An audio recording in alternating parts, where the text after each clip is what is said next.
got a haircut. Yep. Well, have fun tonight. Thank you, thank you. You got it.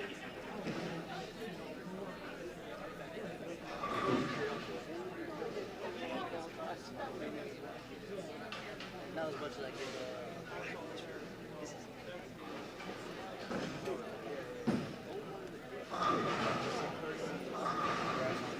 Oh, thank you. Thank you very much.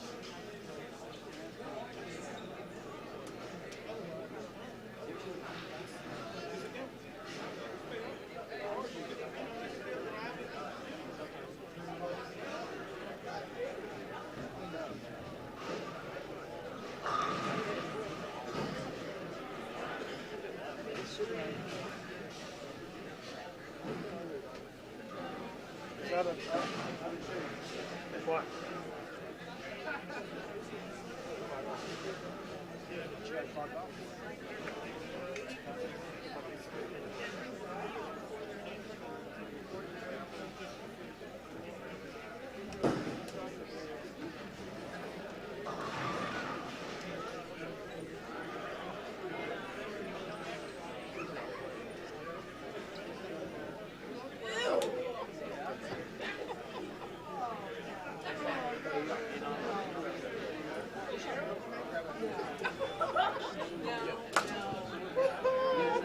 Good luck tonight.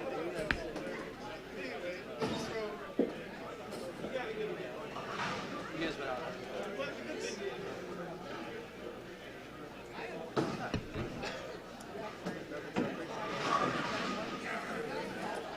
I don't think they ever posted that one. Good luck, Mike.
Probably right over there, man.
The Brewers are getting settled on their lanes. I just want to make a few announcements.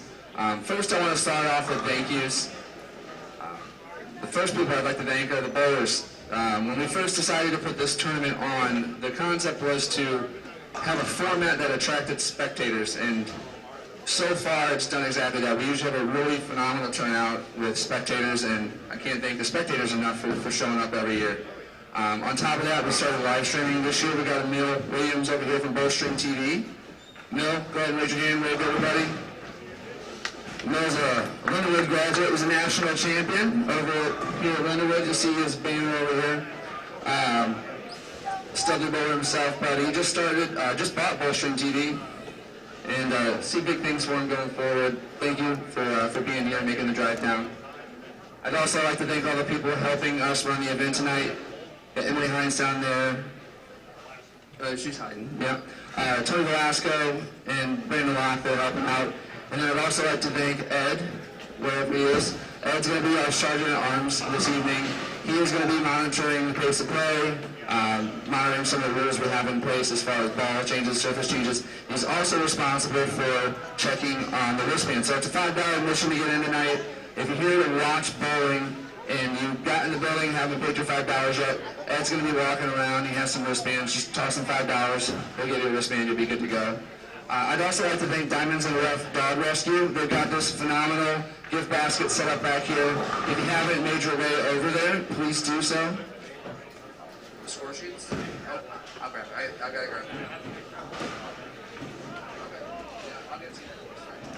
All right. Good. Yeah, so they have gift baskets down here. It's all going to charity, help out the animals. There are some dogs here tonight. If you want to adopt a dog, you got an opportunity to do so. I'd also like to thank my brother Ray for doing the barbecue outside. For those of you who got here early enough, there was some food available to eat. I'd also like to thank Jen Helferstay. If you look out lanes 11 and 12, this was donated by her company, Fast Signs. Totally awesome. It's something I've been wanting to do for a while, and I think she did a great job for that. Yeah. That being said, bowlers, it was the last call for brackets, so if you want to get an additional action or haven't got in yet, make sure you make your way up to Denise. She'll be over at the check-in desk.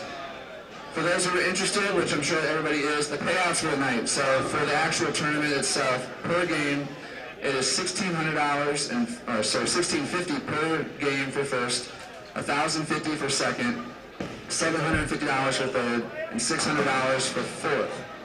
For the Calcutta, for everybody who invested in that, first is $1,500 per game, second is $550, and third is $100.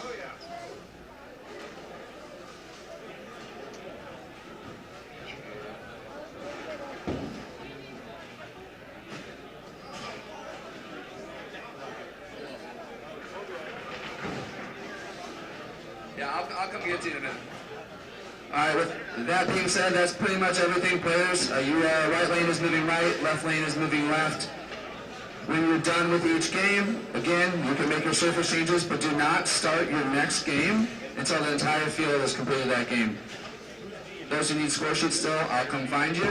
Go ahead and enter your letters that you were assigned, and good luck and good bowling.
I go right every game.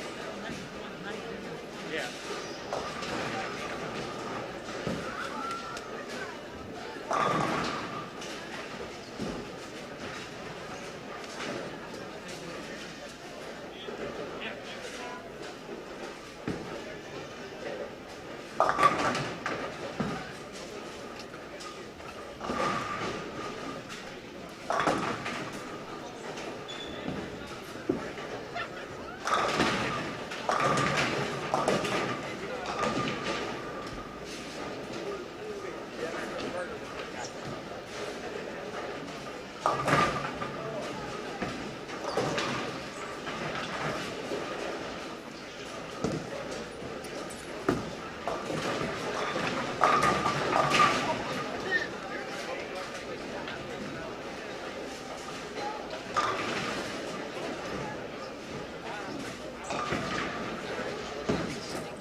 Hello, hello.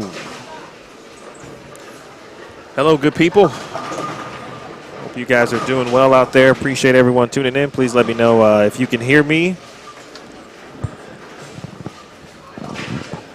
My name is Emil Williams Jr. of Boldstream TV. Big thanks to Billy and Danny, Ray, and St. Charles Lanes for hosting the 4th annual Midnight Bowlers Society event. It should be fun. Definitely some money to be made, obviously. That's why everyone's here. They wouldn't be here if there wasn't money to be made. Let me turn that gain down a little bit. We are streaming on both the Brad and Kyle YouTube channel as well as the Boldstream T YouTube channels. So I appreciate everyone here for allowing Boldstream TV to be here. B, get an opportunity to stream and utilize the platforms, both platforms that is. So if you are watching Brad and Kyle, and you definitely should continue to do that, if you would mind to go ahead and take a look at or subscribe to the Boldstream TV YouTube channel as well. I got building an event schedule, and I would love for you to join me on that journey as well. So again, that is the Boldstream TV YouTube channel. There were some last minute changes. There are a couple of pairs with an extra bowler, and so of course when that happens, that kind of throws off all of our preset scoreboard camera shots, of course. So bear with me as I do that on the fly.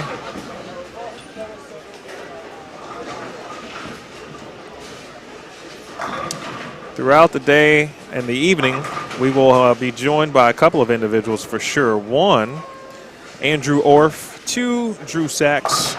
Two collegiate exceptional players.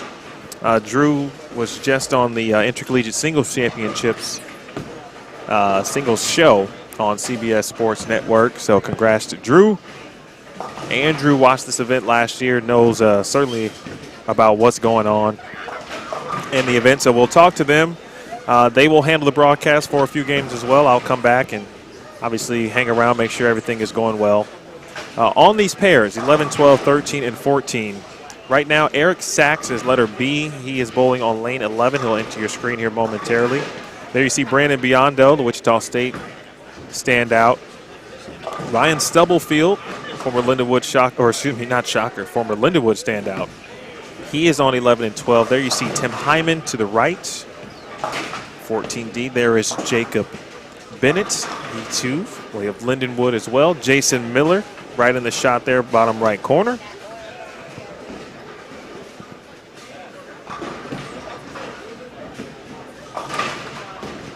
Lane pattern, it was posted on the Midnight Bowler Society Facebook page.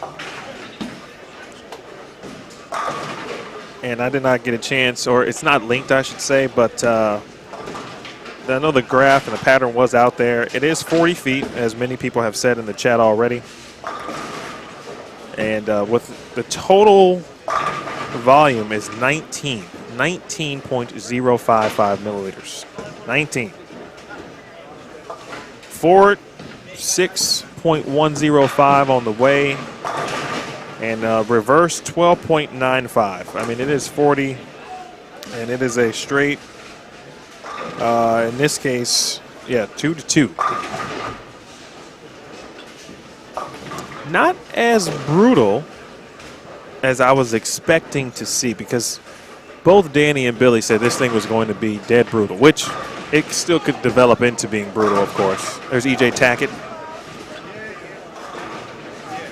Talk about flat. EJ already in about 5th arrow. As we get a look at Jason Miller. And the contrasting styles immediately on display here on this 40-foot pattern.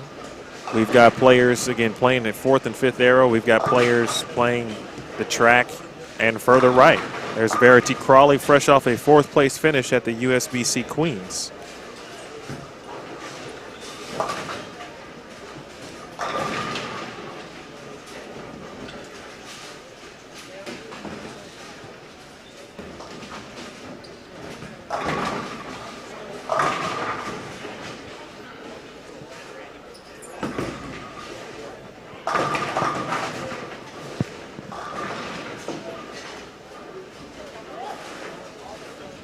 Throughout the day or the evening,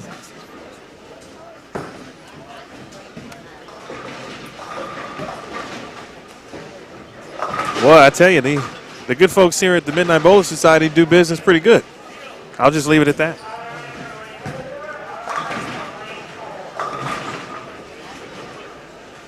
This is it's my first time, obviously, seeing it in person, and I got a chance to watch a little bit last year.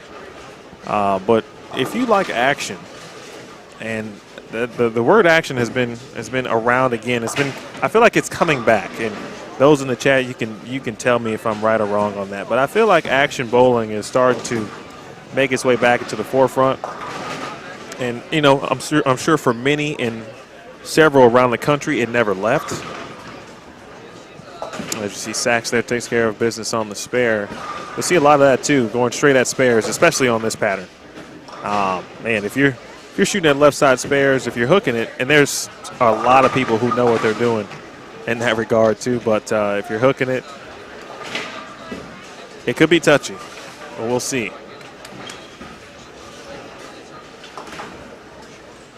We'll take a peek every now and then on 19 and 20. Tried to get that one decently framed up to get some scores in. I don't like the way it looks, so I'll probably go change it. There's Ryan Stubblefield, again, formerly of Lindenwood. Knows St. Charles, I'm sure, at this point, like the back of his hand. And he leaves at 3-6-10. Jason Miller in that same vicinity as far as lane play is concerned.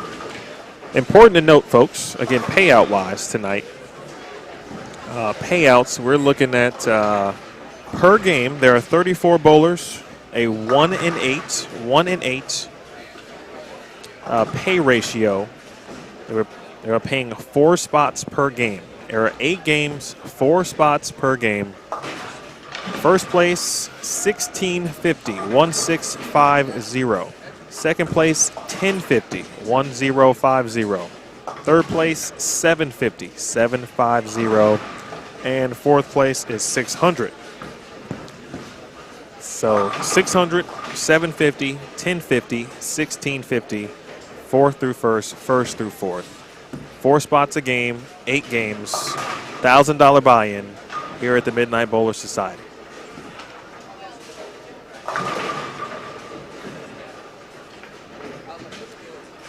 A lot of perplexed looks already. I mean, this is, if you've ever bowled any level of action, it could be just for quarters. You know, you want to be a high man, high lady, high game in the building. High game in this situation is going to get you $1,650. That covers your entry fee. If you flew, you probably covers your flight. Maybe a rental car. One game, and you probably got the majority of your expenses already covered. Then, of course, as we know, everything else is icing on the cake, if you will. A couple other events going on this weekend, too, in St. Charles area. J.W. Sanders with something popping off. There's something going on, I believe, Sunday at Plaza as well. So several players not only making their way for this event, but also will hang around this weekend and get the full St. Louis bowling experience. Chris, I think there was a spare ball there. Shout out to Chris Pulliam, Dennis Hacker, Roderick, I appreciate it. Joseph, yes. Yeah, Dougie is doing his thing. Shout out to Dougie Vision.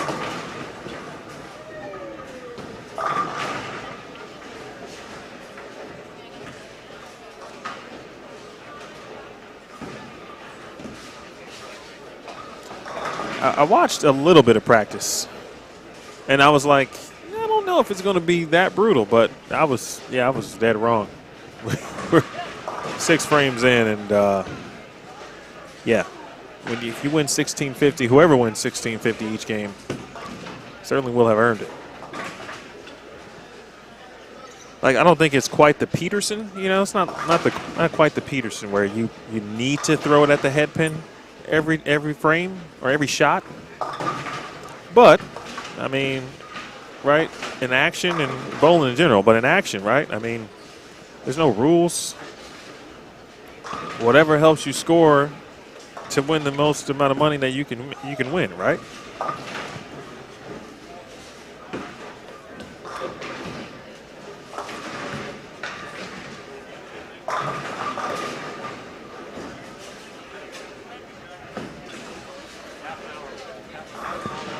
If you're just joining us, my name is Emil Williams Jr. of Bowlstream TV. If you are watching on the Brad and Kyle channel, I want to ask you at some point this evening, please open up a new tab, search Bowlstream TV, and subscribe to that channel. I would appreciate it. Continuing to develop the event schedule for the rest of 2021 and beyond. Already got some stuff cooking in 2022. And, of course, if you're on Bowlstream TV and you're already watching, I appreciate that. Thank you very much as we look to continue to grow this channel. That means you may or may not have heard of Brad and Kyle. I hope you have, but if you haven't, I would encourage you also to hop on over to the Brad and Kyle channel. Some of the best in the biz, not only on the PBA tour, of course, but documenting their professional bowling lives as well. So give them a subscribe, hit that button. Hit the thumbs up on both channels, wherever you're watching too.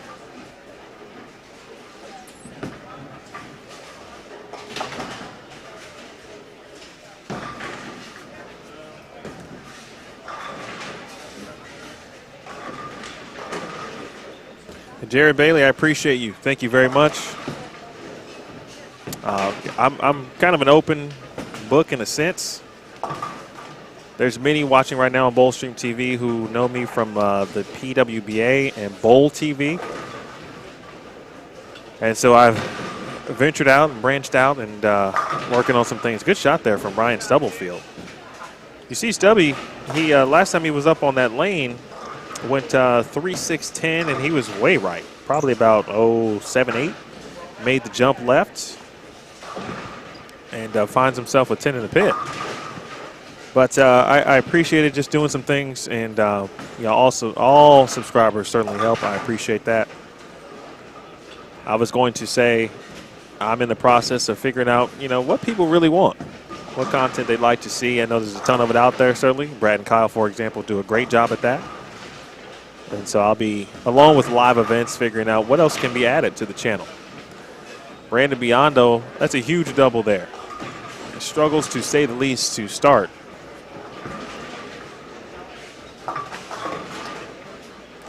But this is an 8-game marathon tonight. I guess it's kind of a sprint Nice spare from the champ, E.J. Tackett. Good to see Natalie here as well, his wife. Tom Hess is in the building. The roster can be seen on the full description on YouTube.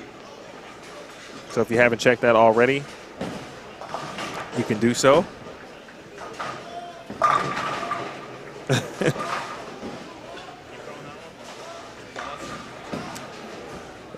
Very good observation, I think, there, Bryant. Verity kind of giving an idea of, she's still playing right. Ball choice, ball speed, pretty important today.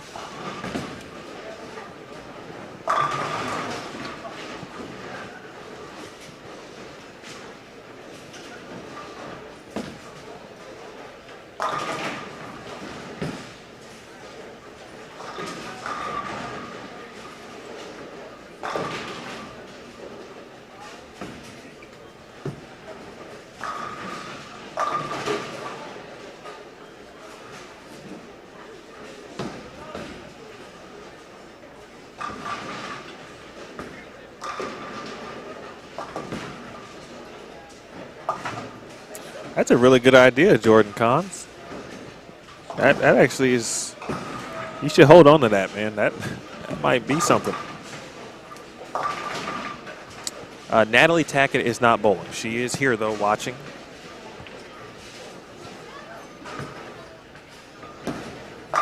Ooh.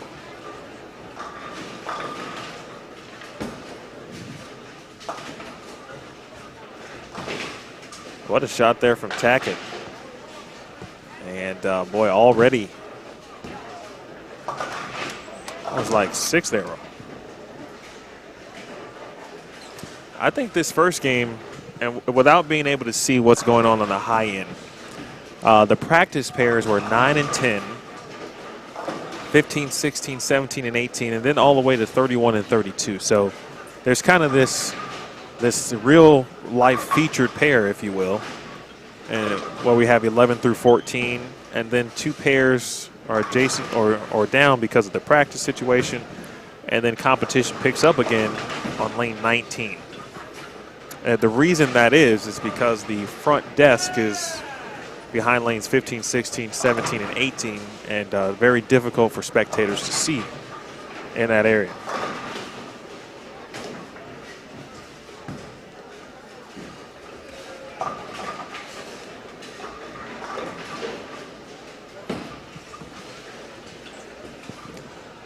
We're live from St. Charles Lanes in St. Charles, Missouri. A bit of a homecoming for me.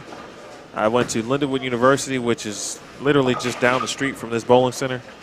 I spent way too many hours trying to get better as a collegiate bowler in this very building. Good shot there for Jason Miller. And we talk about 190. Boy, a double, and Jason Miller might be into something tonight here in this first game. After each game, we will have the payout updates, or I should say the 4 game winners, if you will. Courtesy, of course, Danny and Billy. So we'll keep you updated on who's doing what, who's winning what, who's bowling well. There also was a Calcutta today as well. If you're unfamiliar with a Calcutta, it is essentially an auction where the competitors can either be bet on or they can even bet on themselves, essentially, to win the tournament. There are various amounts, of course, just like a real auction. Price may go up. It may remain the same. You may get in a bidding war. But there's some extra dollars for that for the top 3 this evening.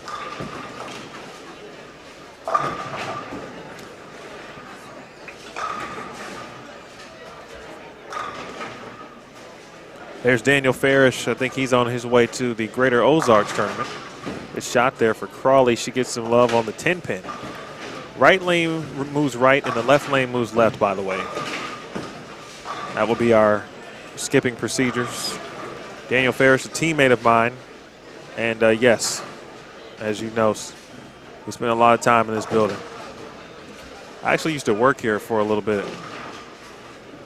I used to come in and change the, you can't see it on the screen, but it's kind of an old school where you kind of put your honor roll and such.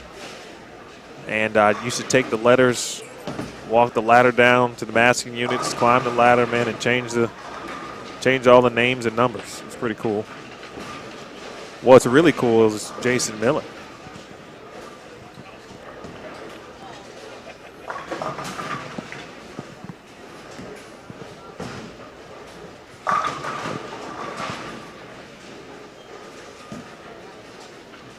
Grab 10. Tack it.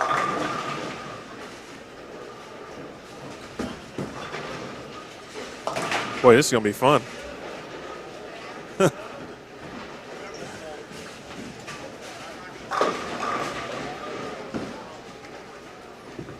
Hello to all watching on both the Brad and Kyle channel, YouTube channel, as well as Bowlstream TV. Thank you very much. Simulcasting tonight, and I appreciate them.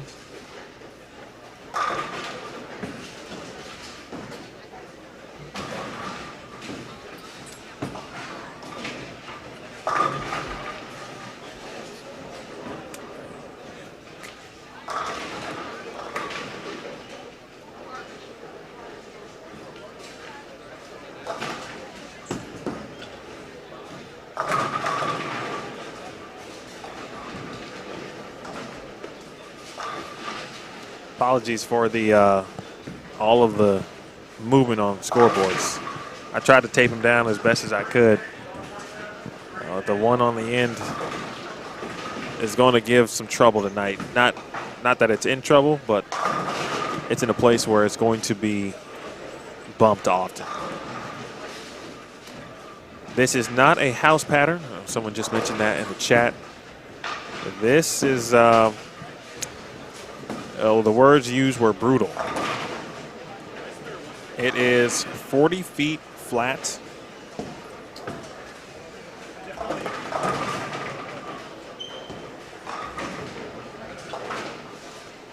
At 19.055 milliliters of oil specific.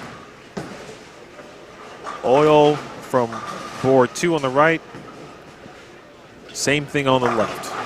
Evenly distributed. The volume, of course, different in regards to forward and reverse. Forward 6.10, reverse 12.95. Again, 40 feet, not too much volume. I feel that there's just enough volume to make you think you can find some hold.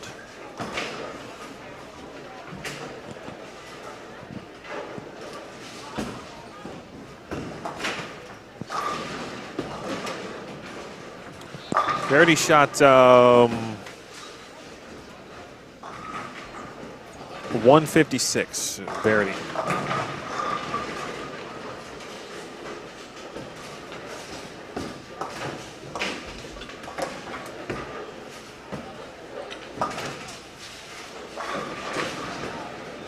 Some Hyman. He was working on a very good game. And he finishes with 181 with a split in the 10th. And like when you get to this point, you know, in this type of event, splits in the 10th probably cost you thousands of dollars. And I'm not saying that to be any way. I think that's just the reality of what they're bowling for. Opens in the 10th frame today will literally cost you thousands of dollars.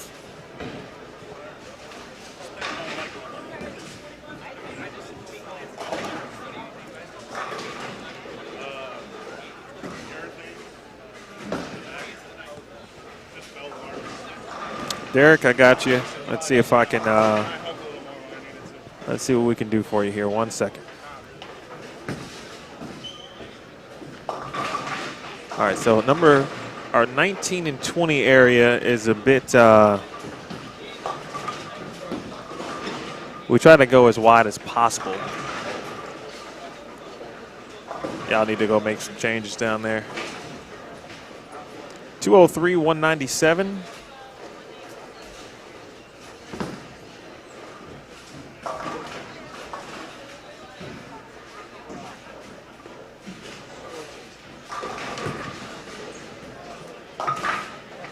There's Brad Miller. Brad and Kyle are bowling, by the way. Tim Barron is bowling. Eddie Bird is bowling. Donald Lee went to Lindenwood. A lot of St. Louis young standouts right there.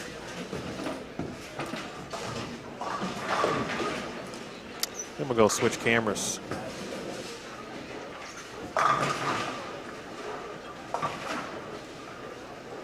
I'm going to switch back here momentarily to Eric Sachs because Eric can get to 219.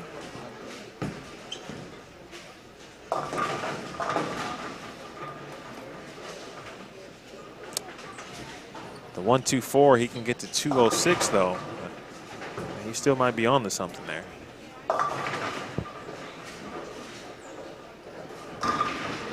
So the high game on 13 and 14 was 181 from Jason Miller.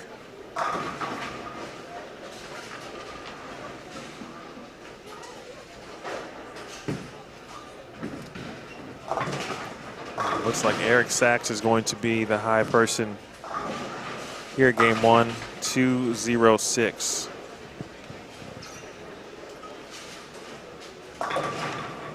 And just like that, we'll be on to game number 2 here in just a second.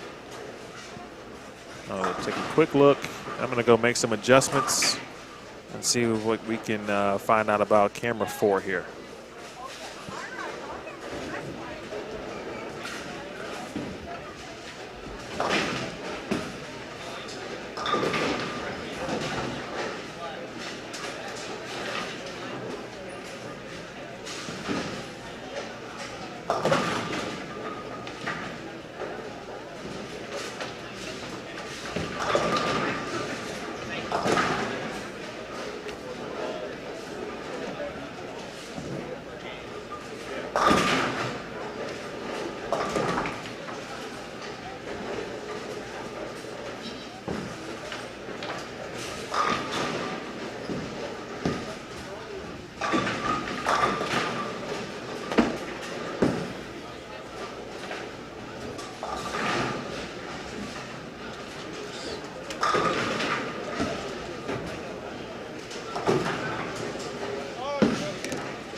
All right, folks. Let me first apologize to William, who I called Eric Sachs, by the way. My apologies, William. William shot 206 on 11 and 12 in game number 1.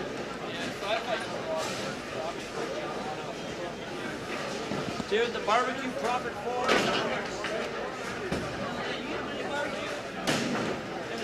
Thank you, JL. I just saw William Harris, though. We literally just talked about that, so my apologies to him.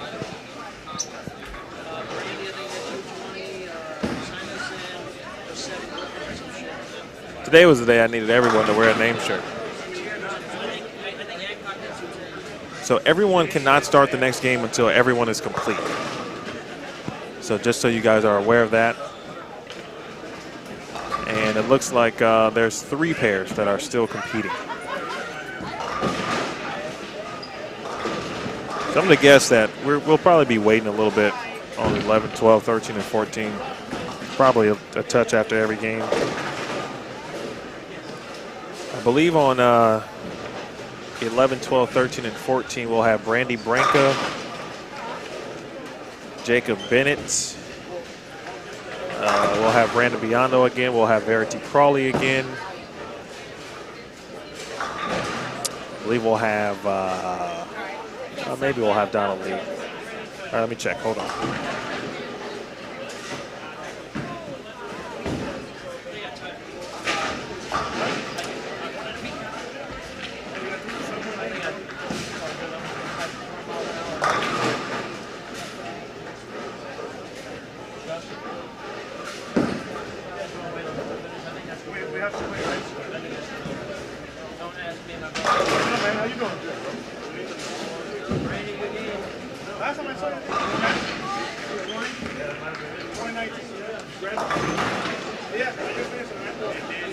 Are they going to be in the booth? Yeah, I'll get Rams next. Oh, there he is right there. Hey, Danny, should we follow the arrows?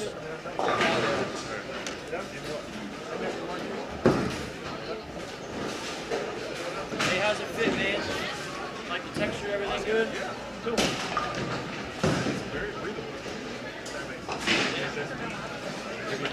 I'll message my guy if you want to deal. We already signed too many people in St. Louis, but you're not from St. Louis, so I'm sure we can work something out. I just need to clear a logo on it, it'll be right there on your chest.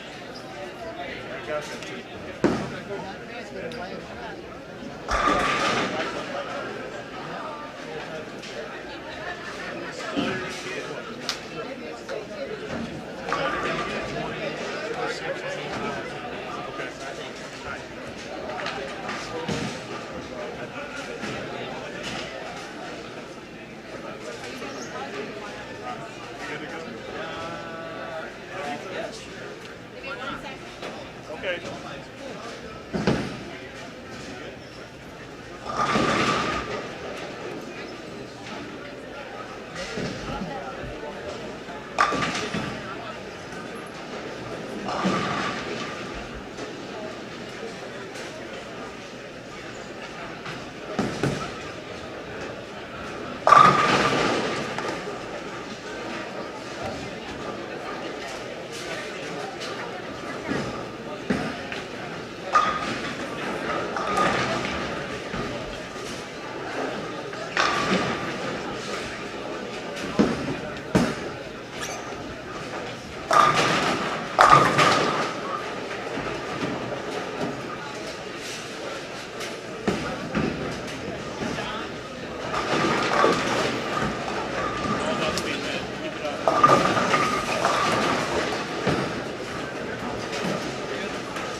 Back with you. Game 2 now officially underway.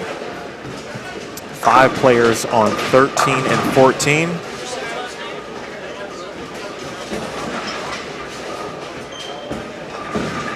I just made a brief trip down to the set tee as we are now joined by Ray Spink. I forgot his score, but I believe he said he may have tied for 3rd or 4th, excuse me. It is believed potentially that William Harris not Eric Sachs, William Harris. Excuse me. I'm a little hot. My apologies. And I'm talking about the audio.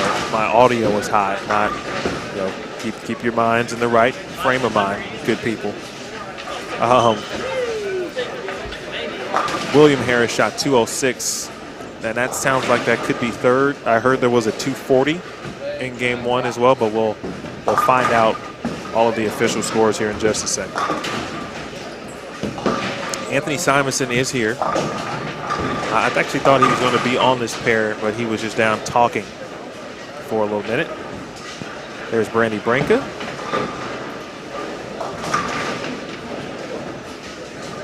I think Brandi hadn't bowled any PWBA competition, I believe, until last week's Queens. And had a very nice showing there. She's been tearing up the local areas, popping off big series of 850 plus, and she's getting married soon.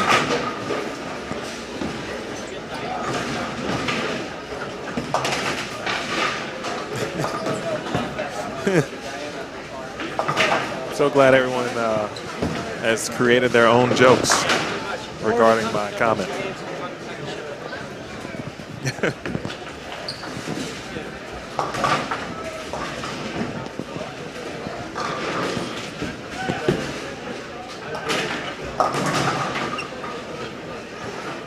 Yeah, that's how you do it, William.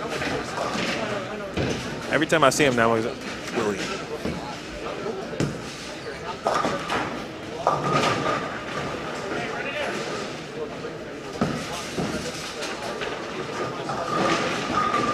So I mentioned we'll have Andrew Orff and Drew Sachs. So we'll get a different point of view. A couple that I look forward to hearing, actually, as they are kind of current collegiate players, and they don't see this type of condition, but they see flat patterns pretty often. Not to mention what they practice on. That was a very odd 4-pin leave by Brandon Biondo.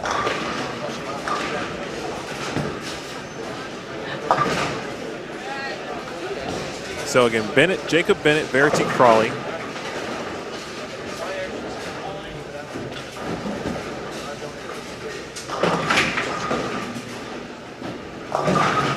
Jeremy Zimmerly on lane 12. Again with Branka, Donald Lee. Donald and I just spoke briefly. He too a Lindenwood bowling alum. He is now working on his master's degree in marketing. Donald from Panama. Ray Spink. I want to give a shout out to Ray. Ray did hosted a barbecue earlier today for the Diamonds in the Rough Rescue. It's a local rescue here in the St. Charles, St. Louis area. A voice for the voiceless is their slogan. They foster, adopt, volunteer. You can donate. So Diamonds in the Rough Rescue again. And so there were several dogs in the building earlier today. There's actually a pretty cool raffle going on here as well for the folks in the building. If you're curious about what you may be able to do, or if you'd like to donate, foster, adopt, especially if you're in the area, visit Diamonds in the Rough Rescue again. DITRRMO.org. Again, that is Diamonds in the Rough Rescue, basically Missouri. DITRRMO.org, or you can send them an email at DITRRMO@gmail.com.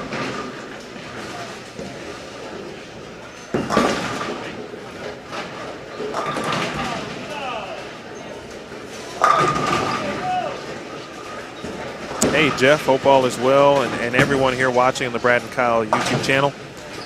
My name is Emil Williams Jr., courtesy of our good people, Billy, Danny, Ray, everyone here at St. Charles Lanes. Big thanks to Tabitha earlier. Also want to take the time to thank Tom O'Mara, who, without Tom O'Mara today, I would not be streaming right now. He's having some issues. I literally talked to everyone I knew, went through every trick I knew in the book, and it did not work.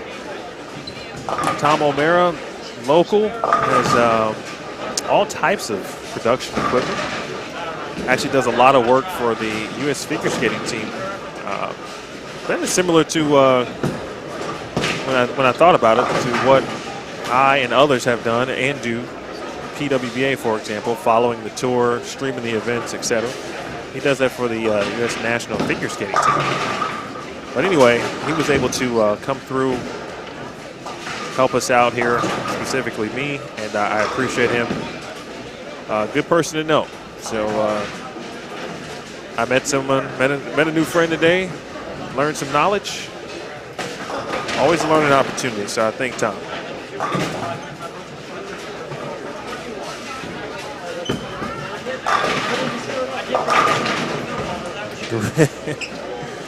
I just saw that comment, Rio. I tell you, man, if you'd have saw me a couple hours ago when the stuff wasn't working, I'd have needed something.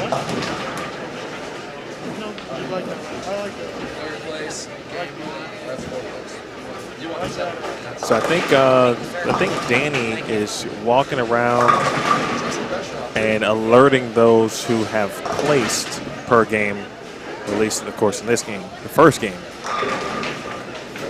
letting them know what the deal is.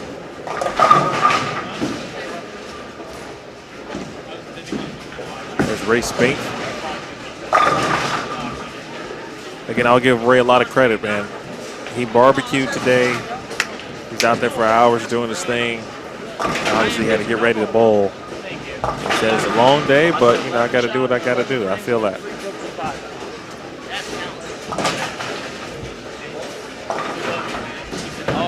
Much better start there for Brandi Biondo.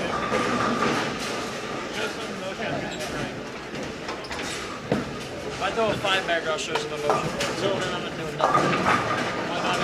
nothing. 2-4-5 laid for Verity Crawley.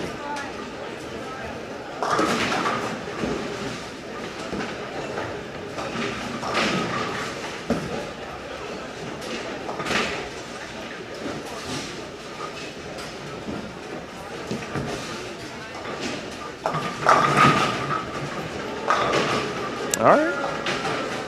Take that, Jeremy Zimmerly. That's Radical J right there. I got to think when you're bowling action, give or take, but you can't be upset with Brooklyns and breaks that maybe you would normally get.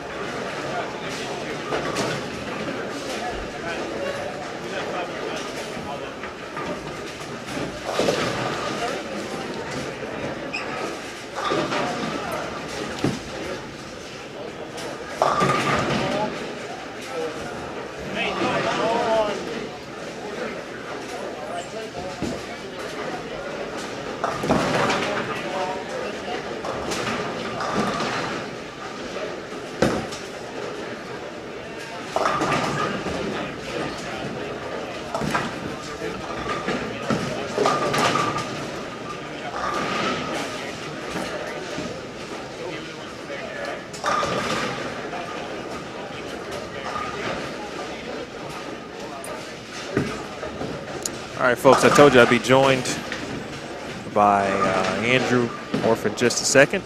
And Andrew is here, and Andrew's going to be here for a couple of games. And then, again, we'll also have Drew Sachs on the broadcast. I'll step aside for a little bit and let them do their thing, and I'll come back at some point. But, Andrew, appreciate you for hanging out with us. Yeah, no problem. Glad to be here. You have seen this event before. You saw it last year a little bit. Did you bowl?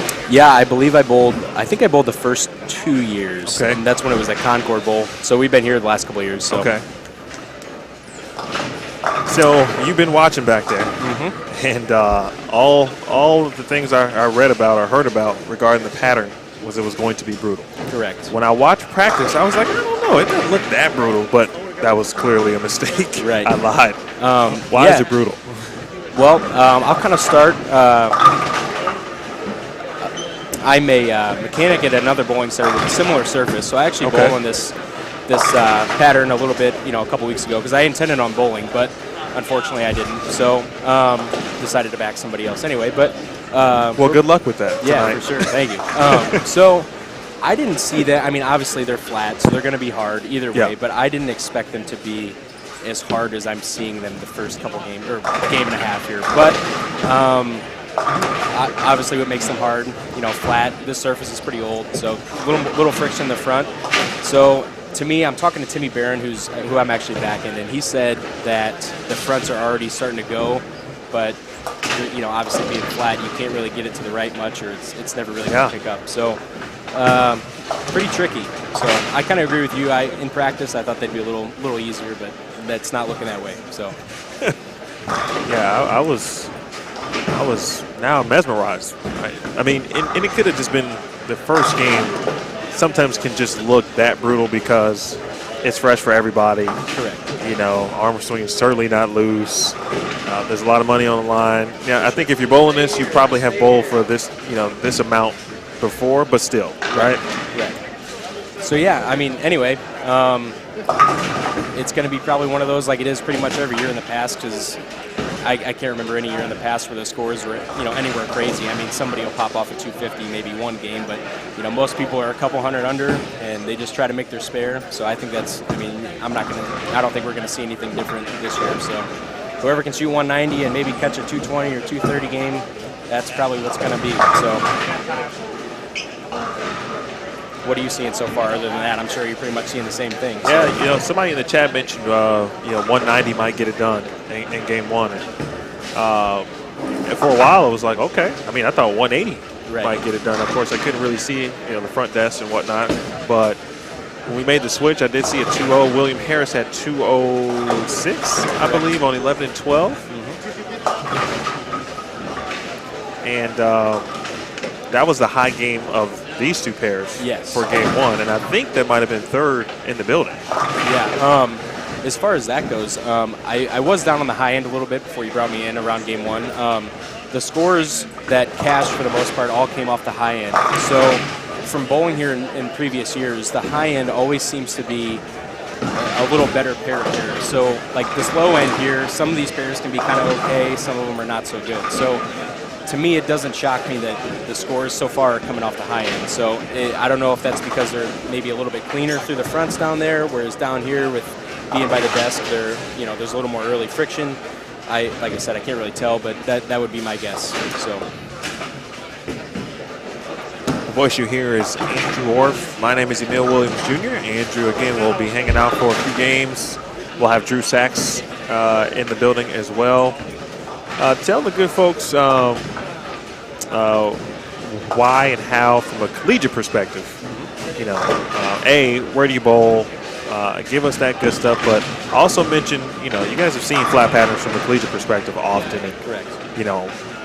Just from the surface and what you've seen, how different this flat pattern is compared to some of the things that you've seen so far collegiately. Yeah, so I actually just graduated McKendree University. So for those that don't know, I mean, we've pretty much been, in the top 10 rated programs the last couple of years, a couple national titles.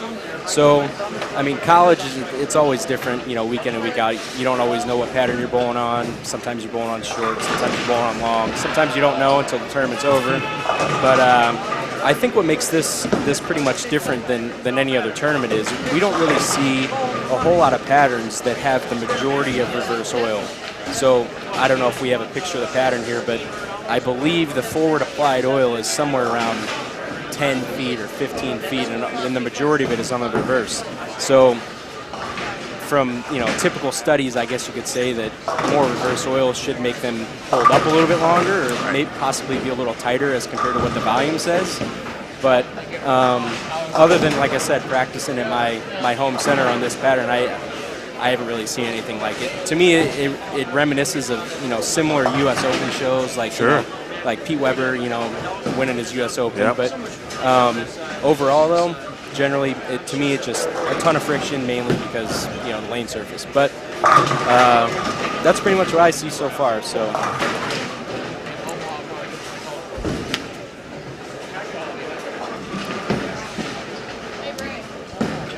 And Emil, you did go to Lindenwood, right? You were on the TV show when you guys won it in 2005, right? I did. Mm-hmm. That was me.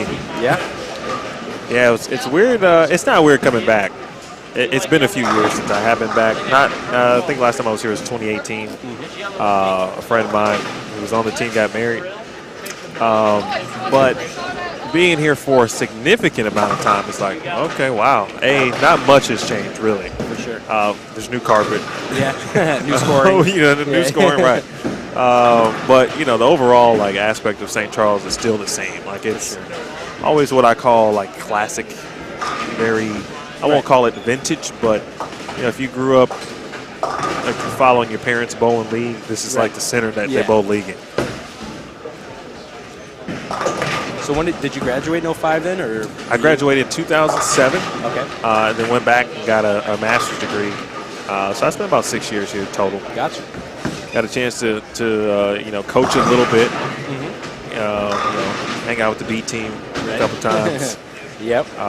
Do a little A team every now and then. Mm-hmm. So, you know, a lot of experience when you make the move from the player to the coach situation, but.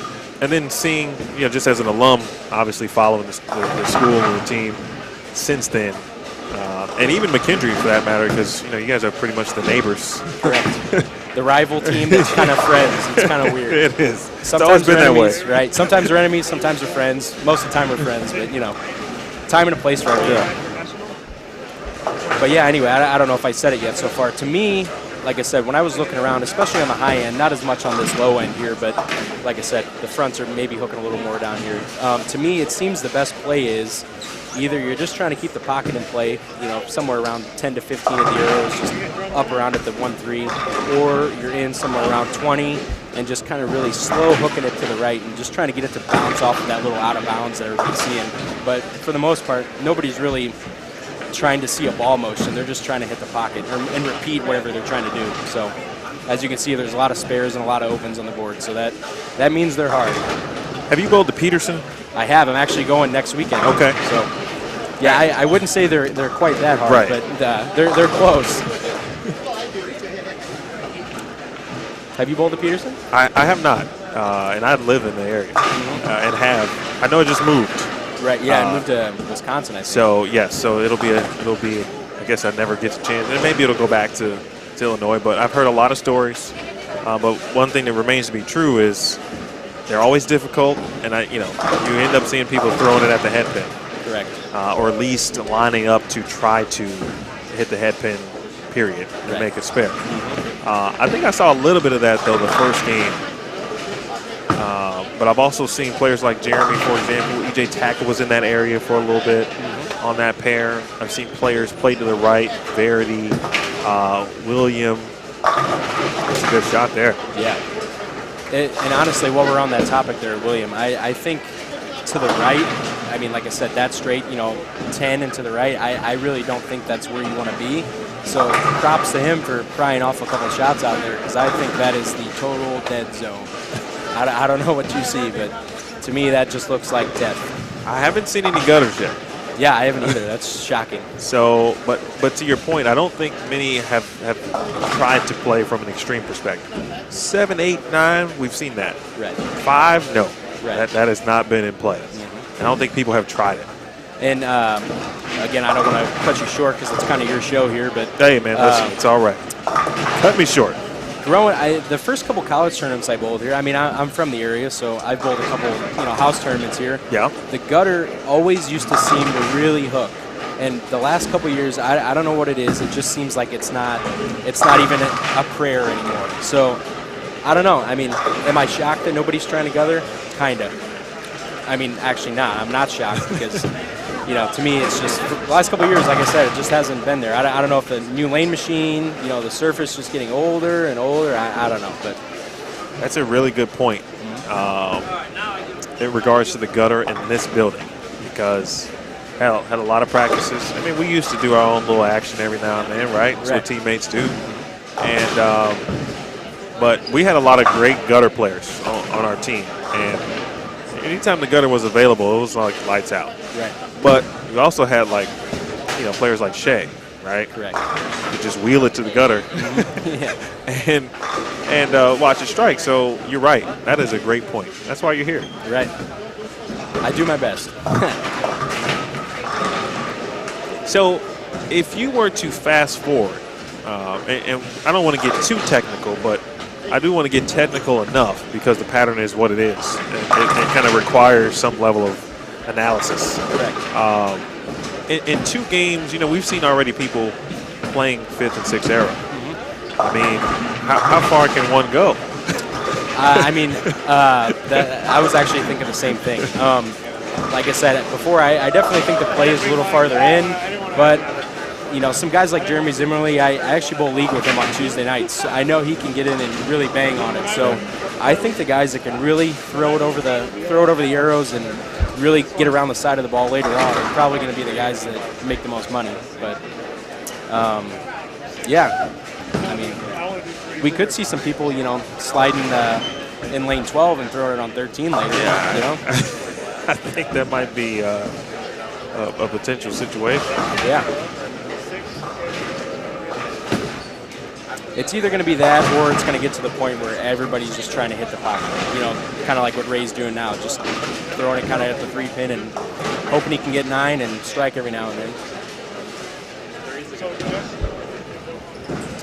Chase Benitez, by the way, said hello. Hey, Chase. What's up, buddy? Hope you're doing well down in Florida. I know you moved down there. Chase threw it really good. He did very well. Let's see who else said hello to you. Dennis Hacker said you're the man. That's my man, Mr. Hacker. He's a good guy. Yeah, in fact, he's a great dude, actually. He is the Missouri State USBC rep, if I recall correctly. Yes, he's also on the board, USBC board of directors. Right, Dennis? You earned that again, right? So speaking of moving in front of the ball return, Brandon Biondo just moved in front of the ball return on lane 14 there. So I think people are going to get left. So Reebok says what's up, too. He actually said Andrew specifically. Reebok should be here bowling. I don't know what he's doing. Yeah, I agree. He said he was working, but I guess he's not working. I don't know what happened on the high end, but it was worthy of a lot of cheers down there. As we are nearing the end of, we're in the 10th frame on 11 and 12. Had a good Reebok story. Reebok was going to bowl with Lindenwood. Oh yeah, I heard about that. And in the 2006-2007 season, and I just remember bowling with him at tryouts. And I had heard so much about him, rightfully so, obviously, especially, not being from St. Louis, so you can learn a lot of the things about the local players, obviously. And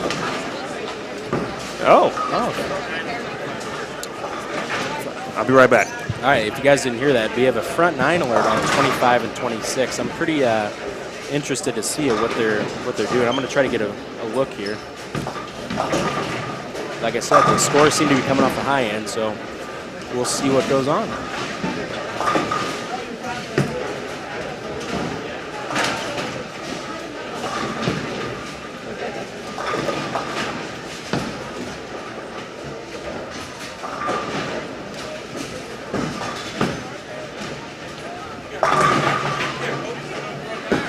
So yeah, I just got a report Koty Aldrich on the front 9 down on 25 and 26.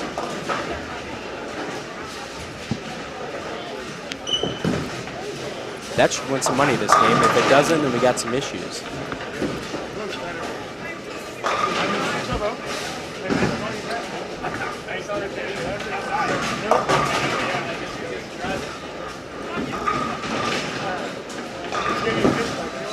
You got a report there, Emil?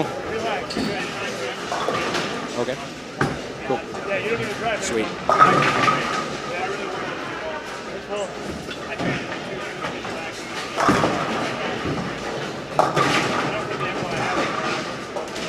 All right, so we have Koty Aldrich up on lane 25.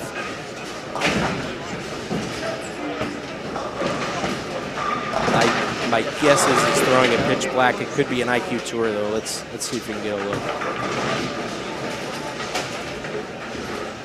And it's kind of shocking. I didn't really think urethane would look too good, but.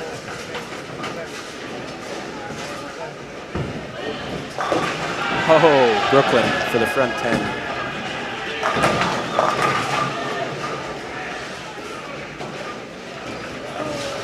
And for those that don't know, Koty Aldrich is one really good player. I actually grew up bowling junior leagues with him. He's a couple years older than me, but kid could always bowl. It was a little bit of a head case sometimes, like we all were, but you know, kid's got game and he's proving it right now.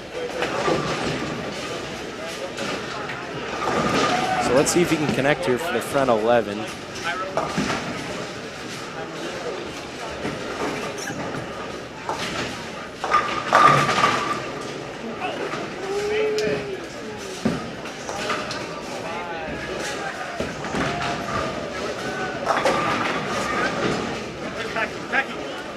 And it's funny, I actually almost bought Koty Aldrich in the Calcutta.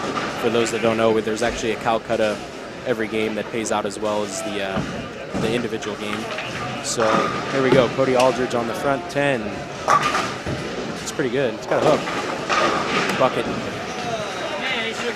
Either way, though, it's still going to win some money, and it's one hell of a game there.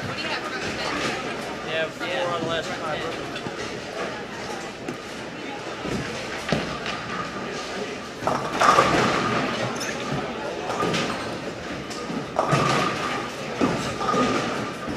So yeah, anyway, I'm kind of wishing I would have bought Koty in the Calcutta. That would have been a good payday. I believe the Calcutta is going for over 1,500 a game, so that would have been nice money for me, but it is what it is.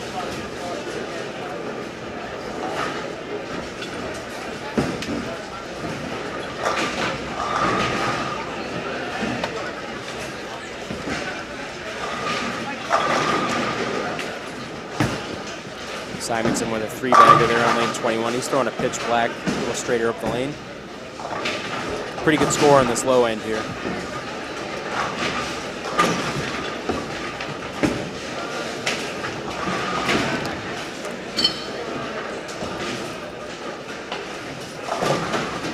Did he make the spare for 286?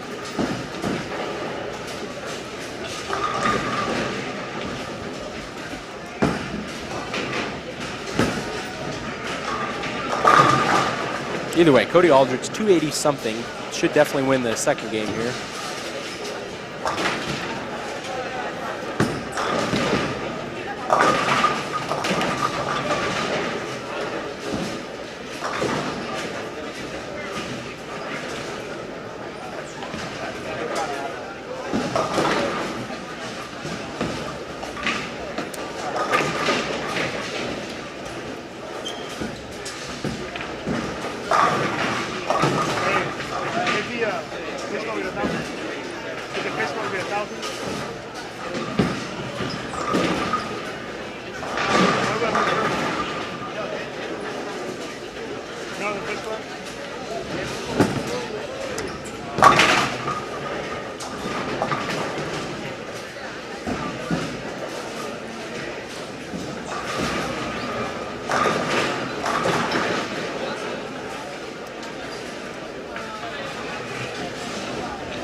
Yeah, we're closing up game 2 here. Other than Koty's 286, I really don't see any scores that are worth mentioning. A ton of 180, 150, 190 games.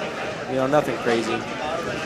Curious to see the scores again from the high end, though, other than Koty's 280 game. But we'll see what happens when we get the scoring report for game 2.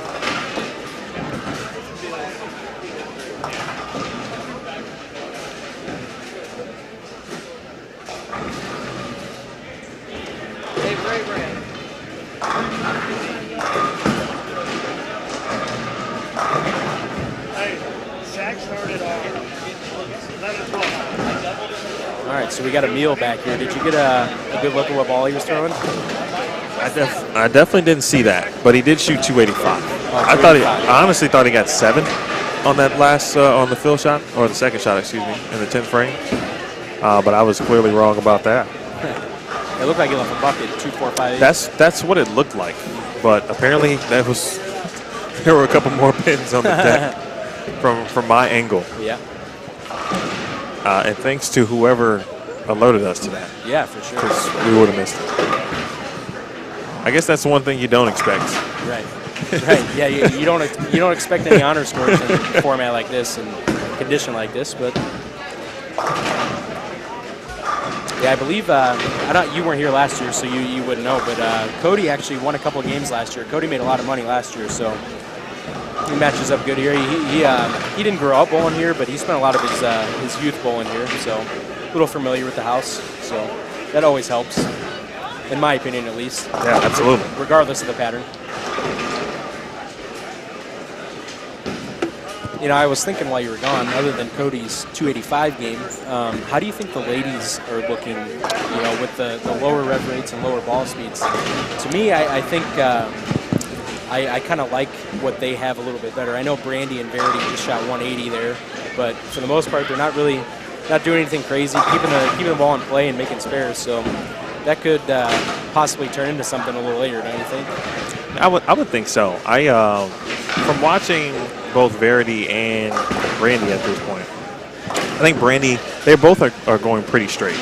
But Brandi's angle, we got some facial recognition. I should turn that off. Brandi's angle to the pocket is probably a touch straighter through the fronts than Verity's. Correct. And I think so far that served her well. Like, I feel like she's bowled pretty well. Like the first couple of games I saw, obviously the scores don't reflect that, but I think that's just the nature of the pattern. Correct. I think Verity, she can obviously get left to right.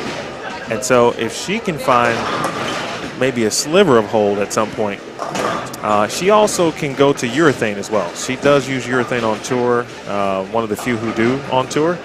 And so she kind of has that in her back pocket if she wants to go to that as well. Yeah, that's pretty good. Actually, I mean, you don't really see too many women throwing urethane, so that's pretty good that she has that tool in her bag. So. I'm assuming it's in her bag today. Yeah, I think I saw a pitch purple going on the lane, so.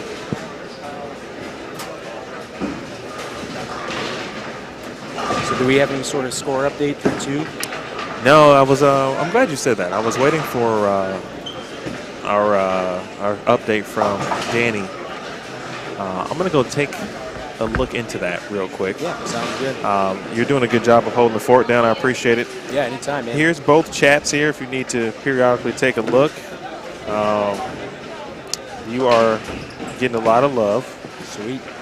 I was going to say, how many viewers we got? We're doing all right on that? I think combined we are looking at, let's see, almost 1,000 combined. We are simulcasting on both Brad and Kyle and the Bowlstream TV YouTube channel. That's pretty nice. And so if you haven't already, I'm sure most of you have, obviously, subscribe to both, certainly the Brad and Kyle channel. And I would appreciate it if you would subscribe to the Bowlstream TV YouTube channel as we continue to grow the channel, add some events this season or this year and into next, certainly. And join me on the journey of live streaming quality events like this one. Shout out to Danny and Billy for allowing me to be here. And Tom for providing some assistance that I didn't know I needed until I got here today. But it happens like that. For sure. All right, so I'm going to go check. And as Tim Barron actually steps up, but that's not what I was hoping to see from Timmy D. Yeah, he's Timmy Barron. I don't know if you've seen much of him. I know you're going to go away and find some scores, but real quick, when you were around town, Timmy Barron, a member of Nebraska's alumni, to me, I don't see him matching up too well right now simply because he likes to get behind the ball and roll it a little more. To me, I think the people that have any sort of a chance right now are people that are able to get around the ball, get it through the front a little easier. So, Timmy, I hope he can figure something out because I got some money on the line, but he's a good player, so he'll figure it out. But to me, it's not really favoring his game right now. So. Definitely saw Tim in college. We bowled collegiately about around the same time. And now we get a close-up view. Yeah. Actually, he's going to join us on 13 and 14. Again, the cross here is left lane moves left, right lane moves right. And then, so I'll hang out for one more game with Andrew, and then I'll have Drew come in. And these young men will do their thing for a couple of games, and then I'll come back later. So I'll be here for one more. I'm going to go check on our score updates. Sounds and good, then man. I'll come back to report. Cool.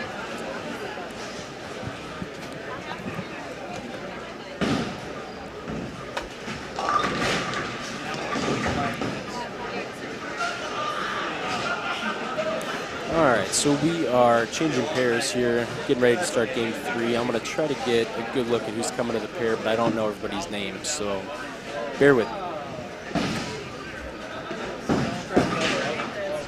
Hey guys, No,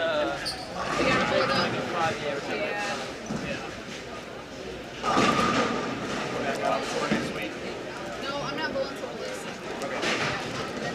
where you going with there?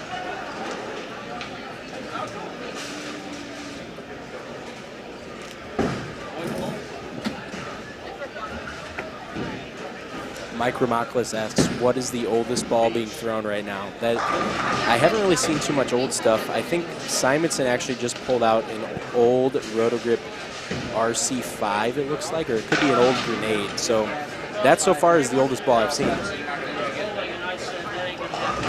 right, everybody, it's time for the raffle basket and 50-50 drawing. We're going to start with the basket number 1. And the winner is 667752. So we got a little break in the action here, 50-50 drawing from our sponsors back here. And I don't know if they're our basket sponsors, number but we 2, have the barbecue basket. some animal shelter, St. Charles, somewhere in St. Charles County here. Providing some raffles and some options for people to adopt some dogs or some pets, in the house tonight. So thanks to them for being here.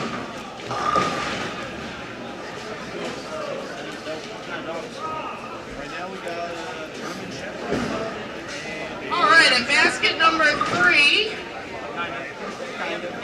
667734.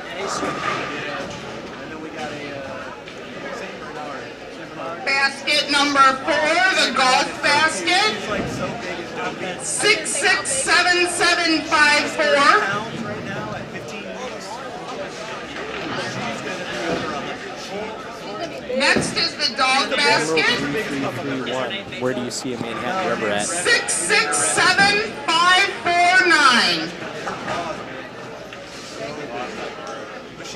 Next is the basket number 7, the ladies basket, 667770.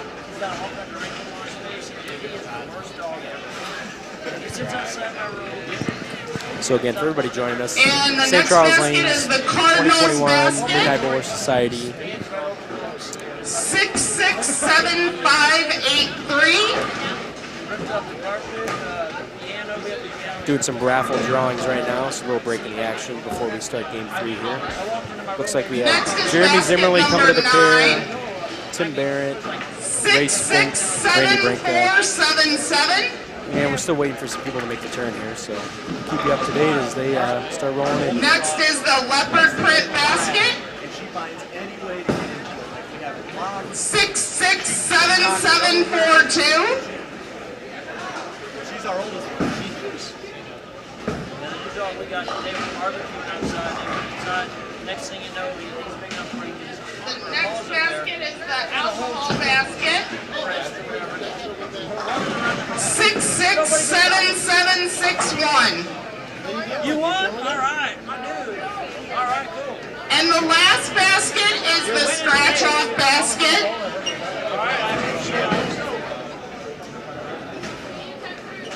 And the winner of that one is 667620.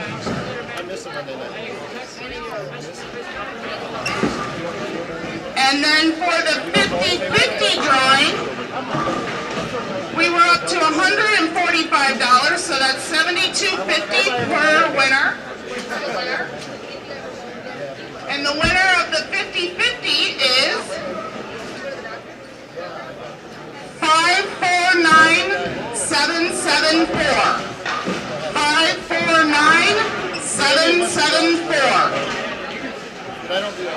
Thank you all so much for donating to our cause.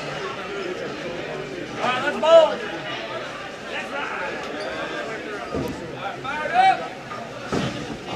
All right, everybody. So we should be back in now for Game 3 of the Midnight Bowler Society. So here we are, underway. Game 3.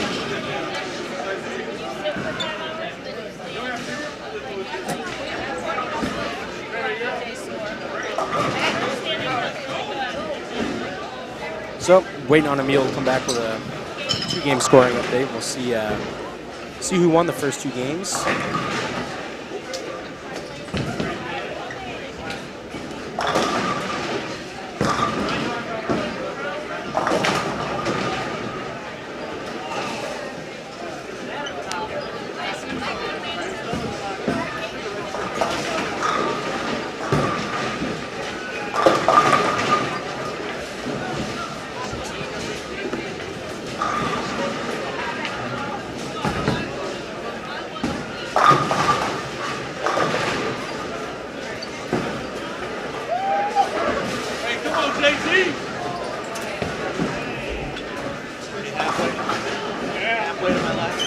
All right, so as I said before, on 11-12 here, we have Timmy Grimler, lane 12. Good buddy of mine, actually drove his bowling balls, so good to see him out here bowling. I know he's trying the regional tour.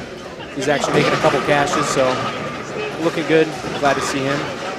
Lane 11 here, we got Ray Spink, local guy. Known him for a while. Had a couple of decent games, the first couple games, 180, 190. Nothing crazy, but keeping the ball in play, so. And joining him on 11 and 12, it looks like Donald Lee.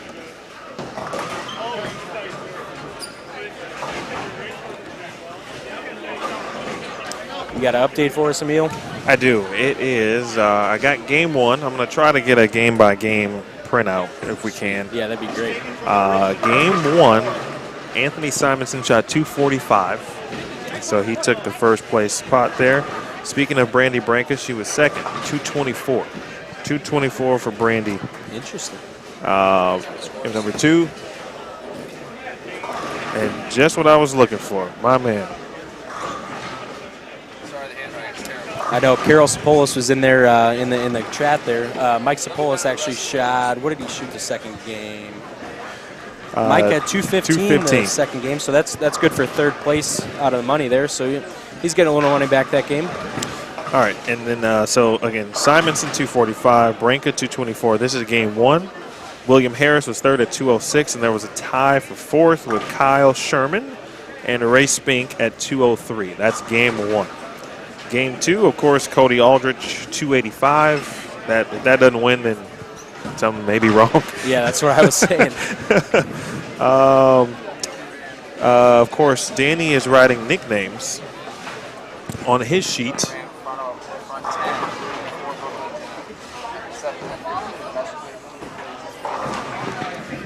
So I'm going to go to, I'm going to phone a friend here, and I'm going to ask Andrew, who is EU?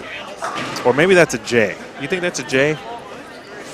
He did say about his hand. That could be EJ. Is that a J? It's probably EJ. That's what I thought. Okay, it is EJ and not EU. So EJ shot 235 game 2. Mike Sapolis, as we talked about, 215. And who am I missing here? I think that's Kyle Banderman. I think you're right. Kyle Banderman, 211. 211. So the scores, I guess, overall went up in game 2. Yeah, and I don't know if we talked about it yet. Like I said, I don't want to keep blabbing my mouth here, but I had a little talk with Timmy Barron before I came in the booth here. Just talking about bone motion, like I said, trying to find any little bit of something. And I kind of thought that as people kind of figured out that maybe the middle of the lane is, kind of your only little bit of hope, that the scores might go up a little bit, and they did. So we'll see if that continues. I don't see any more 280s or anything more than that going forward, but you never know. We'll see what happens. Well, I mean, I just watched Donald Lee's shot, and he's left-handed, and I didn't see him too many. He was here, but that shot looked pretty good. And now that I think about it, I'm not sure how many lefties we've seen come across our pairs here. So we'll find out. I believe there's only maybe 2 or 3 lefties in the whole tournament, so we'll see. We'll see what happens. That is a really good spare. Yeah. That was the 1-3-6-8. Is that what that was? I didn't get a great look at it. I think that was the 1-3-6-8.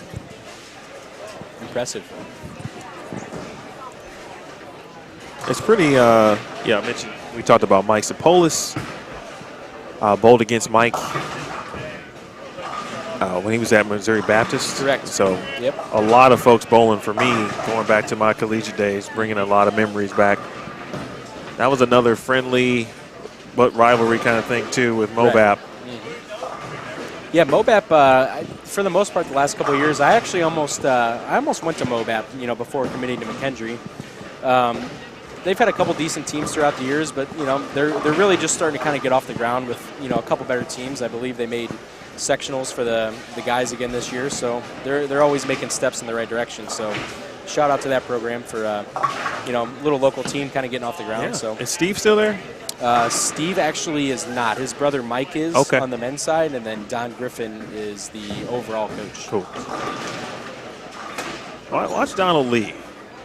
Hook. And that honestly isn't terrible though. If he can get it back from what was that, about 3-4-5 there? I mean, and leave a 3-pin, that's not terrible. Maybe a little softer out there, and he could get it to maybe bang off that spot a little bit. But 9 spare is pretty good right now still. So there are a few names I don't know who are bowling right now, Andrew. So I'm going to ask, do you know everyone? Yeah, I was actually talking about that a little bit while you were gone. Thank you. I actually don't know this gentleman on lane 12 here. I know I've seen him locally before, but I'm not very well-rounded with names either. So. Okay. Well, let me do some investigating.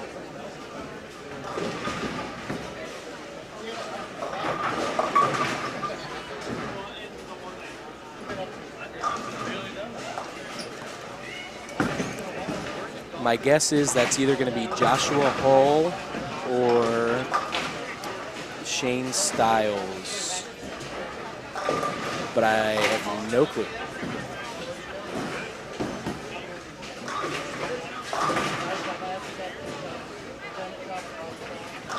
I'll get their attention. So wait, so let me know who you don't know. I don't know the gentleman on lane 12 here. Okay. And I also don't know the gentleman on this chair here on lane 14.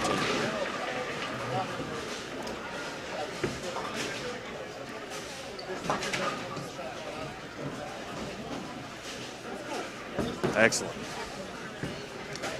I've seen her before. She's had to have been around when I was here. Oh, Denise? Yes. Yeah, Denise is she's great. She's not really, I mean, she's a part of a lot of tournaments here locally. She's mainly the, I like to call her the bracket lady. She never seems to, really be much to do with the actual, starting of tournaments or, creating tournaments, but she always seems to be around when there's a lot of bracket money flying around. So she's good at what she does, so it's good to see her back here, as always. She likes to take my money. It always seems like any tournament I bowl and she's running brackets, I never do any good, so I need to change that luck around. Was there a total pins option? I mean, obviously we're paying 4 places per game. Right. But was there a kind of a side pot, if you will, for who wins the tournament, so to speak? Yeah, I think they have an optional $200 eliminator. Okay. So I don't know. Other than that, I know there is brackets, but I think they're $50 brackets. So I don't know how many people got in all those because that's quite a bit of money as well. But a couple of good questions in the chat. One I don't know the answer to, but I know that St. Charles Lanes is, I would say it's, I don't want to speculate how old it is, but I feel like it's been a staple in this city, in the area for a long time, I would have to think. Correct. Obviously Andrew's younger than me, but he's got way more St. Louis ties and experience, I mean, the family name speaks for itself.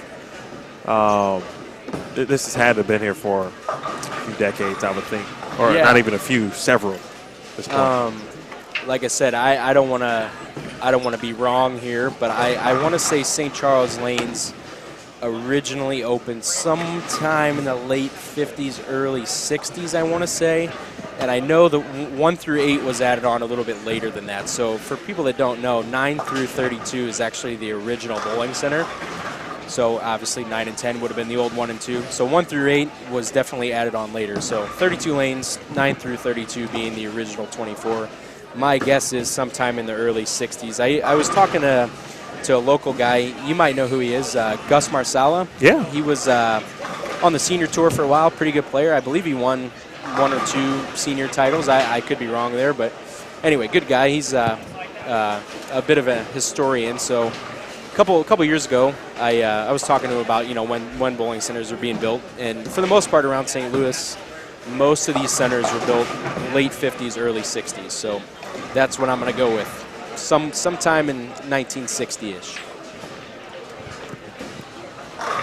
Brandon Pierce, by the way, is bowling on 13 and 14, who you did not know. Okay. And still working on the gentleman on 11 and 12. But for the viewers who may have missed it, go ahead and run down the players who are bowling, aside from the one that we don't know and still working on. Yeah, getting up right now on lane 11 is Ray Spink, local guy. Grew up bowling with him, a little bit older than me, but, known him for a while. Lane 12, Timmy Grindler. Same thing, a little bit older than me, grew up bowling with him. Joining them on 11 and 12 is Donald Lee, a native of Panama. Been going to Lindenwood, been here a couple years, so another good buddy of mine. And I do not know the other gentleman on 11 and 12. But over on 13 and 14, we have Jeremy Zimmerly, another Lindenwood guy. Timmy Barrett, like we talked about before, Nebraska guy. And then Brandi Branka, she actually coaches Maryville here locally on for a girls team. So, and then you said that is Shane Stiles or Brandon Pierce? That's Brandon Pierce, yes. Okay. So I believe that covers everybody. Oh, and I do not know that gentleman either. Shame on me.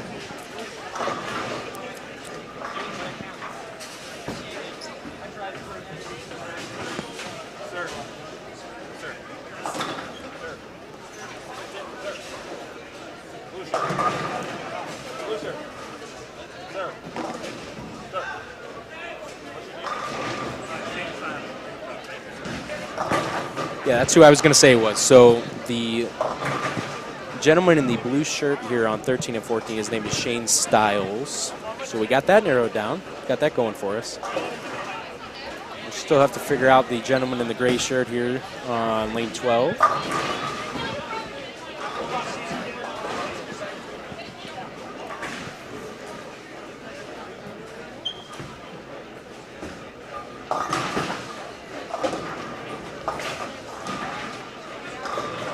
We got any more questions in the chat that people are curious about?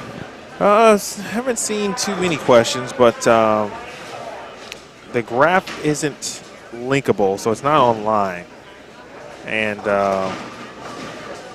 but we could probably go over that. We get new viewers. We've gotten some new viewers since the top of the broadcast. So the pattern is a 40-foot flat pattern.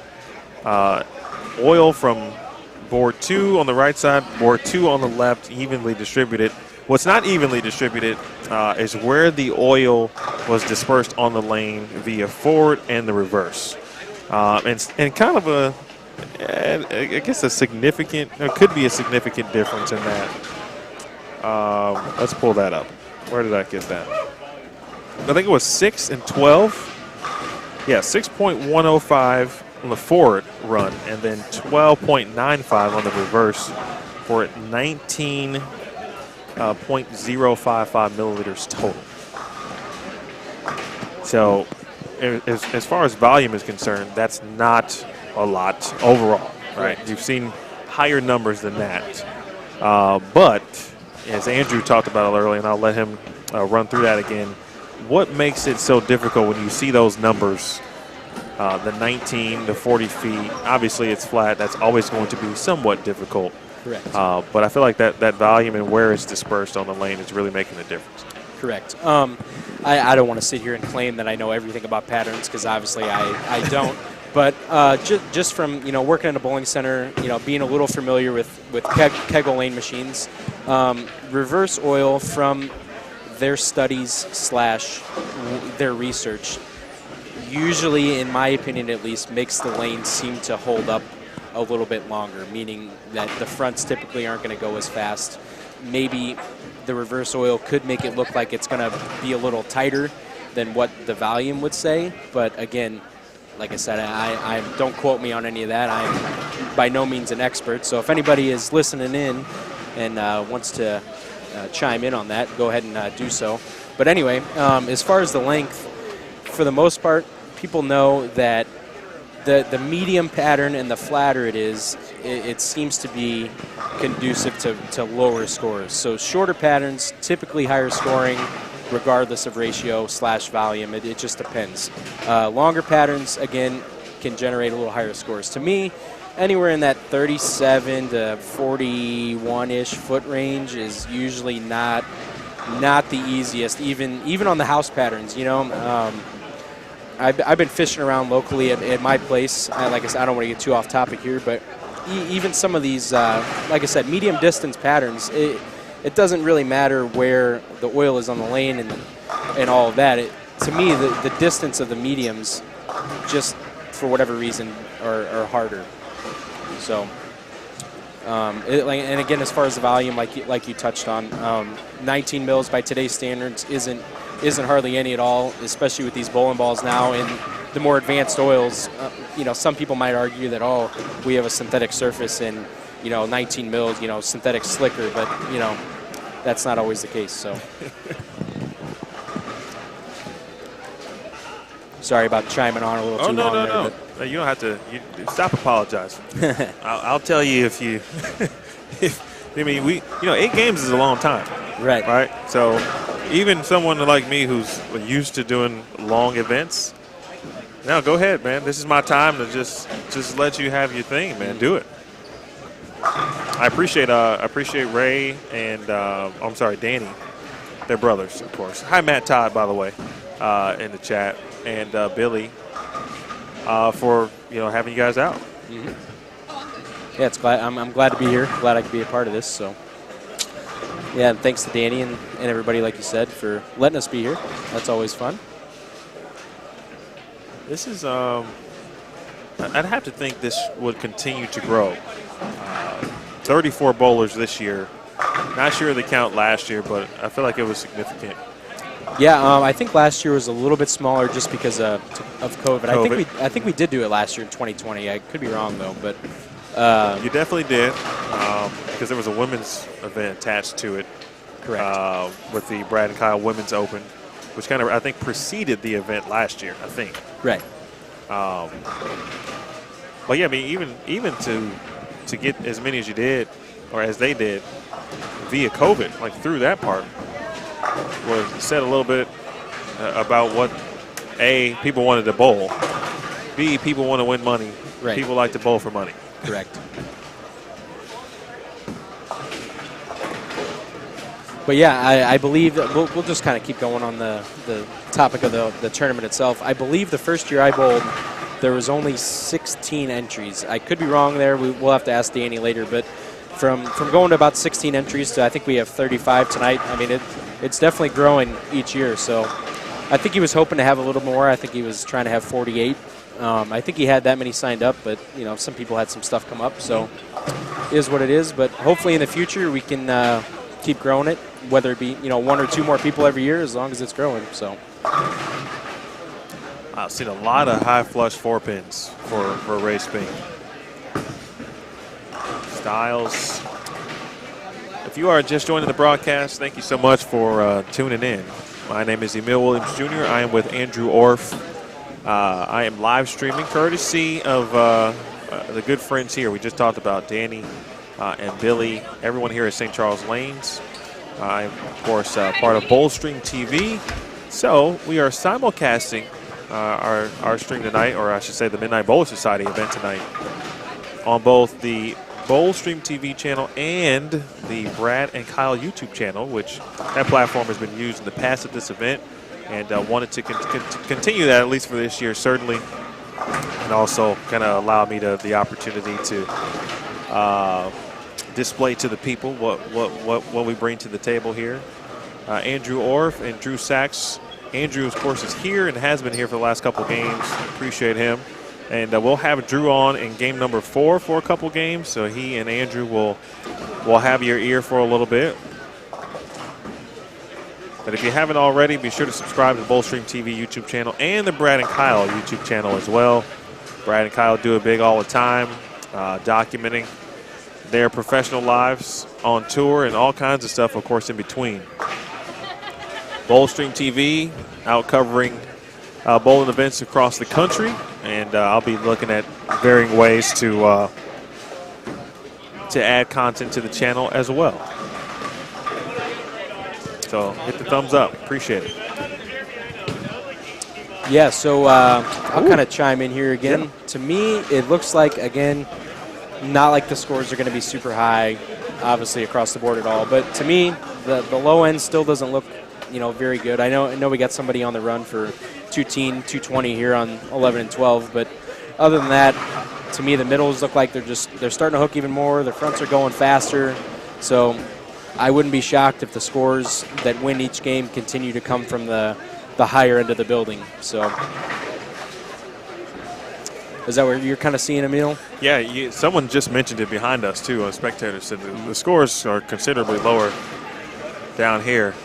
I'm hearing some yells again, and it looks like Koty Aldrich is on a mission. He doesn't have the front anything, but from here it looks like he's got a double, maybe 9-spare double, something along those lines.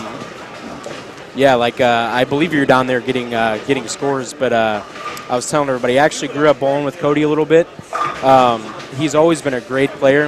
All of us kind of go through that stage where we're a little too much in our head, but the last couple of years, Koty's really kind of come together, and he's been winning some local events that are pretty big. So he's definitely year in and year out getting even better. And when he comes down to this live stream pair here, hopefully we get a better look at him. But physical game, kid's phenomenal. So no shocker that he's on a mission here and making some money. So.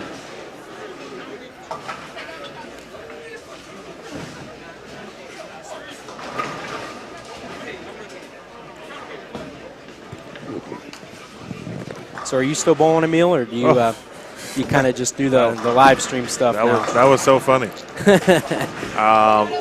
My goal is to get back to that level, but it's been about 2 years since I last threw a ball. Gotcha. And really in the last 5 or so, my life has been solely around live streaming.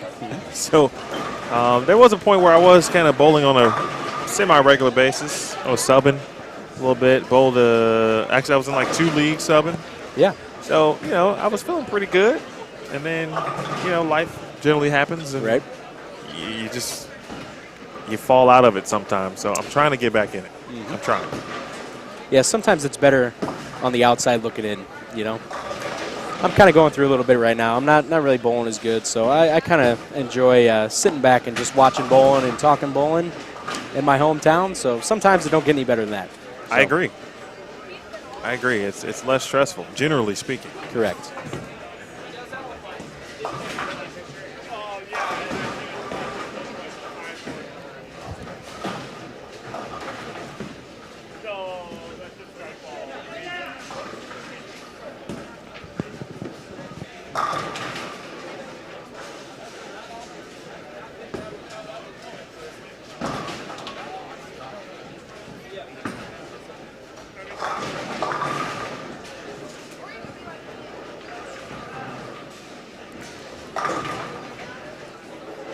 Finally got our final player's name. His name is Josh Hull.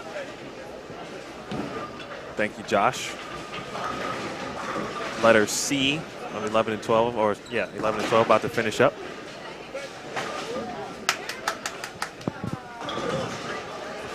We got a couple people in the chat, especially on the Bowl Stream TV channel. I appreciate y'all rocking with me.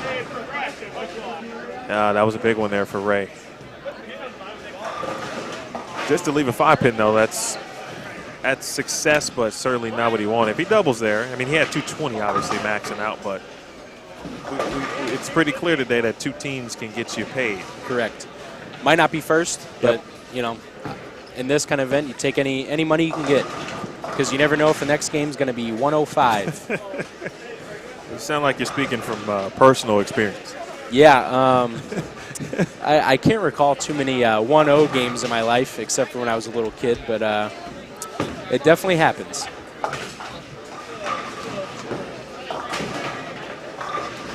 Especially at the Peterson, like we were talking about earlier. Yeah.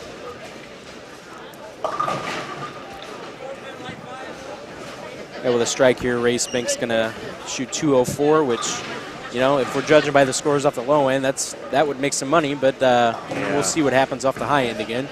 It's quite interesting to see the what might be really significant differences. Someone in the chat said EJ is on 240 pace again, which wouldn't shock me one bit. And I remember seeing EJ bowl last year too, if my memory serves correct. Correct. Yeah, I don't know how good he did last year. I believe he had a couple games that were, you know, 220, 230, but it happened to, you know, that those games he ended up doing all right. Somebody else beat him by a pin or two. So, yeah, I don't think he lost money last year, but I don't think he probably did as good as what he wanted. So. Well, we know what he won. Oh, I'm sorry, no, finished second. Yeah, I believe he shot 230 the second game, or third game, or second game, sorry, and lost to Koty, shooting 285. But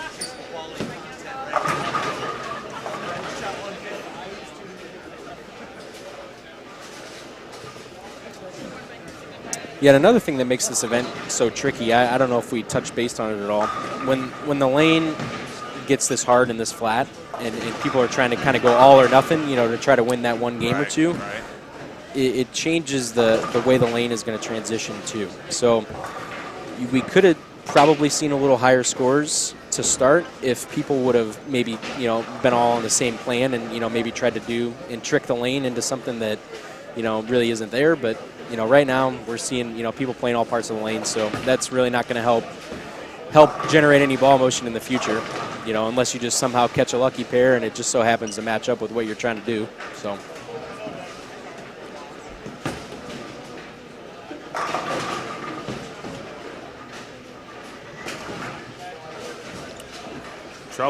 Trouble striking a lot and not striking like you need it, but striking at the wrong time for a couple players. See Jeremy with the what was a 2.8 just a 210. You know, Tim not happy with that shot in his 8th frame.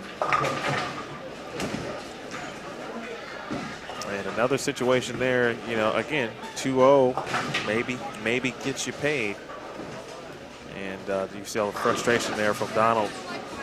I'd like to have that shot back. Would you say, Andrew, in your experience with this event and other, you know, action bowling, obviously, but today is a day where 10th frame, a good shot, good spare. 210 conversion there for Zimmerly. Anyway, sorry. No, go ahead. 10th frame opens literally can cost you thousands of dollars today. Correct. That's part of the reason why I don't want to be bowling, because I have the tendency to open in the 10th a lot. So, you know, I don't want to be handing people money that it might not end well after that. I might break some things. That wouldn't end well. So.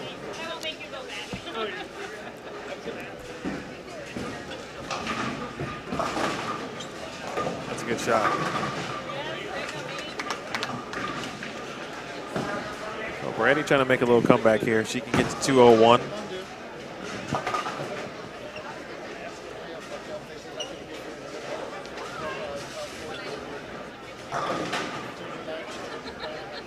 So anyway, I don't know if you covered it though. For the people that are watching, everybody here that's bowling is only allowed to throw 2 bowling balls. So they're allowed that 30-minute practice session before we started tonight. They were allowed to choose 2 bowling balls, and they can change their surface as they please after every game. And I believe Danny said you can actually use weight holes, because this is not a USBC sanctioned event, so you might see some players out there still using some weight holds. So just to kind of inform everybody what we got going on here. So very, very good information, and something I hadn't touched on yet. But those are two key differences, or what you see for most, obviously, certified events. But the ability to change surfaces, and that's huge. Right. You only really see that game to game in World Bowling competition, at least previous World Bowling competition, which confused some people. I remember watching an event that had World Bowling rules, and you had to constantly ask or at least alert the folks who were watching, because they were obviously used to USBC certified rules, meaning correct. There can be no surface adjustments after, depending on the event, practice, before practice, whatever it is. So that could be an advantage to some. Yeah, I don't know why anybody right now would want to be hitting their ball with any Abrelon, but if somebody's got a spinner in the car and they can this might not be the tournament or the pattern really for that. Right. Maybe a little bit of shine. If there's a Luster King back there somewhere, the bowling alley might be making some money on the Luster King there, but I don't think anybody's hitting their ball at surface. So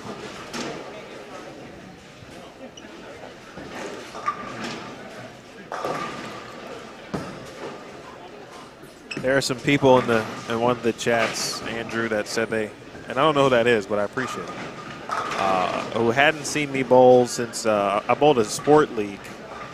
Man, this early part of the 2010s, I think. I said that was the last time they saw me bowl, which was good because I was still good then. So that's a lasting memory that you should keep forever. Yeah, I was averaging like 190, high 190s, 2-0 in sport. I was all right then. Right, yeah, that's respectable. Oh yeah, I was, sport league. I think that was when sport leagues really kind of first became correct. Important, I would say, to one's game as far as improving is concerned. Yeah, so I just got a glimpse of Eddie Bird down there on 23 and 24. I don't really, I don't know how his game's going down there, but just you guys can't see too well because obviously we're on the low end. But it just so happened, to me, it just looks like the little ball motion you can generate. It just seems to look better on the high end. Like I said, from before, various reasons, whether the ball gets to the front a little better or whatever, not as much hang to the right. But it just so happens that to me it looks like I said, the ball motion on the high end, what little you have is definitely better. So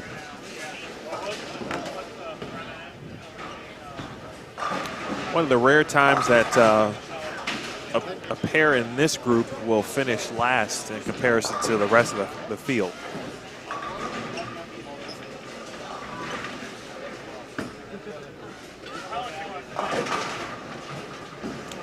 A lot of two-pin combinations. Yeah, I was just going to say that right there from Jeremy. That's like a perfect example of how tricky and flat they are right now. I believe his last shot on that lane went high. Or no, he made the 210 the last time on that lane. But anyway, a pinch in from that is going to hit the nose, or the likelihood of it hitting the nose is pretty high. So you got to be insanely accurate, even on the high end where we see the scores be a little higher. But a little to the right, and the ball never really wants to pick up. And as soon as it gets a hair up the lane, the front of the lane takes it, and not good results. So overall, insanely tricky, and they don't seem like they're calming down much at all, like I thought they might have. But is that kind of what you're seeing out there? Yeah, it's obviously some of the stuff we already touched on, but yeah, I think we'll get a good idea of what Tim may be looking for, and as he continues on in the tournament. But it's not only Tim in that area too. It's been players starting game one in that look, not in front of the ball return, but some were already at 5th, 6th arrow. We talked about Brandi earlier, 224 game one, and it looks like she may have tried to move further right, perhaps to see what was out there. And we talked about it a little bit earlier. Didn't really see anybody out there. Right. Saw a couple shots and just wasn't quite getting up the hill. So that area is iffy, obviously. Right. There's not a lot of room. Literally speaking, there's no So hold. Right. You know, there's OB. My dad likes to say, I don't know if he's watching right now, but Rich Orff, my dad, likes to say bowling in a phone booth. Yeah, there's a lot of that happening. And for those who kind of figured out how to not make that happen, maybe turn into Superman while you're in that phone booth. Those are the players that are, you know, making $1,600 a game. Right. Nice shot there, Brandi.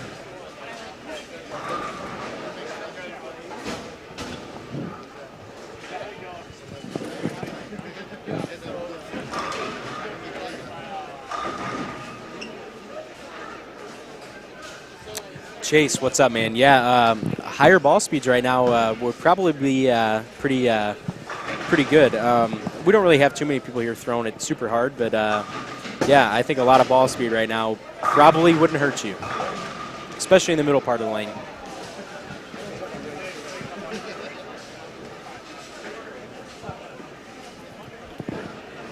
Timmy Barrett just finished with 202 there. Hopefully that makes me some money, sneaks in a little bit. That'd be nice.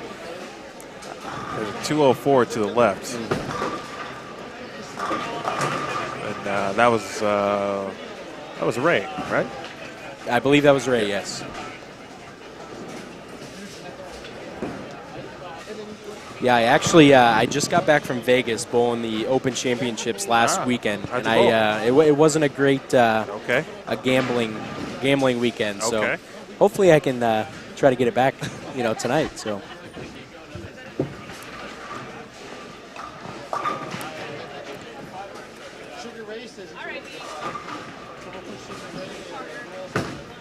Yeah, so hopefully I'm doing an all right job for you, man. Sorry if I'm blabbing on. Like no, you're good. You're good. I believe the chat and the viewers watching are enjoying. I teased this and I said I was looking forward to both you and Drew's point of view on this.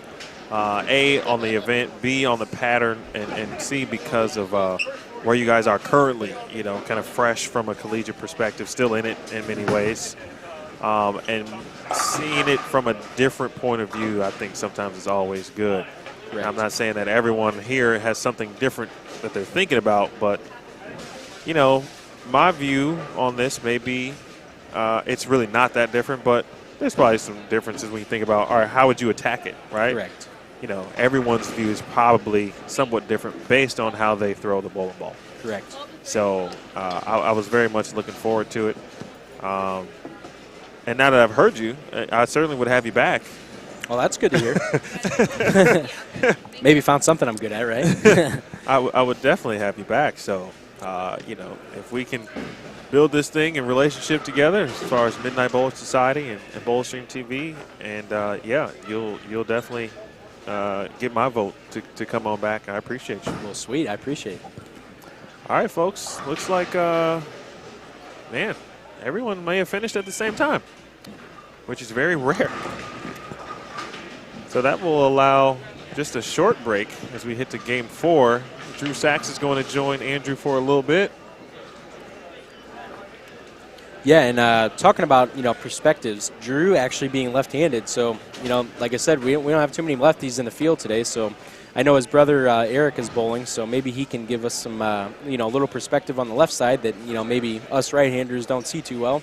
So I'm kind of interested, too, to see what Drew has to say. So we'll see him here in a second. Did we get a no, game 3 just completed, so no, we don't have a score update.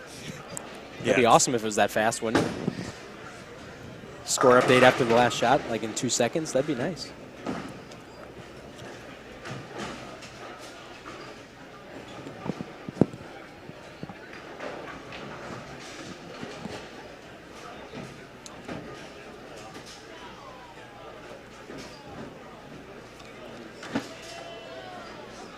All right, so we're transitioning into game 4 here. Looks like we got Anthony Simonsen coming to 13 and 14 here. I know some people in the chat probably are interested in seeing him.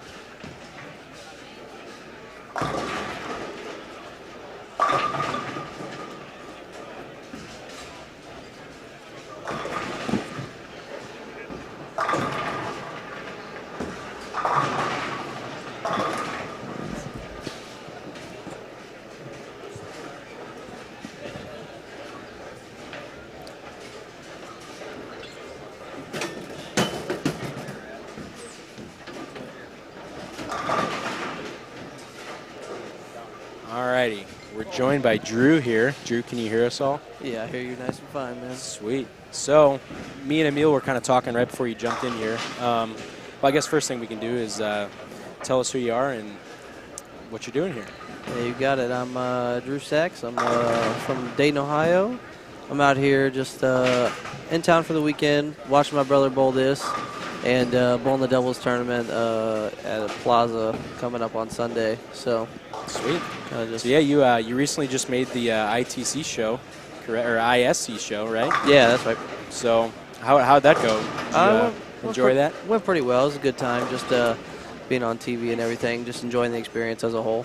Yeah, for sure. So you're a sophomore now in Lindenwood, correct? Yeah, I'll be going into junior year next year. Gotcha. So I know you've been walking around for a little bit, and me and Emil have been kind of, chatting it up in here. So what do you kind of see being left-handed, out there, with being the majority right-handers? What do you see on the left that maybe we haven't seen so far? Yeah, I know traditionally the left side is usually pretty difficult in this tournament and in this house in general, just some house characteristics, but usually not a lot come out due to those reasons. But from what I've seen a lot of success. Well, not a ton of success, but I've been watching my brother. He tried to play him out originally and kind of chased it in a little bit. But what makes it difficult is the righties are able to just chase it left the whole day. But when the lefties, there's no transition out on the break point, so chasing it in doesn't work too well. I think something that I might try or do would be grab something smooth, maybe a 1 to 2 inch pin ball or some urethane and just get it over the heads, just kind of trap the 1-2, because shooting 2-0s, 2-teens is going to make you money every game. And being a lefty, you're not looking for the streaky 250 games or anything like that. You got to just grind out 2-teens, 220s and hope to make some money that way. Yeah, for sure. So how's your brother doing so far? Not too good. I know he just ball changed. He was throwing a purple hammer, a couple bad games in there, but it looks like he went to a phase 2, kind of what I was talking about, lofting the heads a little bit. So hopefully he can string them together, do something cool. Yeah, they definitely they don't look too promising on either side right now. Either side. So it's definitely a shot-making competition at this point. Yeah, for sure, and almost to an extent right now, some luck. If you can hit the head pin, definitely, and catch a Brooklyn here and there, like it's gonna hopefully make you some money. So yeah, I would definitely agree with that. Just being able to keep the head pin in play and staying out of trouble would definitely be my advice to these bowlers right now. Just like Baker in college, right? Making spares. Exactly, making spares. I actually just watched the end of last game. I watched Koty Aldrich. I think he won 2 games ago. Him and Brad Miller just exchanged strikes in the 10th to see who won that game. It was oh, really? 228 to 225. Brad Miller, I'm pretty sure, took that game, unless someone else shot higher, but I don't think anyone else was in the building. Yeah. One thing we were kind of talking about earlier, I know it's kind of repetitive for the people that have been watching, but since you're kind of hopping in, bowling here, as a junior, me being a little more local, but you being, having a little more experience here lately, going to Lindenwood and practicing here all the time, we see, or at least I see for the most part, all of the scores that are winning every game are coming off the higher end of the building. So, higher end of the building, yep. Do you see that on the left as well, that the left side is better on the higher side of the building? Or is it kind of the opposite? I know sometimes that can be a thing. Yeah, sometimes it's reversed. I'm not 100% sure. Like I said, it's a small field of lefties to see, and a lot of lefties don't like to do what I do. So, but as a whole, I'd like to think that some really good pairs to hit as a lefty would be 13 to 14, and a couple other ones down there. The high end definitely traditionally, just based off bowling leagues and practice, seems to definitely result in higher scoring. I know 31 and 32 is not in play, but I believe something around 60 to 70% of the honor scores shot at this center the last fall were all on 31 and 32. So yeah, being on the right side too, I love that pair.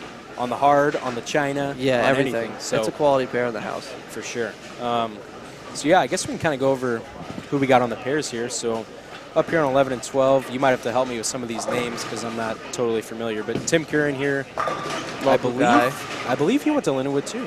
I think he might have, yes. Yeah, no, he's a California bowling swag staffer, represents them for the area. Yeah. So yeah. Anyway, 11 and 12, Tim Curran, Timmy Barrett, Tom Adcock's sighting. He just came off the high end. We haven't seen him yet.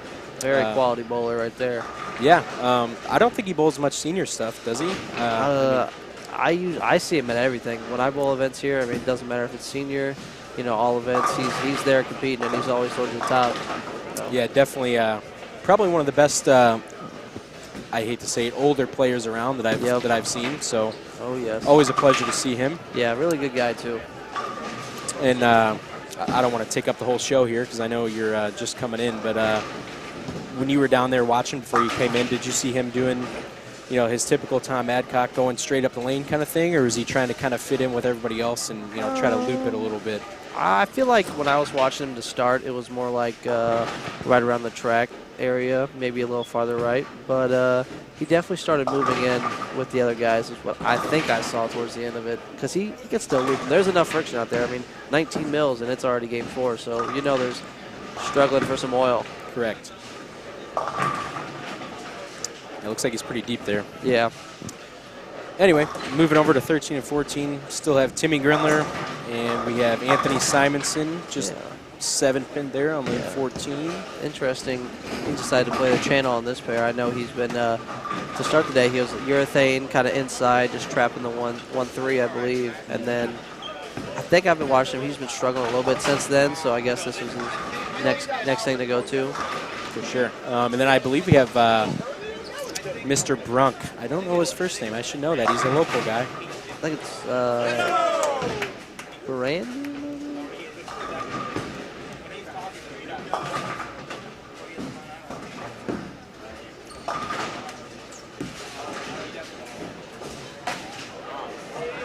Matthew Brunk. Matthew. I don't know why I didn't know that. I should have known that. Anyway. Yeah.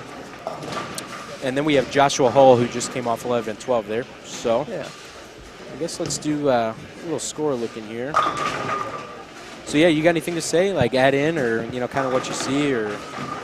Yeah. I mean, so far it's a super good event being run by Danny right now. I mean, really good event. I'm just glad to be a part of it. When he asked me to come in and help out with the live stream, and I was instant yes, no matter what. Definitely just want to be a part of the event, and hopefully it keeps growing. Honestly, I know they cap it out some bowlers, and we had some people drop out last minute, but so far, I mean, it's an amazing event to be a part of. It's the first time I've come out to one. I've watched them in the past, but yeah, it's fun time being here. I recommend if anyone hasn't come out, definitely come out next year, anytime after that.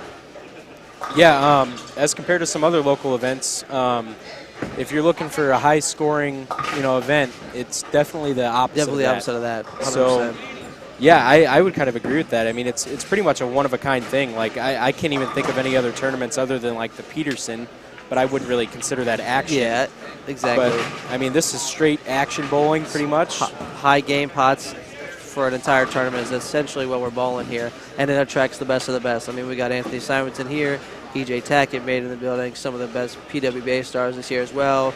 You know, even the local guys. I mean, it's a phenomenal field of bowlers, and yeah, it continues to get better every year as well. Yeah, for sure. I mean, it's probably a little different for you, you know, not being as much of a local guy, but, you know, me being local and from St. Louis, me growing up, really didn't see too many great players coming through here. We kind of went through a lull of some tournaments. So the last couple of years we saw kind of a, you know, a resurrection of, you know, some good tournaments and some good players coming in. So for me at least, you know, being from here, it feels good to see St. Louis, you know, bringing in some of the best thriving bowlers, as it used to, for sure. Definitely one of the biggest bowling cities traditionally.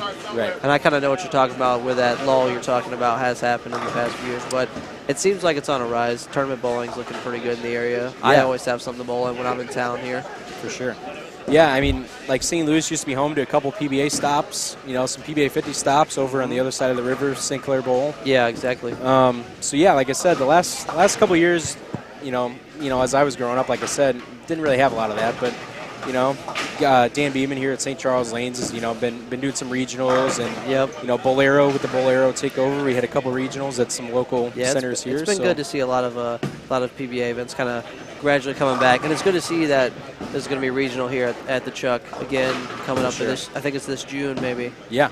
Yeah. Might have to make a trip out for that one. Yeah, for sure. So anyway, yeah, it's just great to see. So yeah. Let's see. So we're about almost halfway through game 4 here. Scoring paces, it's going back down. I think the last 2 games it was a little higher. I mean, it was taking some strikes to win. I think there was more 2 teens to 2 20s unless that 190, 2-0 jump, and then there is a couple 240s, 250s hanging around in there. I think the ability to shoot a big game is getting harder and harder as the day's going on right now. So. Correct. Yeah, I mean, I'm seeing, I just got a glance down. I know a couple guys were doing it down here earlier. Like Brandi was trying to play to the right a little bit. It seems like most of the guys are trying to go back to the right a little bit. At least the right-handers are, because the middle of the lane is just so destroyed right now. Unless you can really be perfect. To me, there's not, even to the right, there's not that much room, but it seems like you can get the ball to be a little more controllable to the right now. So yeah, there's enough breakdown there. It might happen, but you still run into this, like, Tim over here just half a loafed on the left lane here, so it's definitely run into some trouble either way on the lane. Yeah, I mean, it's so crazy. Like, you know, from normal bowling, you almost see literally the exact opposite. So we had most of the people starting out playing in a little bit, and now we're seeing everybody go to the right. Whereas, you know, trying to keep their angles in front of them. Normal bowling, right? People start straighter, and then you gradually, you know, chase it left, and then you get in front of the ball return. But it kind of seems like the opposite. So that just shows how, you know, crazy and wild this tournament is. So like Drew said earlier, if you haven't seen it in person, you got to make a trip next year, mark it on your calendar, and come see it in person. And you know, even if you're not bowling, it doesn't mean there's not an opportunity to make money. I mean, they got the Calcutta. Plenty of bowlers aren't playing in the side action or the brackets, and you know, you want to put up some of your money to back up. There's definitely a huge opportunity to make money just by watching this great event as well. Right, for sure. So did you get anybody in the Calcutta, or did you just kind of hanging out? I was just kind of hanging out. I was thinking about getting my brother, but a friend of mine ended up getting him, so I was like, I'll just hang out. Right. Enjoying the trip, just relaxing, watching bowling. I mean, this is my kind of bowling where it's hard. You got to make spares. I mean, giving up. I watched someone shoot game one. He goes 190, missing 3 makeables. I mean, that's the difference between not cashing and walking away at that game with about $700 in your pocket. Like, for sure. That's huge. Yeah, so we were kind of talking before. I mean, it's pretty obvious. The guys that are bowling good right now are the ones that can find somewhat of a ball motion. Somewhat of a ball motion. You can't really come in here expecting to strike and expecting to have, you know, even 1 or 2 boards down the lane. Exactly. The guys you got to be making shots. You got to be staying on top of your moves, and that's just huge. What I've been seeing is out of the success of some guys, it looks to me that shiny symmetricals seem to be somewhat of the move right now. I know. What's his name? Who just shot 285 a few games ago? Koty, yeah. No, I forgot his name. But he was throwing something shiny, kind of keeping his angles in front of him. Brad, I know he's throwing a high road X. I think that's a polished symmetrical, but it might be a solid. But yeah, some trying to get through the fronts, but not too crazy off the spot down lane. Keep the angles in front of you still. Correct. Yeah. I know you do a little bit of drilling bowling balls and stuff, as do I. As you know, my family has a local pro shop here, so I kind of pride myself with kind of knowing a little bit of ball motion and, you know, trying to read what the lane's telling me. So exactly. I had Ryan Stubblefield ask me earlier, and a couple other people. I was talking to Timmy Barrett, you know. He's like, man, what do you think I should bring, you know, for later on? I'm like, you know, I really think you need some shiny, you know, symmetrics, weaker stuff, because we know the surface is old here and there's a lot of friction. It's a lot of friction. This house definitely is known for hooking. So yeah, as far as what you're seeing being left-handed and you know, seeing it on the right side as well, you know, we're all speaking the same language. Exactly. So. Getting your ball to get through the fronts, like we said. I mean, some people threw surface earlier, and like we said, it's 19 mils. You know, it goes by fast. It's hot in here. There's a lot of people, a lot of bowlers. Lanes are transitioning, so getting through the fronts, but being able to control the break point down lane is definitely crucial right now. For sure. Ooh, pretty good break. Tripping the 4 forward. Very nice. And I don't know what you think. I know we were talking about him a little bit earlier, but guys like Tom Adcock, not that he throws it, you know, super straight, but he's one of those guys that's a little bit softer at the bottom. So I know he doesn't like getting in too deep like he is now, but I could see him kind of make a run here. Maybe bowl 220 or 230. I could definitely see that. I know him. And he usually bowls doubles with Jason Queen. I mean, those guys, they might not have the highest rev rate, they might not have the highest ball speed, but when they can get lined up, they're dangerous. Very, very dangerous. Yeah, and it doesn't matter what they're bowling on. Sorry to cut you off there, but it doesn't matter what they're bowling on. Yep. You know, what ball they're throwing. where they're at, they're always going to be in the hunt. So yeah, they're always fighting for a chance, and that's what makes them dangerous. looks like we got a 3-game scoring update here. You want to go ahead and rattle her off? Yeah. All right. Let's see. Game 3, leading up. Koty Aldrich, 225 that game. EJ Tackett actually, I believe, took the win that game. 229 over Brad Miller's 228. Pretty huge right there. I think who snuck in? I believe there was a 223 shot that game for the last cash out spot. Maybe not. Nope. Oh, 218's 218. Yeah, already. Oh, no, there's 223. Jake Bennett, Yeah. 223. Local guy. I was about to say, I thought I saw him shoot that game. Struggling as a whole, but that just shows, I mean, you can have a rough start. I mean, going 140, 180, 223. Get you back in the hunt right there. That's for sure. Yeah, I mean, it's going back to like what we said. I know I hate being repetitive, but I have not seen any of those scores win the first 3 games from the low end. Every game that has been won, or for that matter, of cash. A cash is huge. I mean, you still got to throw quality shots just to cash. I mean, right. It's realistically about catching breaks to get the win on the game. Look at that, swishing them out. Very good shot there. I'm going to go out on a limb here. I want to say that Mr. Adcock's going to bowl 236 this game. I was going to say 230, 235 seems like a good number. And he is going to win. And that's going to be the first win from the low end. So that would be good to see,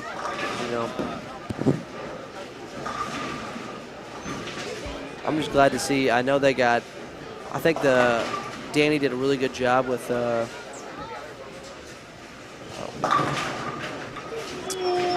yeah, go ahead. What were you saying? Sorry, yeah, with taking pairs that are traditionally not too good on either side how to play for this for the actual event itself. Like 9 and 10 is traditionally not the greatest pairs, as well as 15 and 16. So getting those out of play is definitely pretty good for the bowler. So catching a bad pair isn't really a part of the game right now. It's all about shot making. Yeah, for sure. So I just got a little cue from Emil over here, our little producer now. He said to run through the standings. So I'm going to run through. Why don't we just do the top 10, total pins. So through 3 games, Koty Aldrich is actually leading the field, averaging almost 220. And honestly, for people that are watching, to average almost 220 for the first 3 games, like that is like insanely huge. Yeah. So EJ Tackett's second, almost averaging 220 as well. And then it drops, 10 pins. And third is Brad Miller. He has 629 through 3. Mike Sapolis is fourth, shot 611 the first 3. Tom Hess rounding out the top 5 at 603. And then Simonsen has 597. Ray Spink, 591. Brandi Branka, 586. Eddie Burks, 576. And Kyle Sherman, 568. I believe that was 10. 2, 4, 6, 8, 10. Yep. So rounding out the top 10, it's taken 189. So insanely low scores. Super low scoring.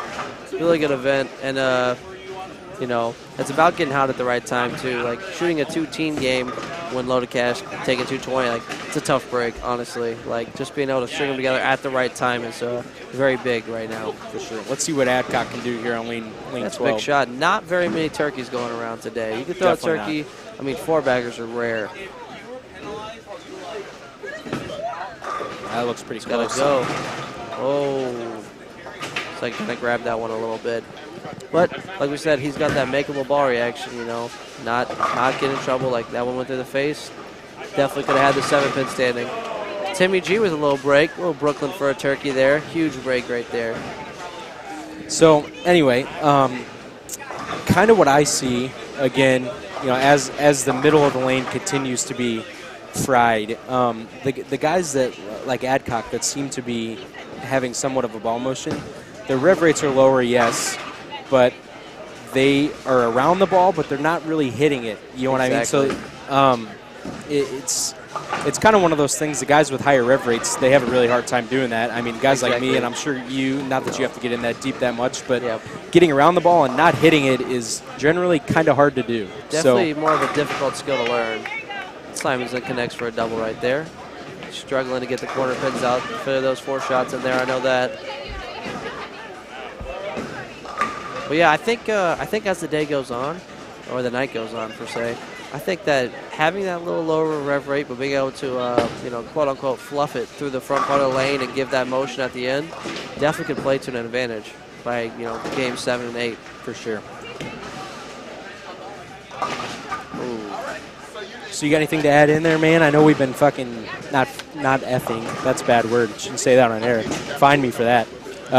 It's getting a little late. I worked all day, so I apologize for people listening. Do you have anything to add in? I know we've been chiming on here for a while, but I know. Just wish we had live scoring for the whole center. It's hard to look down across the way, but looks like we got somebody on 19 and 20. Strike spare, turkey spare. I mean, I think it's just exciting just to come out and watch. Just, you got to travel a house just to see, all right, who's winning, who's this, who's that. I'll really give a round of applause to these bowlers for it's a lot of money to put up, Yeah, $1,000 entry fee. I mean, it's high stakes bowling, and I think realistically there's no better place for this tournament to be run than St. Louis. I mean, this city was definitely built on high stakes bowling, pop bowling, every day, all the time back in the day. And there's just a lot of really good stories. Like, you find someone from out here. I know my coach, Randy Lightfoot, I mean, he's got a really good stories about him pop bowling back in the day. Right. I mean, they're bowling for their lives out here. Not so much anymore because bowling's more of a side hustle nowadays. But it's still, I mean, $1,000, this kind of gives you a flashback to the golden days of bowling where, I'm going to get this check, make a payment on the house or something, you could walk out of here with a lot of money tonight.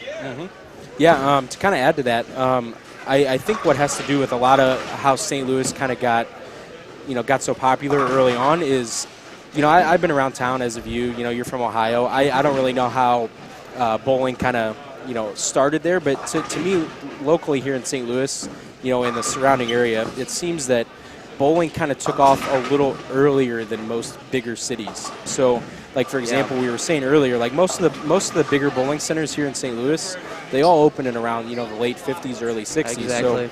So, the bowling boom, obviously we weren't around for that, but, around the 70s, to the 80s. So I feel like that's when most of, bowling centers in other cities were built. So I feel like, St. Louis kind of got a little bit of a head start, with more bowling centers earlier. Definitely agree with that. I know a couple other big cities, Detroit, Chicago area, like those cities got started. But like you said, it was more towards the 60s and 70s when they were getting started. So they got off to a little later because they were just building bowling alleys by that time. Right. So yeah, how are we looking here? It's like looking here. Something to add. I don't know if it's been brought. Oh, really good split conversion there. Very nice. But getting the corners out, just the back row. I mean, if you're looking at the lanes and you see the pins falling kind of funky, these are actually brand new pins put in just for this tournament. I know they've been sitting in some cases for a while, and yeah, not much play. So these are fresh hits. They're pristine pins, and they're made for this. Yeah, for sure. I'm actually buddies with one of the mechanics here, Billy. I'm sure you know him too from being around here. He said they've been doing a lot of work on the machines, as Dan Beeman recently took over a couple years ago. Yep. Been doing a lot of work, so making sure the machines are running good for the new pins so they don't get all tore up. So that's good to see. Taking care of their bowling center and, providing a great place for events like this to happen. So shout out to Dan Beeman and staff. Everybody that not everybody sees all the time, mechanics for making everything run well. And exactly. Oh, a little trip forward for Adcock. Very, very good shot. Hoping to, hey, still got 240s on the board, so, the possibility's out there. I could have snuck him out in the Calcutta, too. I was kind of thinking about it, but he went for a little more money than what I had in my pocket, so I was hoping I could have got him. But yeah, there's a couple guys that go a little lower, and you're like, wow, really?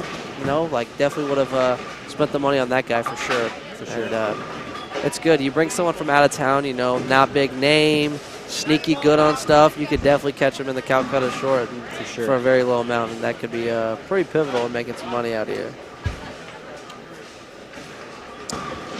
So yeah, getting close to completing game 4 here.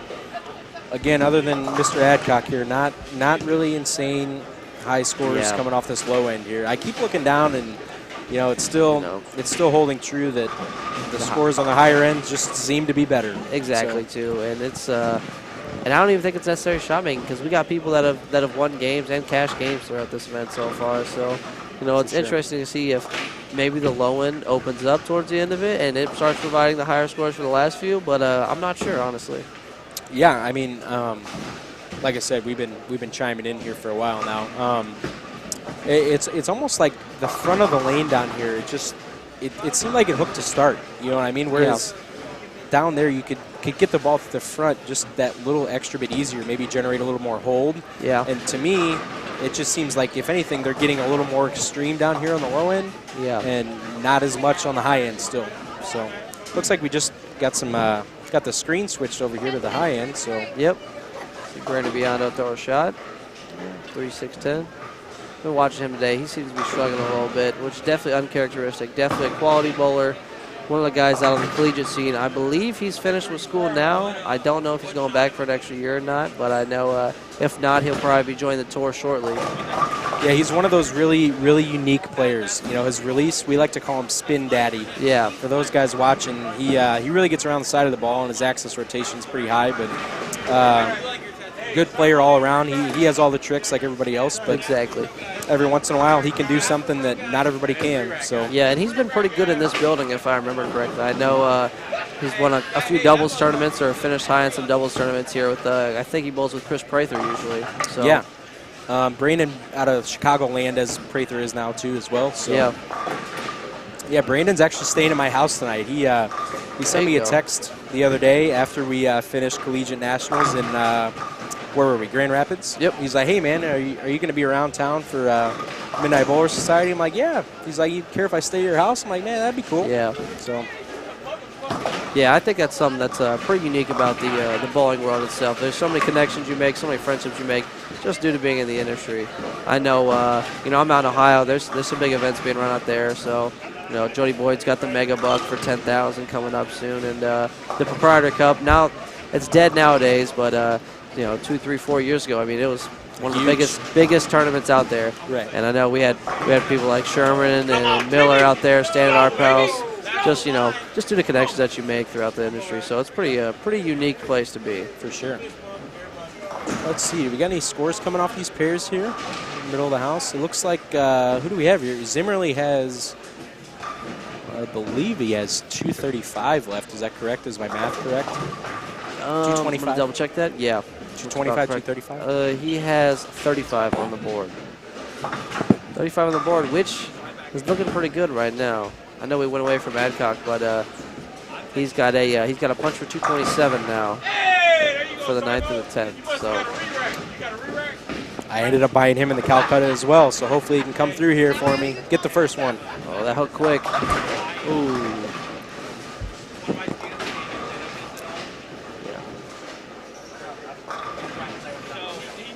Yeah, anyway, this is kind of our first view of the medium to higher end, so it's kind of weird watching in front of me and then seeing the TV screen of the higher end. But definitely a big spare to make here. I know it's a 5-pin, but they're tricky right now, for sure. And make this spare, get a strike on the board, 224. Definitely a big score to put up. And, obviously we're looking at down here, the only person that's got a max higher than that right now is Adcock. So. And he'd need the last 4 to shoot. He'd need the last 4, so yeah. We can't see past that very much. I mean, I'm looking down and I'm not seeing a lot of strikes. Lots of red, man. Lots of red. Tons of splits.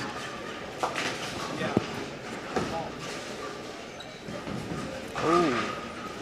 Good spare, Jeremy. I mean, that's another Lindenwood alumni. I feel like a lot of Lindenwood alum in the area today. Yeah, definitely. Definitely. Get some more of those McKendree guys out here. We'd love to see them out bowling. Yeah, for sure. You guys have some good alumni.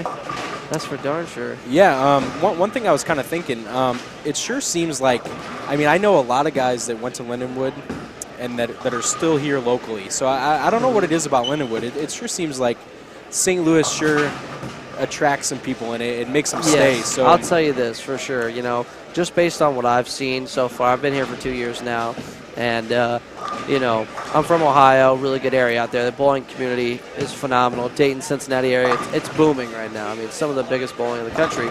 But, the bowlers out here and just the place. Like, you come to Lindenwood and bowl for a few years, you'll want to live out here afterwards. It just seems to be a common theme. Even if you don't think you will originally. Like, I'm out here on a trip right now with my girlfriend. And I took her around campus. Said she hasn't really seen it. Took her down to the streets of St. Charles, took her around Main Street. And she's like, yeah, I could definitely see us living here. And, she hasn't even been here for a few years. First trip out here. it's just a pretty special place, St. Louis, and I think it attracts all kinds of people from all around. Yeah, I mean, that's awesome to see. I mean, us being over in McKendree, we're kind of, you know, out of the city limits, really. So A little bit across the river. There really isn't too many McKendree alumni that kind of hang around, which is kind of shocking, but, you know, I mean, we're really not that far from each other. Powerhouse program. I mean, we're about 45 minutes away. You know, there's a lot of really good bowlers that come out of that program. Yeah, for sure. So anyway, yeah, like it's really good to see that, you know, some bowlers that maybe not from here, but, you know, can now call St. Louis home, you know, simply just because they went to Lindenwood and they found St. Louis. Around the area, yep. Yeah.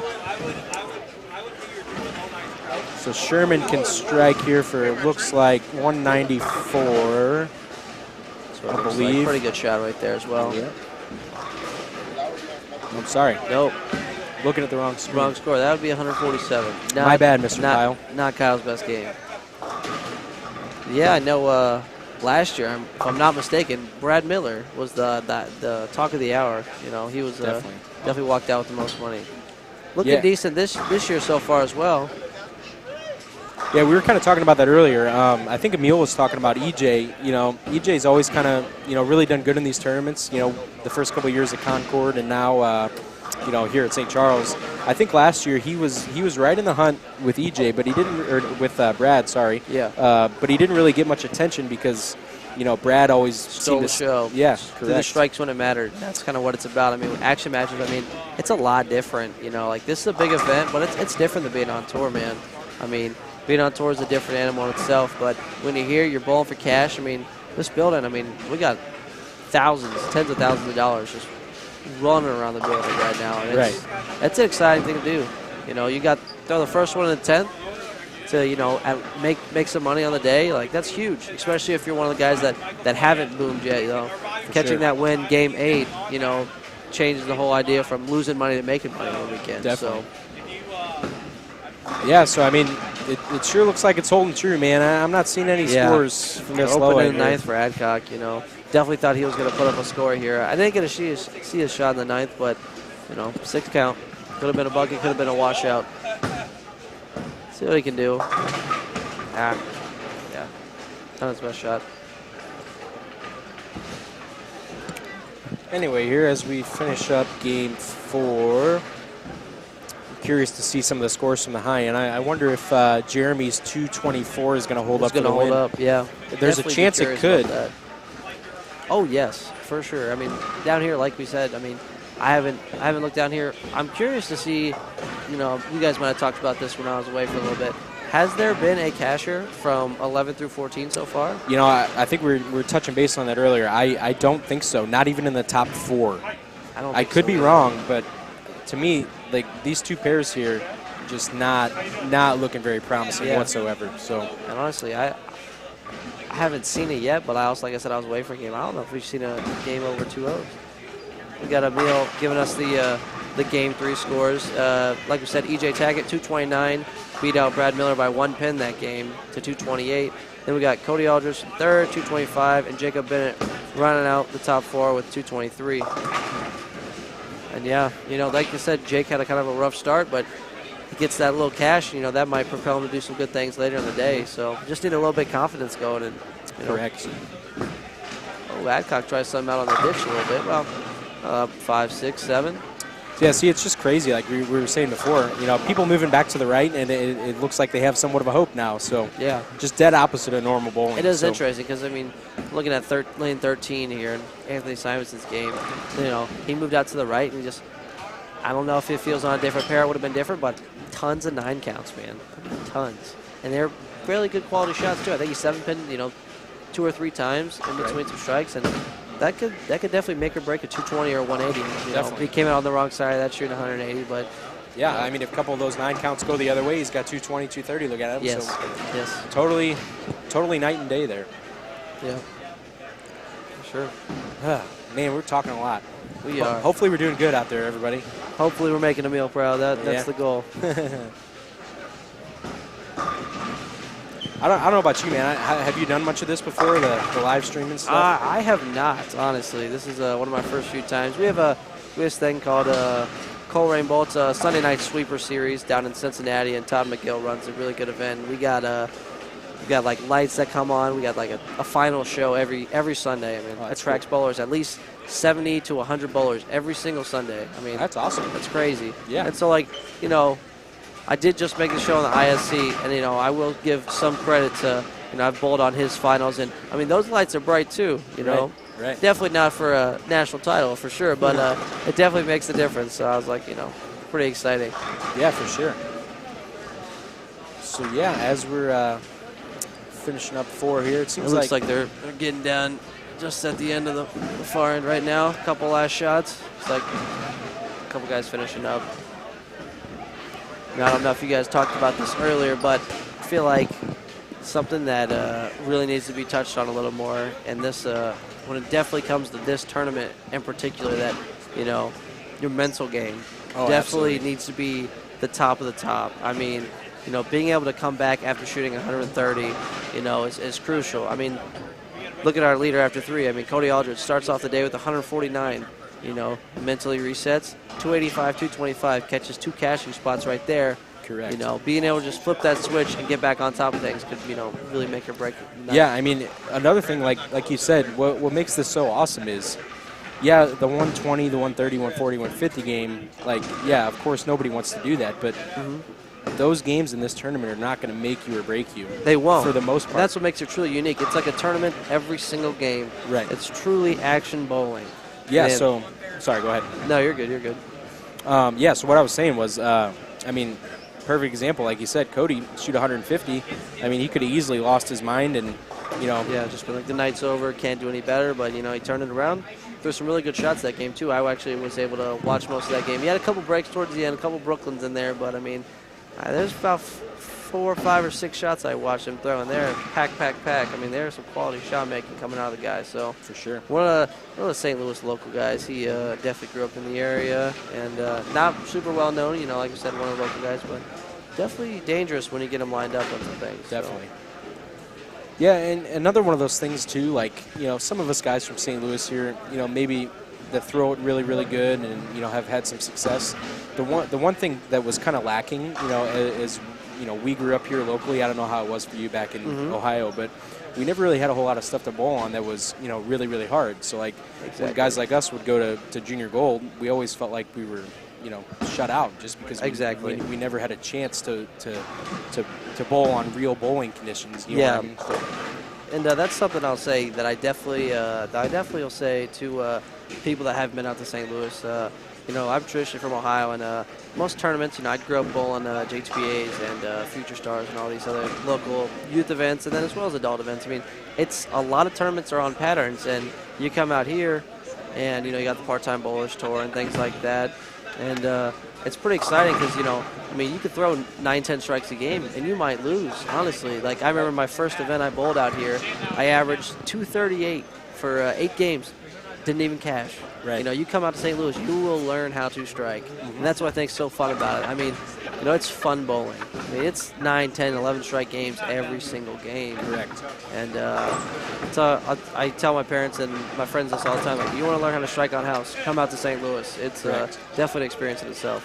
Yeah, I mean, while St. Louis the last couple of years has been, you know, kind of known for being not really the house shot capital of the world, because as we all know, they're easy everywhere. As our buddy Jerry Kessler likes to say, you know, China bowling is king, but really St. Louis has definitely had some more variety recently, you know, to the people that actually want to better themselves and bowl on little harder conditions. So that's always good to see. I know some of the tournament directors and everything in the area definitely have started, you know, they keep house shot bowling still alive because it should, you know, that's a different form. And definitely starting to put in more sports shot bowling in there too. So that's a good mix of the two. Never hurt anybody. So that's what we like to see. Yeah. I just lost what I was going to say there, but yeah, Anthony Simonsen definitely just moved back out to the right with a stronger, symmetric, solid bowling ball. So that ball motion looked pretty good there. I don't know what you saw there, but I like that. You know, had a little splash to the rack, got the pins out. I know I was struggling to do that last game. So like I said, 11 and 12, pretty quality pair. One of my favorite pairs in the house. You know, I bowl for Lindenwood. The college team usually bowls on 1 through 14 traditionally. So they, I wouldn't say they get more wear and tear, but from what I see, you know, throughout the fall and the winter time, definitely 1 through 14 gets a lot of play. And it's good, like I said about topography, it's good that 1 through 8 aren't in play because definitely a lot of bad lanes in there. Yeah, we don't like to talk too bad about the bowling center, but for the most people don't know, I believe I touched on it earlier, 1 through 8 was actually added on a little bit later than the actual first 24, so 9 through 32 were original bowling lanes. So, and yeah, the center's phenomenal. I'm an employee. The center, go to Lindenwood. I owe the lanes for everybody. So, 3 and 4 will always hold a special place in my heart. So practice hard, fry out hard. Everything productive works there. Looks like we are getting the Game 4 update. Like we said, Jake Bennett, winner of that game, 235. We had a tie for second and third that game with Jeremy Zimmerly and Tom Hess, and then E.J. Tackett rounding out the top 4 with 211, and Tom Hess and Jeremy Zimmerly shot 224. So yeah, it's like I said, 211, squeezing in there, and then Jake Bennett 223 to catch 4th, Game 3, 235 takes the win, Game 4. I mean, that's huge right there. For sure. Should make his backer happy. I know I was talking to him earlier. He's like, if I can just get my money back, then that'd be good. Yep. So yeah, good to see. Definitely, it's our first tie of the day, though. Game 4. And honestly, between finishing 3rd and 4th, not 3rd and 4th, 2nd and 3rd, definitely better than finishing 3rd. Yeah. Every dollar counts, and that's a fact. Adding it up at the end of the night. Looks like we have a lot of deadwoods on 11 and 12 tonight. See Noah, our employee here, walking up and down the lanes, making sure everything's good. So.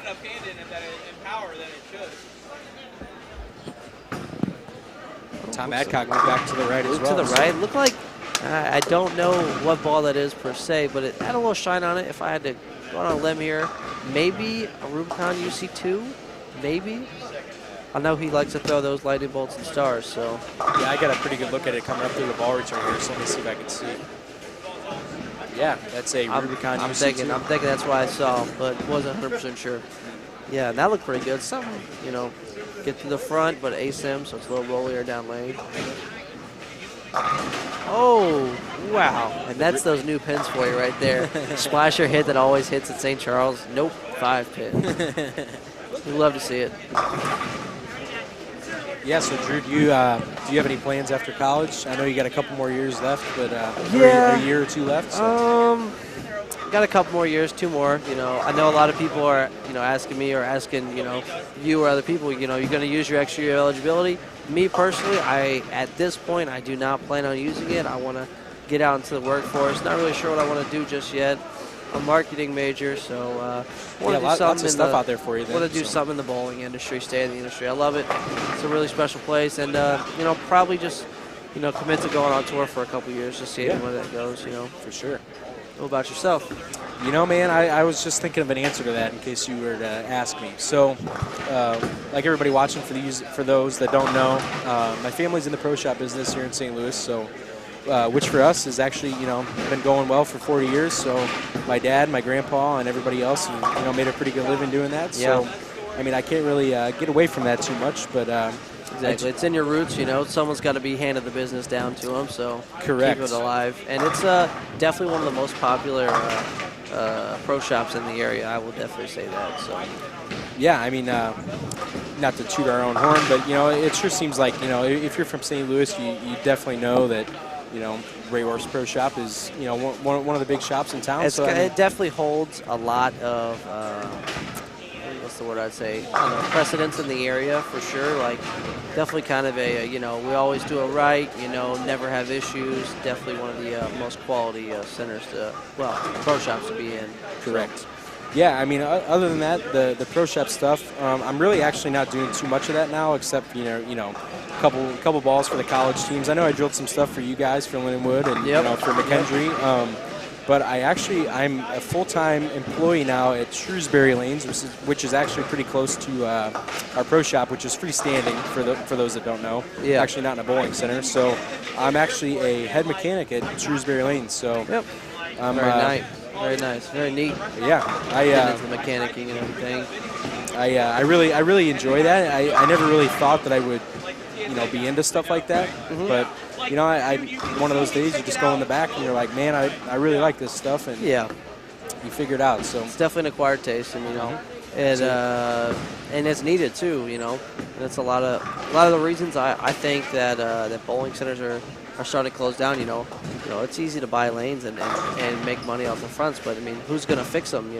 Right. You got to train that next generation of mechanics, because you look around, like head mechanics, like getting 50, 60, 70-year-old. There's not a lot of young guys out there being head mechanics. So people like you, I think, the industry really appreciates.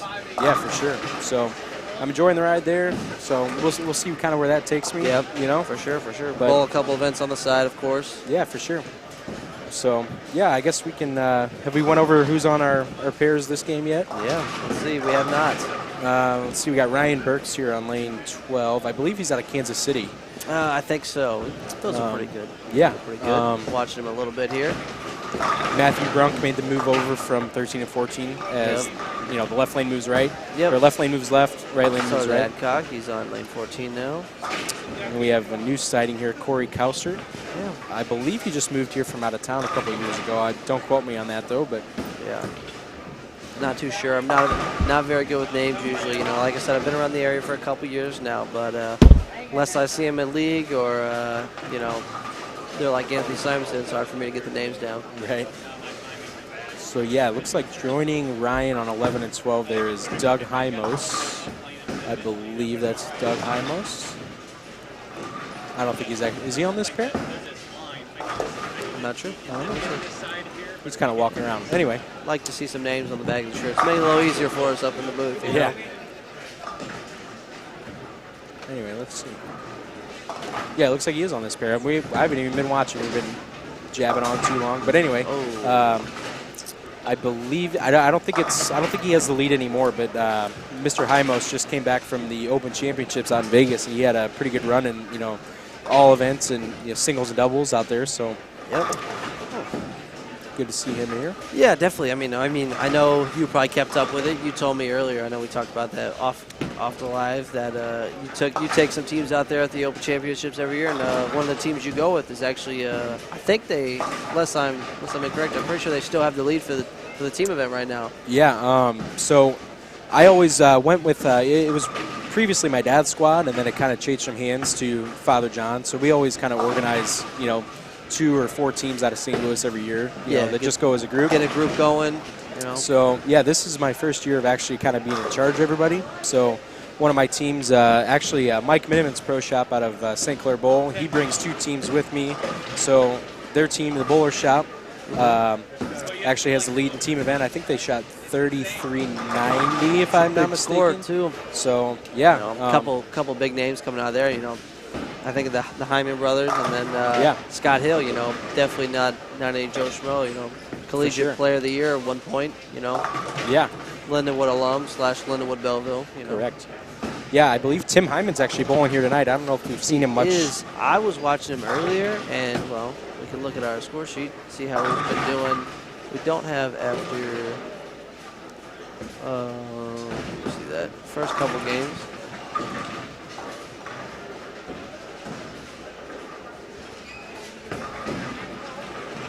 We appreciate that, Derek Madsen. It's always good hearing from you. I'm sure I'll see you around in the fall. We always bowl the same leagues and so. Derek, love you, buddy. Thanks for the kind words, man. One of St. Louis' finest, as I'll say. Yeah, in many ways. one of the first few bowlers I met / saw when I was out here. I definitely have watched some pretty cool things happen in this center for sure. I remember my first trip out to St. Louis was about 3 or 4 years ago. I came in town to see my brother, and I watched Shea Benbender, a local guy. Yeah, for those that, sorry, I'm getting a scoring update here. Yeah.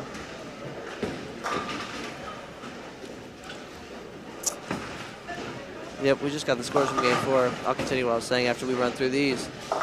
Yeah, go for it. Like our, after 4, looks like E.J. Tackett shooting 211, as we said, averaging 217 right now. Tom Hess making a big jump, 224, now up to 206. Koty Aldrich struggled a little bit that game, and with 140 again, and back to 200 average. Mike Sapolis hanging around the top 5 with 801 for 4. And then rounding out the top 5 is Jacob Bennett. Like we said, last 2 big games, 223, 235. Catch some cashing spots to 783 for 4, so that's 195. Then right after that, we got Anthony Simonsen, followed up by Ray Spink, local guy, Danny Spink's brother. And he's coach for Lindenwood now, actually, so it's always good to see him succeeding. And after him, we got Eddie Bird, coming in. Ryan Burks, and then Brad Miller and Jeremy Zimley round out the top 10 there. So lots of big names, but you see a big fluctuation throughout the whole event, so pretty interesting to see there. Yeah, definitely a lot of up and a lot of down. So. And what's crazy to see is that, we're halfway through and anything can happen still. Yeah. So, we're through 4 games, and some of the people towards the bottom, by the end of the night tonight, they could be towards the top. And that's what makes it really unique and special. So. Yeah, so anyway, I think we're on the Derek Mattson topic. For anybody that doesn't know Derek is one heck of a guy. Great bowler. And he's one of those lefties, can't be too good, Right.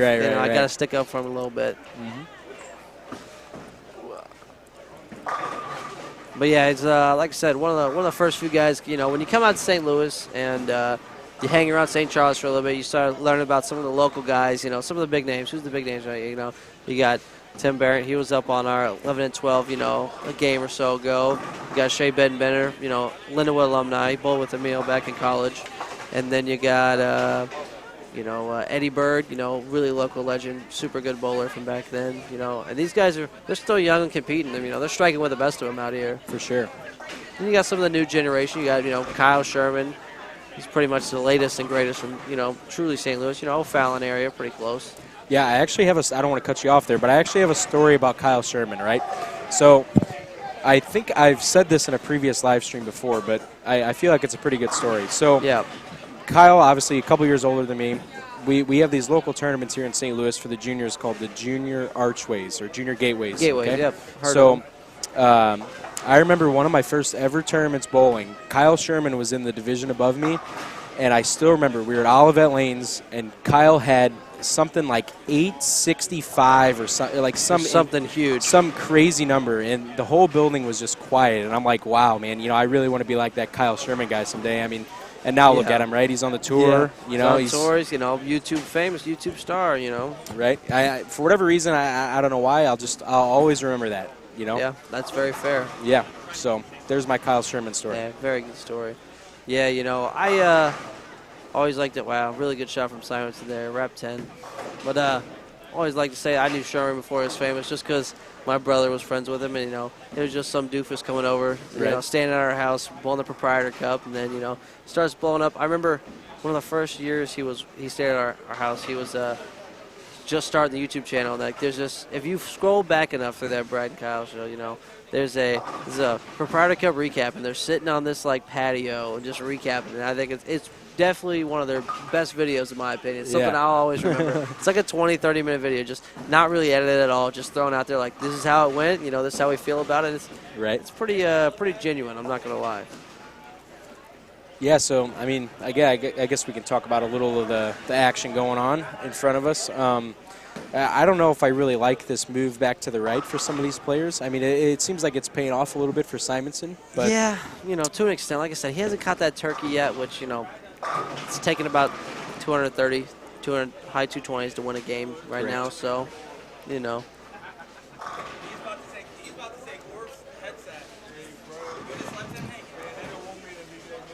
Yeah, but anyway, again, oh, you good?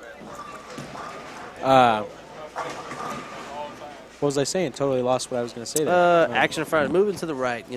Looks like it's not really paying off for a lot of bowlers right now. But yeah, when I'm seeing scores, we're looking at who's cashing right now each game, and it seems to be the theme is playing left. For the right-handers, obviously. Mm-hmm. We haven't had a lefty cash yet, so like to see one lefty cash today. Even if it's fourth place, it's good to see. Right. But like I said, it's hard to truly say, the left has been good in this tournament tradition, the left has been bad, because there just hasn't been a plethora of lefties, bowling this event. I don't know if St. Louis has that many. there's not that many like Madsen. You know, why aren't you here, Madsen? That's the real question. Come on now, Derek. But yeah, it's definitely. I'll be bowling this next year. That's for sure. Yeah, for sure. You know? I do know last year I actually backed Matt Russo last year, and obviously everybody knows he's left-handed. So very good in St. Louis too. I believe you bowl on a similar pattern. Obviously, every year it hasn't been exactly the same. But you know, every year you can just assume it's going to be hard. That's what I'll say. But yeah, so anyway, I mean, it seemed like we had more lefties last year. So I mean, yes, I know. I watched last year. You know, I wasn't in town at the time, unfortunately, but I watched and I was like, yeah, there's quite a few lefties bowling, and it's good to see a good distribution. So yeah, I mean, I don't know. I don't know if the lefties kind of got scared away at all. I mean, I wouldn't know why. But, yeah, you know, I'm not 100% sure either, to be honest. But yeah, you know, sad to see. I know a couple guys had to drop out last minute, so we don't have as many numbers as we wanted to see. And you know, we're still kind of battling COVID and everything, so it makes it difficult at times. A little backup ball action. Yeah, did you see that? You know, tired of chopping spares, I guess. You know. Right. I've definitely seen some interesting chops tonight. You know, like I said, I was watching my brother bowl there. Lefty shot a 3-6, left to right, chops the 3 off the 6. I'm like, it's interesting to see right there. Right. Not gonna lie. I really wish we had a good view of the high end. I really want to see like or just scores. You know, I don't need to see him go down the lane, but well. I don't know. I just have this. I have this feeling that you don't have to work as hard on the higher end to get the ball through the front. I know I've been saying that a ton, but everybody I see come down here that seems to have somewhat of an okay look on the high end is just absolutely lost every time. I mean, and the scores are kind of showing it.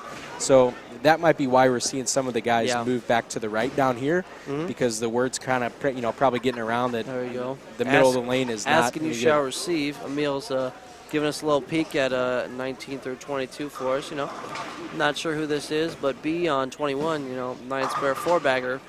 Talking about 4-baggers, very huge right now. Right. And even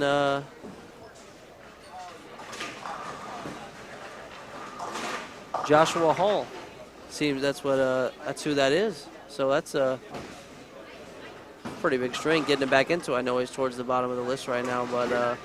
Like we said, you know, catching one cash there, catching your pair when you need it can really make or break it, you know. Yeah, I mean, we got a couple strings going here. Like Timmy Grindler has started out with the front 4. I know he just opened there in the 7th, and he just left the 3-6-10 there. But to me, everybody seems that way, like they're playing to the right. Or not to the right, sorry, you know, pretty in. Yep. I think this Joshua Hull guy is probably playing a little straighter. Yep. But, you know, still, I don't really see anybody too far to the right down there. So. Yeah, and I'll agree with you with that. You know, looks like Kyle Sherman's putting up a number on the board right now. He threw an early turkey, keeping it clean. See how this shot looks. That's got a hook. Oh. See, and rolls a 2. That's a huge break too. For sure, and like that to me is perfect for what I was just trying to say there. So like, if you look like down here on 11 through 14. That shot, in my opinion, down here on those pairs is instant 2-8-10 or instant washout. Exactly. So the fact that you know, even had a chance to roll the 2 pin. The fact that it got to a 2-pin position and then it rolled it on top of that, I mean, that's pretty impeccable, honestly. For sure. So, I mean, I'm not going to say they're easy by any means, but to me, it's looking like there's a little more love from the lane on the high end, if we're going to say anything. That's what I'll say. Correct. Yeah, that's Tom Hess there with the 5-bagger there. So. Yeah. And he's pretty far left, kind of lofting it over the fronts. So exactly. You know, definitely not afraid to get in with the guys. That's for sure. In my opinion, I don't know what you think. I mean, I don't know Tom too well, but to me, he seems like one of those really hidden players, right? I mean, he's won a title on tour. But he's a major, if I'm not mistaken. I'm pretty sure. But, some people, kind of give him trouble and say, maybe, he's a one-hit wonder, stuff like this. But every time I see the guy bowl, I mean, he's competing. He's obviously, he's won on the tour for a reason. So that guy, never sleep on him. He's always going to be right there, or at least giving it his all to be right there. So, well, I'll say it's definitely a lot harder to win on tour than people might expect. I mean, winning is definitely, making shows, Definitely. I wouldn't say anyone can do that, but you've definitely seen, a variety of different players on there. Definitely. But, being able to win when it matters is very huge. Yeah, Tom Hess actually is the 2011 Masters, and that was his win. I know he made a post about that when I think I keep up with him on Facebook. I think he officially might have. Now, don't quote me on this, but I think he retired from the regular tour and is pursuing the 50 tour full time now. You know who else did that? Pete Weber, and he's been on a tear recently. I think he won 3 in a row. Right. So that's pretty impressive. Yeah. So I mean, like, it goes to show, like, you know, bowling is hard in general, but when you have the youngest, the strongest, the most rev rate, the most ball speed, mixed with the guys that, you know, are a little older, still legends, you know, it's just that much harder to keep up. It doesn't mean they're necessarily losing their touch, but, you know, they're not quite as sharp as what they ever used to be. So you have to out-execute them that much more, and that makes it even more difficult. When they're executing 9, 10 good shots a game, you got to throw 11 or 12 just to beat them. I mean, that becomes a very difficult task. And it's kind of like that with every sport, too. I mean, Kyle on the left lane, sorry about that. Oh, splashes him out, you know. Big shot in the ninth there. Setting himself up for 240s. He hasn't been making too much noise, you know, tonight, so we'll be excited to see what he can do for the rest of the night. For sure. Yeah, I don't know if you were in here earlier when me and Emil were kind of talking about it, but to me, this is totally reminiscing of, you know, old school U.S. Open, right? Like, get in, get it to around the tracer down the lane. Exactly. Try to create as much room to the right as you possibly can, you know, and shoot 192 team. And as the lane kind of transitions, try to shoot 230. Really keeping it in play, taking advantage of the good pairs. And when you catch a break, you got to take advantage of it. That's definitely what you've been seeing tonight. You know, yeah, for sure. You trip a 4-pin forward, you got to throw a great shot on top of that. Definitely. You know, make sure you take advantage of it and catch a double. All right, so let's see how. Let's see. We're still on 19 through 26 roughly this year. Yeah, but we got some scores coming along, so, you know, definitely some potential. I'd like to see a little farther down, see how they're doing, you know. But, like I said, we got, you know, possibility for Tom Hess to shoot 290 here. A lot of strikes away, but, you know, early 5-baggers definitely free up the swing a little bit. Definitely. We got, like we said, Sherman on 240s on a punch, and then we got here Tim Grundler. He's got 220s on the board on his punch too. So a lot of strikes and scores possibility coming out of these two pairs right here. So definitely. I wonder if the higher end. You know, we said that's been traditionally a little higher scoring so far. I wonder if it's coming out with some bigger scores right now too. Yeah, we'll get a good look here at what Tom Hess is doing. Obviously, his rev rate's a little lower, so it'll probably be Ball speed's a little higher. A little farther right than some people, but still getting over the fronts there. Really loft in the fronts. Pretty good I didn't shot. think that was a terrible shot. I didn't think it was that bad. I mean, I haven't seen him throw too many shots, but you know, he's definitely looping them. Definitely. That's for sure. That's good, though. Makeable spare, take your 8 spare, and move on. Exactly. That's huge. You know, nothing like hugging a 5-bagger with some spares, that's for sure. Right. So I don't know about you, man. I'm really enjoying this. I didn't know how well it would go, but yeah, so far I'm having fun. Definitely enjoying the experience in itself. Like I said, you know, when Danny shot me a message, it was like, hey man, you know, what's the chances you want to do this? And I was like, you know, like that'd be great. Yeah, sure, why not? Mm-hmm. Yeah, I was actually playing phone tag with Danny today too, and Father John was originally supposed to do the commentating. That's from what I was told, but apparently he had something to do with church. So hey, then that takes precedence. So yeah, so then Father John was reaching out to me, you know, Danny, and they're like, hey, you know anybody that, you know, might want to, you know, do it with you, and, you know, whoever else. And I'm like, well, man, I don't know. So I was asking all kinds of people, and then finally we found you to join in. So worked out well. Yeah, I got the message. I woke up this morning. I was, you know, like I said, I came in town, you know, taking a little weekend trip with my girlfriend, and I was like, yeah, you know what, I got nothing better to do. You want to come up? She was like, sure. I said, I'm going to be on the commentating a little bit, you know. Good to see Emil, you know, really great guy. Just acquired Bullstream TV, so, you know, trying to help him out. Really hoping to see that boom in the future. We want to see a lot of things with Bullstream TV, that's for sure. That was a great shot there by Kyle Sherman on lane 20 there, ringing 10. That would have been a huge shot there. That probably would have sealed his deal for the game win, you know, most likely, at least. So, you know, spare here is still pretty big, you know. Puts him in the 220s, I believe. And like we've been saying, like for everybody watching, like the fact that we've been saying maybe the high end is, you know, has a little more love to the right or maybe a little more hold, that doesn't mean that, you know, they're soft and that 220 is like, you know, bound to happen. The fact that he's shooting 220 and there's some other people, you know, on pace to shoot 2-0, 220, like you got to understand that's like insane, huge, awesome bowling. And just as well, you know, like there's 150s, 160s, 170s, you know, being thrown on the high end as well. So, crucial mistake there by Sherman. Definitely not what he wanted to see. 211, and that right there might have just missed him out on the cash for this. I guess we'll find out here in the next few minutes, 20 minutes or so, you know, once this game finishes up. But, you know, looking at 11 and 12, I'm not sure who bowler B is, but they definitely have the opportunity to be our first casher that we believe on these first 4 lanes here. And he's got a punch for 226 on the board. Got to throw all 3 though, so that'd be pretty interesting to see. First one on the first 4 lanes. What does Simo have left? 226, I believe. Yep, that is Simo, isn't it? Yep, that's Simo. So yeah, that's what I'm referring to. Simo's got 226. And over there on 19 and 20, Timmy Grinler just 9 spares struck high flush Brooklyn in the 10th there to 212. He's out Sherman by a pin there. So one pin, that could be the difference between 4th and 5th. You know, hate to say a lot of money. A lot of money. You know, Kyle's a good friend of mine, but that one hurt to watch. Not gonna lie. We actually went out in both the Ozarks this past weekend. Had a group of guys go out there, and you know, it's the second 10 pin I've seen him miss in a week. You know, I might have to get on him about that. You know, the first one I saw him miss, he threw it off the top of his foot. You know, usually hits your ankle, but the top of your foot. It's definitely something interesting to see. Right. But no, you know, I'm rooting for him. Hopefully he throws some strikes this game.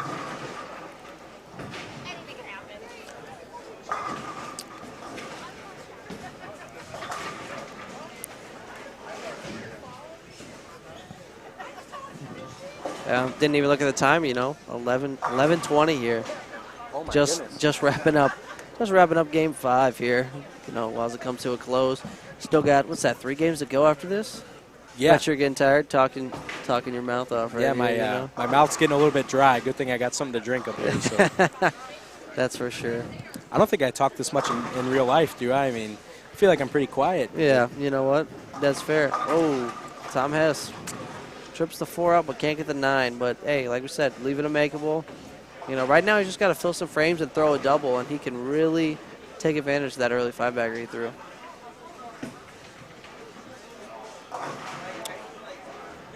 It'd be nice to see Simonsen at least get the first one here in the. I would definitely enjoy seeing it. You know. Give us some scores from the low end. Someone's got to give us a score from the 11 through 14. It'd be nice to see.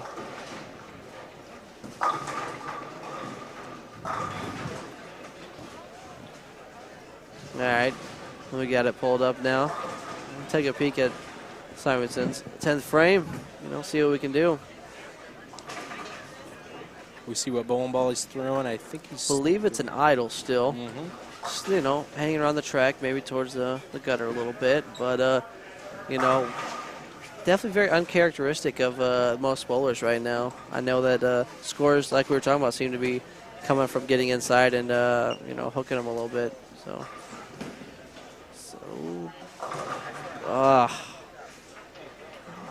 Yeah, so we're talking about, you know, people going back to the right on, you know, these lower pairs here.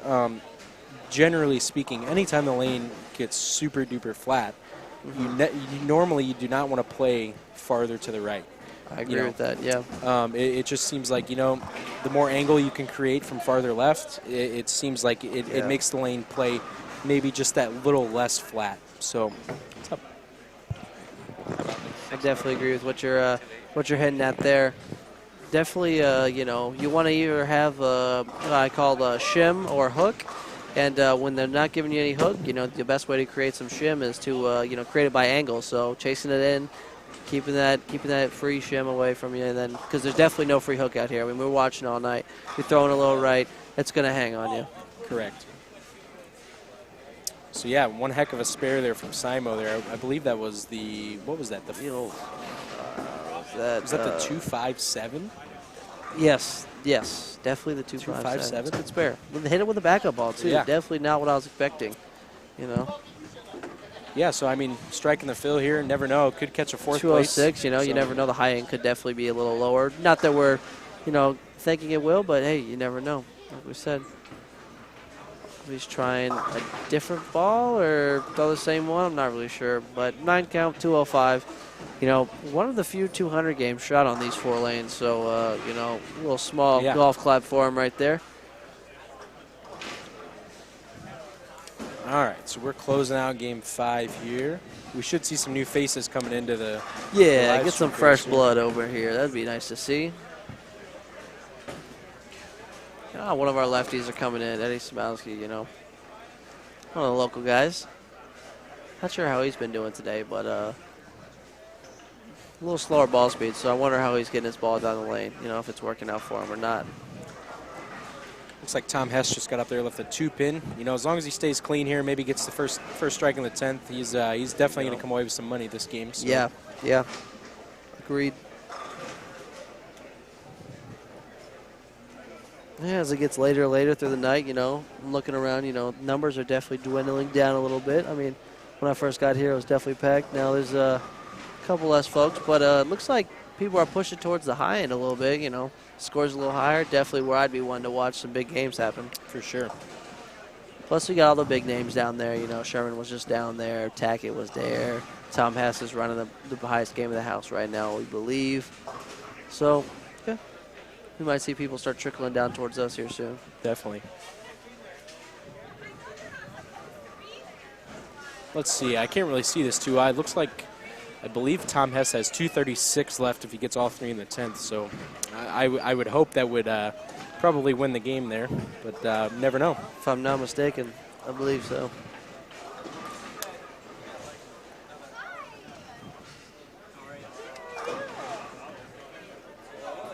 Yep, and then as we were saying, people are leaving. Just see some new faces walking in the building. You know, people are just walking in.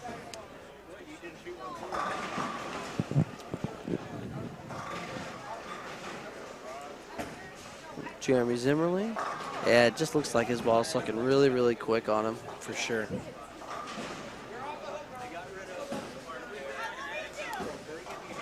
Getting a little tired, man. I don't know about you, but yeah, you know, it's past my bedtime, man. I'm not gonna lie to you. I've been going to bed early recently. You know? Yeah, I got to work at 7 a.m. We got the Riverboat Open. Oh yeah, I've seen that's been going on there. Yeah, so I got to be you know, working the back, oiling lanes for that tomorrow. So that'll be exciting. I couldn't miss this, you know, night tonight though. So I figured no. It was Can't turn down an opportunity, especially for this event, man. I mean, like I said, we haven't said it enough times. I'm not 100% sure how long this event's been going on, but it's not too long, you know. Yeah, I believe it's definitely special. Yeah, sorry about that.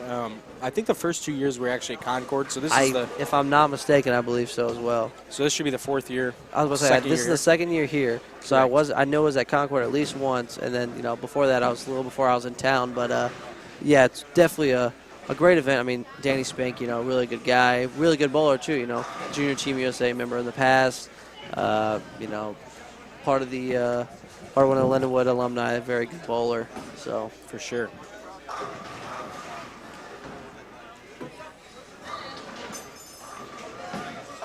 It's like Jeremy Zimmerly just threw a blue dot from the middle of the lane. And might have been a blue dot. Yeah. Might have been a. Yeah, I definitely think it's a sparable. Actually, I was going to say unless he's coming out the back of a Kinetic Platinum, you know. Yeah.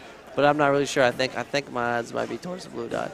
You know, we haven't talked much about this. You know, it's 2 balls. You know, you only get 2 balls for this event. Any idea what 2 balls you would be taking if you were here? You know, that's a good question. With me being able to bowl in this pattern, you know, at my local center, you know, Shrewsbury Lanes, similar surface, just a little bit newer. Yep. So a little less friction, but to me, their urethane looks pretty good. I mean, here, urethane isn't looking too promising, but it's looking like it's looking a little too early for everyone. Correct. So I probably would have started with something like a High Road Pearl, you know, just because not necessarily started, but I would definitely have something like that in my bag. Yeah. Or you know, maybe something smooth like an IQ Tour. You know, definitely later on now though, it seems like stuff like a Tropical Breeze or Tropical Storm. Just get it through the fronts, man. Get it through the fronts. Control the down lane. Yeah, I definitely think that I probably would have brought some sort of urethane ball. You know, I'm lefty. That's what I do. I throw urethane. I like a black hammer, and then some sort of resin ball that allows me to keep it in front of me, but it clears the fronts enough. Correct. To do that, because I don't know, I'm not sure how I'd play him right now. Like, I think I would try to stay in urethane as long as possible, but I think I'd be doing something similar to Tom Hess, really lofting it, getting it down the lane, taking the first 15, 20 feet out of play. I don't want to deal with it. Right. That's something I think I could see myself doing. See, and while we're on kind of that topic, some people might ask, why don't you use, more mills in a tournament like this? Well, exactly. If you use too many mills, well, then you end up in the same place you are when you start, because people are going to use more surface, and the front of the lane is going to start up exactly. Just you run as into early this as monster, what it is. Whatever, the fronts are going to go regardless of what you do. People are going to hit their balls with 500. Correct. People do all sorts of things, excuse me. So yeah, especially, obviously, just about every surface, every pattern, the fronts are always going to go. But especially the older surfaces, you're kind of trapped at what you can do. Unless it's like a 3-game league set, anything much more than that, you can't really control what the front part of the lane does, because the nature of the surface just kind of takes over. Yeah, exactly. The hardest thing to beat is the topography. It's pretty impossible to outbowl the topography on the lane. So if the lane's deemed that it's going to have early friction, then that's what you're going to have to deal with. You're going to know it. Correct. But I don't know if there's an exact number on this. It'd be an interesting stat to find. I'd like to see how many bowlers have bowled this event and then bowled the year following. So, what I'm saying?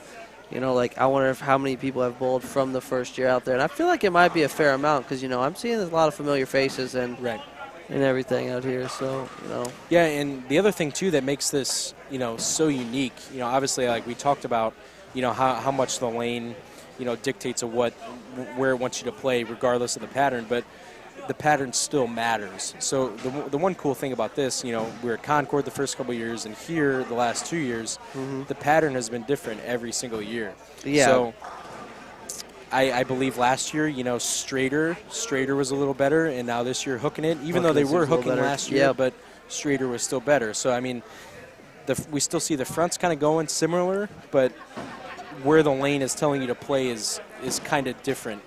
I mean, to an extent, if you know what I'm kind of getting at. I know there's a lot of testing and thought process going into the patterns when Danny and everyone creates it. He wants to make sure that it's going to do exactly what he wants. He wants it low scoring, he wants it hard, but he also wants it playable at the same time. So, finding a combination of all that, it's really difficult to do. I know he talks to some lane pattern experts. I know, he was in talks with John Janowitz about, how do you think this pattern's going to play? Do you think it's going to be all right? It played soft the first time we put it out. How do you feel about this? And, just getting a lot of feelers out there for how they feel about everything. And definitely feel like they hit the nail on the head with this one. This definitely, this is exactly what Danny wanted out of his field. So, yeah, for sure. Pretty excited about that. And I believe they were a sponsor in the past, but I don't know if they are this year. But Kegel, what those guys do down there in Florida is truly unreal. One in a million. Like, it's one of a kind is what I'm looking for. Very special place down there. I've never been down there, never taken a trip, but it's definitely something I ought to do sometime. Definitely, yeah. I'm actually planning to go there this summer when we go to vacation this summer in Florida. So stop by, throw a couple rocks down the lane. Why not, right? Definitely. So yeah, as far as lane machine development, oil development, all the testing they do, for the world of bowling, most people don't really have to do that. But the fact that them guys down there, they love what they do, and they're trying to better bowling and continue the scientific research of bowling is pretty awesome for the game. We like to see the game evolve, just like other sports have evolved over time. If we want to keep bowling, competing with these other sports, then it's definitely something that the industry as a whole needs to look at. For sure. So I think we're waiting on a scoring update here. I believe Emil's getting it all squared away.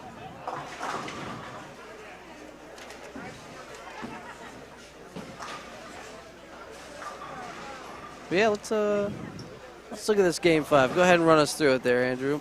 All right, yeah. So leading that game, Tom Hess was able to hold on 235.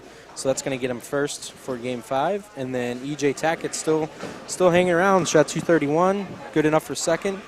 Our first lefty to cash. Yeah, first lefty to cash, Eric Samowski, he was rounding out the bottom 4 of the field before that, takes advantage of hitting a good pair, finally figuring it out. And we actually have him on one of our pairs here, I believe. I think he's going to be joining us on 11 and 12. Very nice. So, yeah, so we'll have to watch how he's playing them. He bowled 227 that game, and then rounding out the top 4 is Brandi Biondo. He bowled 219. It's good to see him catching a little cash. That's something we like to see. Very nice. Yeah, we were just talking about that. Seeing a lefty cash is pretty huge. And I don't want other lefties to shy away from the event. Like I said, I'm left-handed. I plan on bowling next year. Sadly, I wish I could stream and bowl. That'd be fun.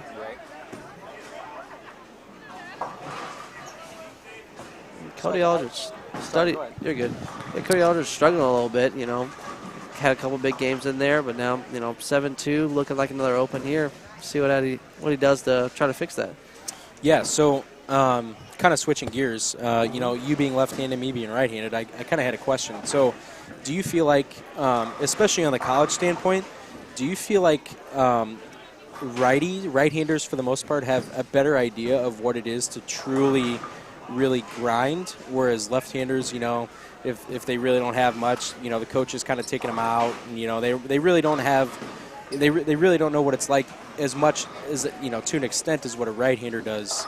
Yeah. I mean, do you kind of agree with that? I mean, or is that just me kind of being right-handed? My whole outlook on college bowling, it's I love college bowling. The team aspect is amazing. It's truly one of a kind, especially because once you go into the professional ranks, there's not really team bowling.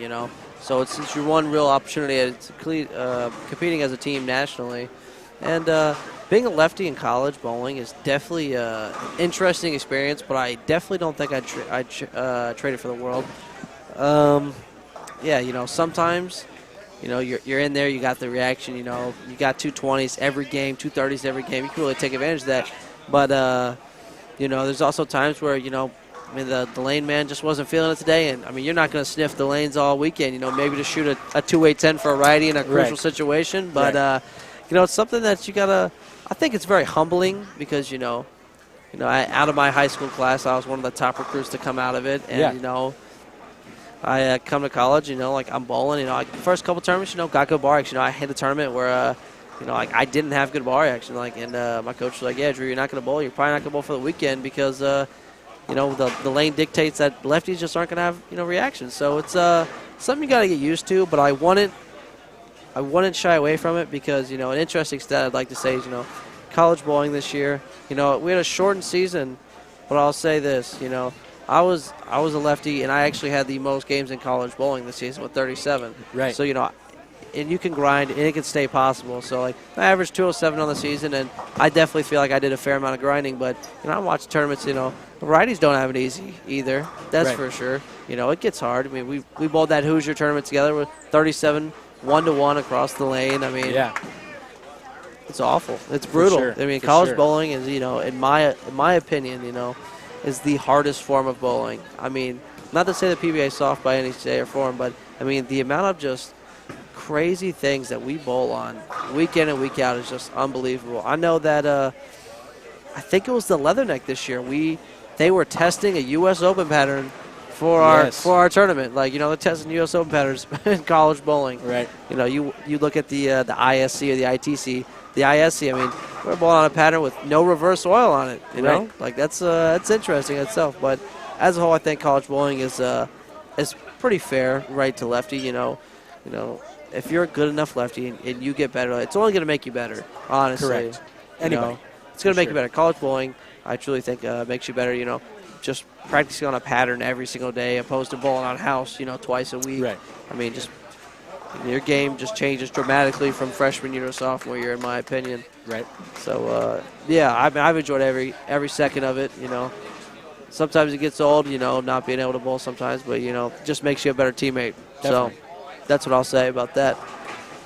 Yeah, that's an interesting stat. I didn't know you had that many games in, so that's pretty cool. To see. Normally you don't see a lefty, too far up at the top. Exactly. So I know my freshman year, I had just over, maybe 2 or 3 games over the average requirement just to even qualify for, postseason honors. But it's hard to get a lot of games left-handed, but I think it's possible. And unless you're bowling at a really powerhouse school, it's definitely doable for a lot of left-handers out there. Definitely. So. Yeah, to kind of close it up. So, do you think that, some other teams, maybe Lindenwood's a little different, being that, you had the most games in this year, but do you feel like a lot of the coaches kind of give up on the lefties a little more so maybe because they know that, they think that the right side might just develop better, whether it doesn't, yes. it doesn't or and not. It's definitely a risk you got to be willing to take sometime as a coach. Like, I think, truly, like, being a college coach is, a really difficult task. Like we said, we're bowling on the harder stuff out there, but they got to make the decisions at the end of the day, Like, they got to make the right moves. They got to pick the right people. And I know there's a few times, I've talked to our coach, Randy, after a day, I might have just averaged 203 for the day, and some of our righties could have closed their eyes and averaged, 210, But do we look back and say, yeah, Drew, you probably shouldn't have been in, or, you filled the frames, you made the right moves, you did what you were supposed to do for the team. Like, you guaranteed us a 2-0s every single game. Correct.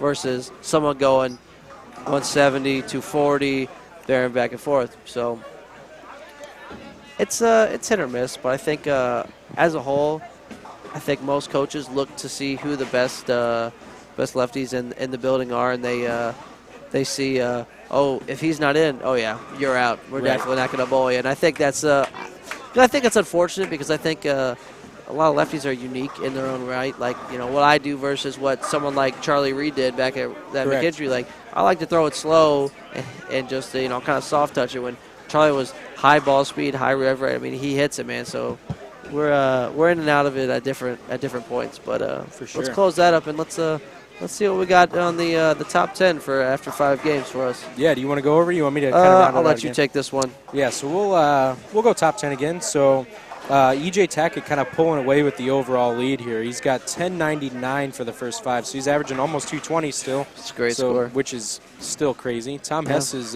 coming in at second, 1062 for the first 5, averaging 212. Mm-hmm. Ray Spink's hanging on, third. He's a little bit under, averaging 199. Simonsen's fourth at 985. Cut you off there real quick. Huge Brooklyn to connect for a 4-bagger for Kyle Sherman right there. Crazy. Getting into it a little bit. He wants it after that missed. Oh, yeah. I mean, like I said, you can't throw a 5-bagger without missing a makeable. Anyway, so we're back to it. Sixth, Mike Sapolis, a little bit under, 971 for 5. Koty Aldrich, 952. Tim Grindler, 951. Eddie Bird, 951 as well. And Verity Crawley rounding out the top 10 at 70 under. Yeah, and I'd like to, we just talked about getting our first lefty casher. That was cool to see. I'd like to see our first female casher of the night. Yeah. And we got a couple females in the building, and looking forward to seeing. I think Verity's got definitely has the potential to pop something off. Yeah, me and Emil were kind of talking about that earlier. Like, the softer hand at the bottom. Not necessarily ball speed, but just softer hand, lower rev rates. Yep. I thought that they would have a little better look than maybe what their scores are showing right now, but. Be interesting to see what they can pull off the last couple games here. Definitely. Yeah, I know. I've been watching Brandi a little bit across the center when she's been bowling. And it seems like she hasn't really chased it in much. She seems to be playing on top of the lane a little more still. So I like to see what happens if she kind of maybe traced it in. Kept that ball inside of that tracer down lane. Kind of faded it in there. I'd love to see it.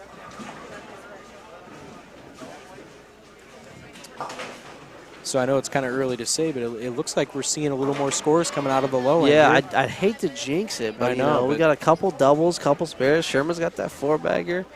And this is like the first time all night that we've seen any sort of hope from these couple pairs here. So. Yeah, and we're about halfway through the game too, so like there's a chance. I just like to see more than 200 for 8 bowlers. They're out here grinding. They deserve a little loving for sure. A little. Interesting. We see Eddie Samowski, we just talked about him, our first lefty casher, 6 spare, 7-2, 9 spare. It looks like he's hooking them a lot. I don't know if that's a parallax effect, but I believe it's a Sherlock, honestly. It's a little sanded. And he's hooking the lane a little bit with that. Yeah, it looks like a Sherlock. It's a little older ball, but yeah, I don't know. I'm not sure. I know my brother, he bowled on 11-12 game 1. He did throw some urethane, so that definitely could be playing an end-up factor on why his ball, I don't think he's had a ball hook yet. True. So, yeah, anyway, talking about our leader here through 5, EJ Tackett, snuck out a couple of high games. Definitely probably making some money tonight. But I think so. I don't know if I think he's won 1 game so far, but he's been cashing in almost all of them. Right. No doubt one of the best in the world right now. Has been the last couple of years. Very dangerous player. Do you think the condition right now kind of favors his game, how he really likes to circle the lane? or do you think he's just, just that good and he could pretty much do whatever the lane tells him? Yeah, see, or a little bit of both. I'm not too sure because I was watching him game one. He was down here game one, and he was struggling with some ball reaction originally. But, I think he's just, he's one of those players where, like, it's almost impossible to shut him out. Like, correct. He's been there. He knows what to do. He knows the moves to make, and he's going to make them 9 times out of 10. So, definitely interesting that you can't really take him out of play. So 9 spare there for Sherman. Sherman with a spare. Try to get another little Brooklyn in there, but the 9 couldn't fall off for him. I like to see what we got. We got Mike Sapolis up on the right lane, one of those guys in the top 10. Seeing if he can connect for a turkey. It's got to go. I know that shot hit the nose there, but earlier that's kind of what I was talking about. He's got a little softer hand, but he's also around the side of it. So he's kind of getting the ball through the front, but it's not really doing anything crazy because his rev rate's a little lower. So the guys that can really be nice to it and kind of float it through the front, but still get it to kind of corner, with that little extra axis rotation. Those are the guys that are scoring right now. Yep. So, or the guys that are just flat out making shots. Exactly. And it kind of goes all back to that. We sound repetitive, but we're out here watching. I'd rather be watching the booth right now than bowling on this. This looks brutal. Definitely. Looks like a pretty good shot from Sherman. Oh, fast 8, pretty quality. I'm not gonna lie to you. And again, talking about a fast 8, that's not really something you see much anymore. I mean, like, at least on my side, like most of the time it's like a trip 4, a 4-pin or 4-9. Yeah. Like, to me, I don't know about you, but I don't really leave too many fast 8s anymore. Yeah, unfortunately, I feel like I throw urethane a little more than most people, and urethane's kind of conducive to the fast 8. Right. So, yeah. But I do think that, lanes hook a little more than they used to, especially with the, just the performance of bowling balls as a whole. They're just so strong. So it's hard to have a fast 8. Like, it's going through the nose or it's striking, one or the other. Correct. So, and like you said, pins fall a little more with these new bowling balls, whether just the physics of them all, just, oh, gosh. Huge mistake there by Sherman, I just feel like that kind of staples on how hard they are right now. Like, it's getting late. You got to work on, you got to really focus on those fundamentals, spare shooting and everything. So, not a bad game going. He's still got 50s, 256 if he strikes out. And, he's a player capable of doing so, Yeah, You brought up a great point. Like, I was just thinking while you were saying that, anytime the lane gets insanely hard, most of the time it makes spares more important, so then therefore you start thinking about making the spare more, and then your spare shooting becomes a little suspect a lot of the times. So when you rely on a lot of spares, it sure seems like a lot of times, the harder the lane, the harder it is to make the spare too, because you're really trying to make the spare. Yep. So Sapolis with a really good shot on that left lane. And to touch base on the spare shooting thing we were talking about, and it goes back to that 2-ball thing. You only have 2 balls for the event. I can flatten out my 2 resin balls enough to do that. Like, you're not used to that. A lot of people throw urethane or plastic at their spares, but checking a plastic ball in versus another option, like, that's a big difference. Or checking a urethane ball. Like, if you're not going to throw it, then definitely, you got to try to go with the more versatile option. Like, can I throw an extra strike a game to make up for that mismakeable? It's a risk you got to weigh out.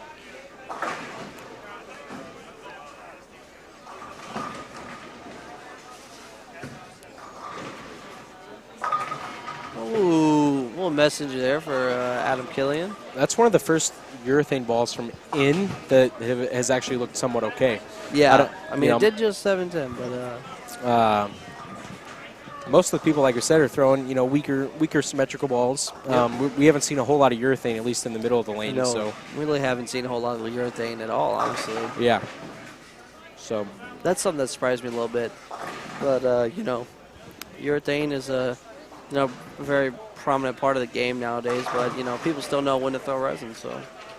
Yeah, and it's kind of crazy. I mean, it's been like within probably, I would say, the last 10 years now, because time's kind of flying. But urethane is almost, if not more important now in your bowling bag. Rolled a 3-pin. Than resin. Like, especially on the left side, in my opinion, just for having a couple of good buddies, like you and some of my buddies, Jake Nimps and Andrew Lazarchik from back in McKendree, like, if they don't have urethane, it's like they're shooting themselves in the foot. So it's kind of crazy that bowling is evolving, but it's also going backwards at the same time. Yeah, coming full circle is what I would say. You know, correct. I think a lot of people, you know, it's a very touchy subject with a lot of people. It's very controversial in the bowling industry, but arguably, like you said, you could say that having a good urethane ball in your bag is pivotal to being successful at any form of bowling, except for on house. You know, you don't need urethane on house. That's a good comeback shot from Kyle right there. You know, missed the makeable comeback. That's a really quality shot. Well, yeah, back to the urethane. I mean, yeah, like you said, for left-handers, you know, it's a crucial part of my bag. I know that for a fact. Definitely. Obviously, you know, can I throw resin? Yes, but, you know, why would I throw a ball that, whoa, that hooks quick? Why would I throw a ball that gives me less miss room down lane? You know what I'm saying? Right. Like, I'm there by myself. I can create it, so why not?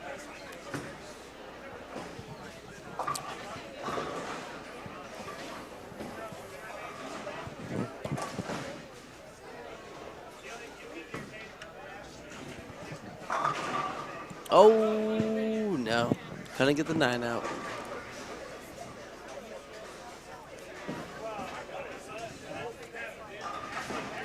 So yeah, I'm pretty sure. Let's see, EJ Tackett should be making the turn again, or does everybody hit the pair, or one pair each game? I think so. How many pairs are there? Let's see. 1, 2, 3, 4, 5, 6, 7, 8. Yeah, so he'll finish on the end pair, but I would be really curious to see that if we actually did, you know, hit some of these pairs more than once, what EJ would do after, you know, having, what did he have the last couple games, you know, 2-teen, 220, 220? Yep. Like, what would his ball motion look like down here on this low end again, you know, after having kind of a suspect start? So, agreed.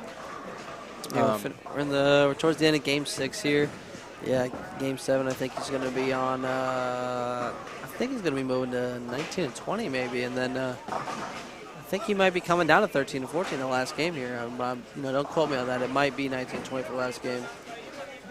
The front desk is in the way, so. No, we might have been talking a little too soon when we're talking about these pairs being a little higher scoring, you know. Right. Looking at some maxes, you know, like Kyle's still in play, you know. Still can have a good 200 game out there. 2 teens is available for Koty Aldrich. Yeah, in my opinion here, if Kyle can somehow pull off a double here, I think that is insanely huge. Yeah, I definitely agree. Getting the 1 in the 8th. If he gets this 1 in the 8th, you know, catches 1 in the 9th as well. I mean, and just, you know, focuses, make a quality shot. Doesn't even necessarily need to be a strike in the 10th. Just fill the frame. Correct. You know, that would be pretty huge. Gets him right back in there, you know, with 2 games to go. I'm going to try to get a glimpse of what ball he's throwing here. I want to say it's probably like a high road, but I don't know, though. It's a darker colored ball. Are we talking about what Kyle's throwing right here? Yes. Do you know what that is? And it looks like a high road pearl, if I'm not mistaken. That's a phenomenal shot right there. Not going to lie. I'll give him a little clap, you know. Yeah, give me a little Sherman special. Yeah.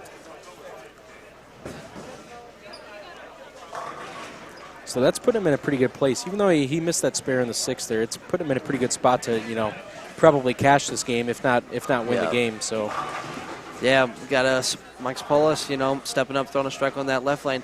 You know, I don't know if I was seeing things earlier, but I really do feel like lane 12 has some early friction on it. It's got a hook spot on it. Definitely. You know, I don't know if you and Emil talked about that earlier. We've been in here for a little while now, so. Earlier than most pairs for sure, or most lanes for sure. It's just hooking quick. Like, I felt like Sapolis threw a decent shot in the 7th, and even his shot in the 5th wasn't too bad, and you know, hooks on him a little bit. Yeah, so being a righty, you know, I mean, you know, similar moves on the left side, but so I don't know what he's going to try to do here. It might be give it a little more airtime, or it might be, you know, maybe just lay off of it that little extra bit. But we'll see what he does here when he gets back up on lane 12. I would think a little bit of airtime might be the best move, but you know, like I said, I'm left-handed, so you know, we're not exactly sure if that's the right one. For sure. I have a preference to throw the ball in the air a little bit. It seems to be a lot more fun. Mike Sapolis is one of those guys that, you know, his game's pretty simple. He doesn't do anything fancy, but when he gets going, man, that guy can strike with anybody. So when they're hard, when they're easy, he's a grinder. He'll make a spare. He's going to double when he can. So I believe I saw a post. I think he is leading the Missouri State. I think he doubles. He's one of the doubles leaders for the Missouri State tournament. yeah, that could be correct. He might have actually won. I think. I don't know if it's over. Yeah. Yeah, I think it's over. I think he won. I'm pretty sure he was the champion of that. You know, put up a pretty big score. I forget who his teammate was. You know, I think it was Chris Taylor. It definitely was. It definitely was. They put up a monster set together. Chris Taylor, another really good bowler. I don't see him out here bowling a lot of sport events usually, but you know, a lower rev guy, plays a little straighter, but really good bowler. Bowls in the same league as me in the fall usually. So for sure. Chris has always been a good friend of mine. My dad's obviously. Yeah. You know, we're both a little younger, but Chris, great bowler. You know, I could actually see him doing somewhat okay right now. You know, being a little less, rev rate. Kind of, keeping the lane out of play, just kind of shoving it in there, hoping the pins fall for him. You know, another guy that knows the house pretty well. You know, he's bowled plenty on these lanes. Let's see what happens for Sherman on this lane right here. Looks like a pretty big shot in the ninth for him. Not gonna lie. Looks close. That's a great shot. Mom and company over here supporting him. Always good to have family and spectators watching. Definitely. And I don't know if we caught this on the live stream earlier, but when Danny, the tournament director and proprietor of the tournament and everything, he said this is an event made for spectators. So like we said, if you're in the area, drive an hour, drive 2 hours, drive 3 hours. I'm from Ohio, and I came out to watch the event. Yeah, I'm going to bowl some this weekend, but, make some time, come out, watch the event, put some money in the event, Definitely. It's going to start booming here in the next few years. I think it's going to be the place to be. Definitely. At least once a year. So. All right, let's see what Sapolis does here on lane 12. I'm going to bet that he tries to get in front of the ball return with his, his third or fourth step there and kind of fluff it a little bit. Thinking he throws it great in 4 pins. Oh, that one got to the right. Nope, I'm lying. Yeah. 10 back. Great shot. That's what I'm talking about, man. That he guy's throw it great though. That's what I'll say. Can't sleep on that guy, man. He knows when he needs when he needs hits, and most of the time he comes through with them. So he's one of those kind of guys you want on your team, when they get nasty and when you got to grind. So yeah, definitely a spare shirt. I mean, we're looking at him right now. Yeah, made the spares. Even if they're good shots, he didn't let those good shots and bad breaks affect him. He just kept along on the grindstone and kept working hard. He actually had 300 and 800 in the Ozarks. I was actually on his team. We're in, I believe, the top 20 still, or top 10 still. So in the Ozarks, yeah. So pretty huge. Not that the Ozarks is overly hard, but they're tricky enough. I'm not gonna lie, team event was pretty tricky. I think I shot about a 540 for team, and then went 700 for singles and doubles. Yeah. But anyway, so yeah, he definitely made them look much easier than what they were. So yes. Just goes to show how much of a grinder he really is, He's out here for a reason, and he's proven it, so. Exactly, Let's see if he can snap off a win here this game, get a hit in the 10th here. Yeah, I'd say 230s is looking good, but we got Sherman right here, with 250s on the board, and I'm liking the chances of Sherman striking right now. I really do. But you never know. Sapolis could definitely put a couple strikes on the board and shake him up a little bit. See what he does here. Sapolis off to the left of your screen here, lane 11. Let's see what he can do. That's gotta stop. Gotta go. Oh, no really doubter good there. shot. Well, got the fans over to the left cheering him on. It's always a good feeling when you got people in your corner rooting for you. Oh, Koty Aldrich with some airtime. Yeah. Still can't get it over that hook spot. That just shows how difficult they are. You can try a million different things, and that one thing is going to work, and it could be different game to game.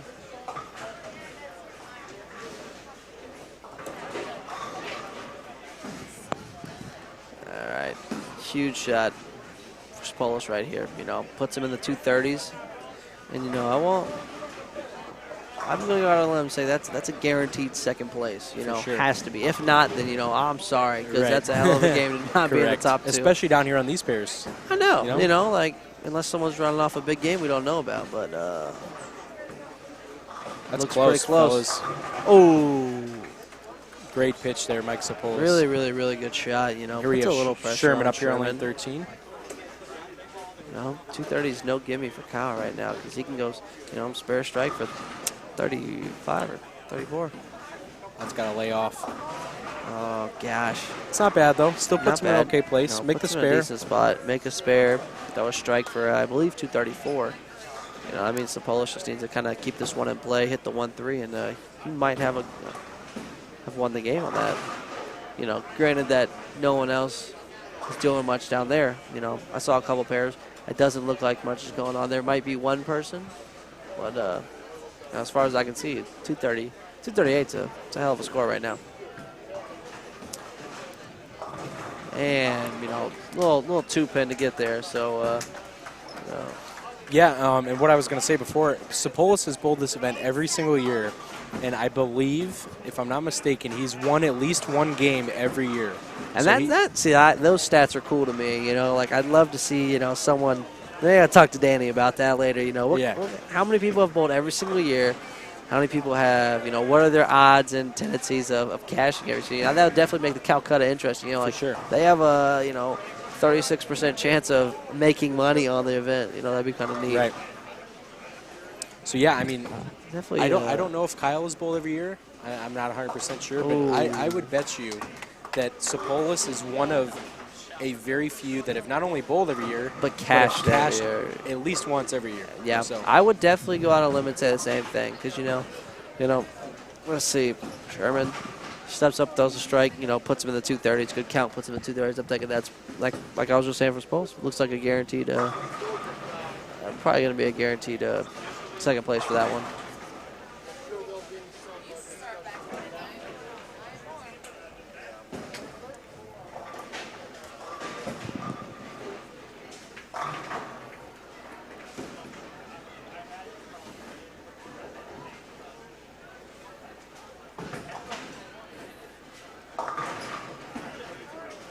Nine's okay though. Nine's all right.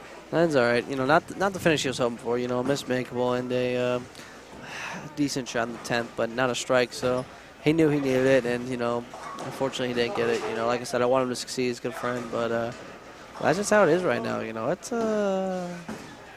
it's looking like, you know, on a side note, it's looking like the top two guys this game might come off of 11 to 14. Right. That impresses me. Yeah, that definitely impresses me. 100%. Because, like I said, we haven't seen hardly anything come from these couple pairs here, so it'd be nice to see a little change up of the action here. Yeah, I'm looking over, and you know, if I think I'm correct, you know, it looks like EJ might be struggling a little bit this game, so might be taking a game off, give the other guys a chance to make some money, you know. For sure. Let's see if Emil, can we switch over to the high end again? If you can hear me. He might be able to.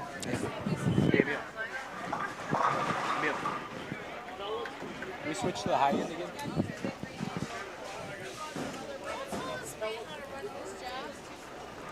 I said please.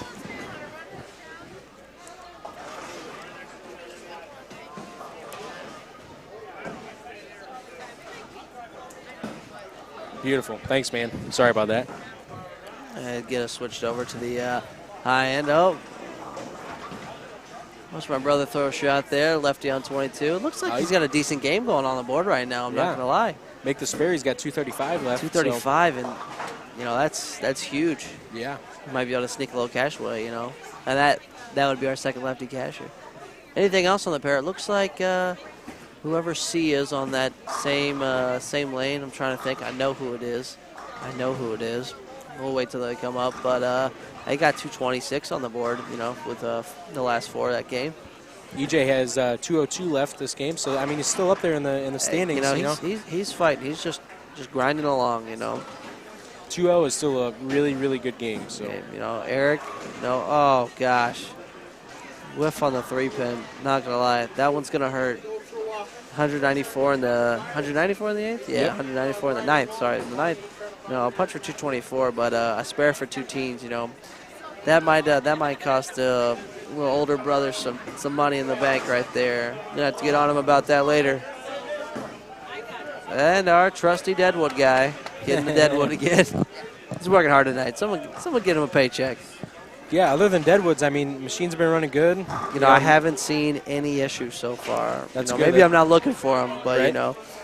That's good. That's definitely what you want to see, though. That's what you want to see out of Bowling Center. You know, it's a high-quality event. You expect the lanes and the machines to be high quality, and I think Dan Beeman and the other owners and, you know, the GM, you know, Neil, like, they got a tight ship they're running right now, and, you know, that's good. They got good mechanics like we were talking about earlier, so. Yeah, and that's crazy. Not one, but two great mechanics. So between the two centers. It's hard to find. It's hard to find. Stubblefield, that's who it was. Ryan Stubblefield. You'll see on that lane. Brooklyn 10-pin. Looks like we're going to have Eddie Bird, local semi-legend, coming up on our live stream pair-ups here soon. I believe that's the first time we'll see him, too. Or yeah. Did he start on this pair? I don't think he did. No, obviously not. No, so. I don't think so.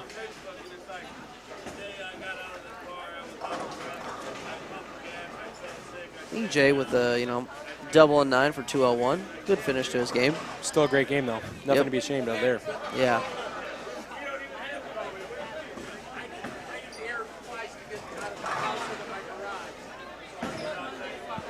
So, yeah, as we kind of come to a close here, Game 6, I think I'm going to step out here for a minute in between games here, maybe go to the bathroom or something. So, yeah.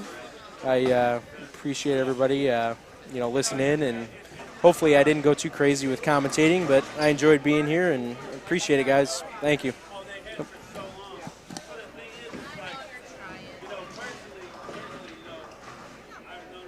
Fantastic. We always appreciate Andrew Orff, you know, giving his little color commentary. We appreciate that.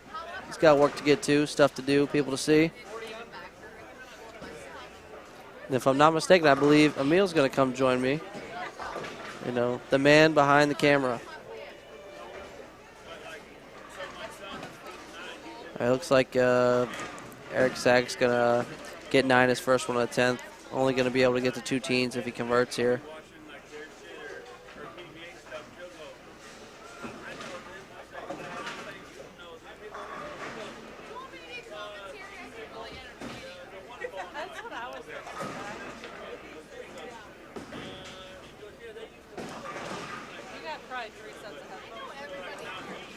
Yeah, we're just finishing up Game 6 now, so just had our first few caches come out of 11 to 14, so we're pretty excited about that.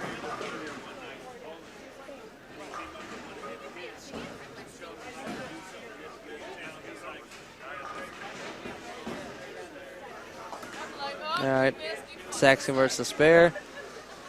He's got all strike for 214, which might sneak in there for a caching spot. So we'll have to see. Not 100% sure what that's going to entail, but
Hope you guys enjoyed or have been enjoying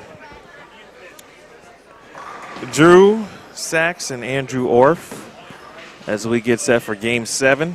I believe those gents will be back shortly. And yeah, it has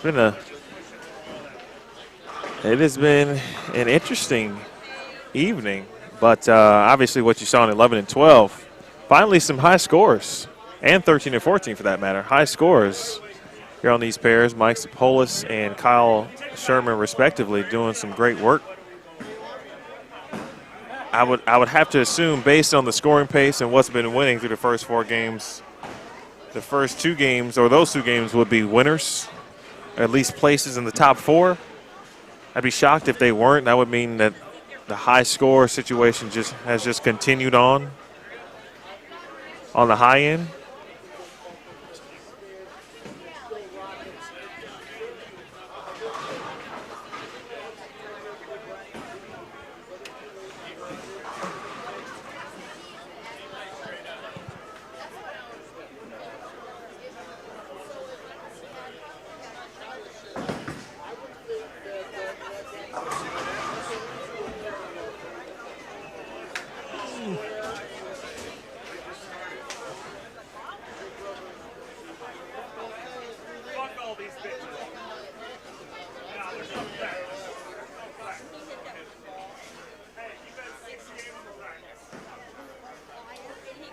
It's getting serious out here, folks.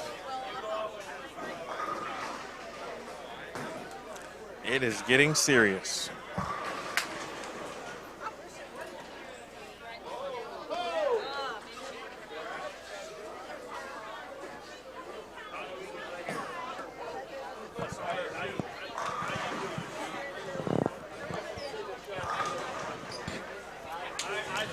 Drew is back.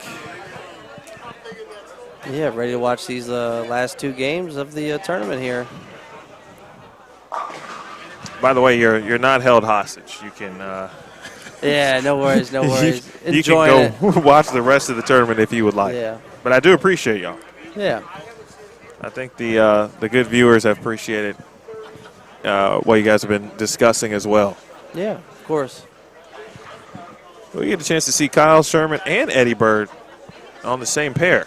That's what we like to see. 2 really good bowlers out of St. Louis. Sherman just shot 230 last game. That was a really good shot to start this game. And he moves to a pair where Mike Sapolis shot 234 or 7, I think it was. Yeah, 7. Yep. Obviously, Kyle shoots 233 or 4 on the adjacent pair, and so, you know, do we have Brad and Kyle on the same pair? I think we do. How about that? Look at that. I think they're famous. Hey, good shot from Eddie Bird to start us off as well.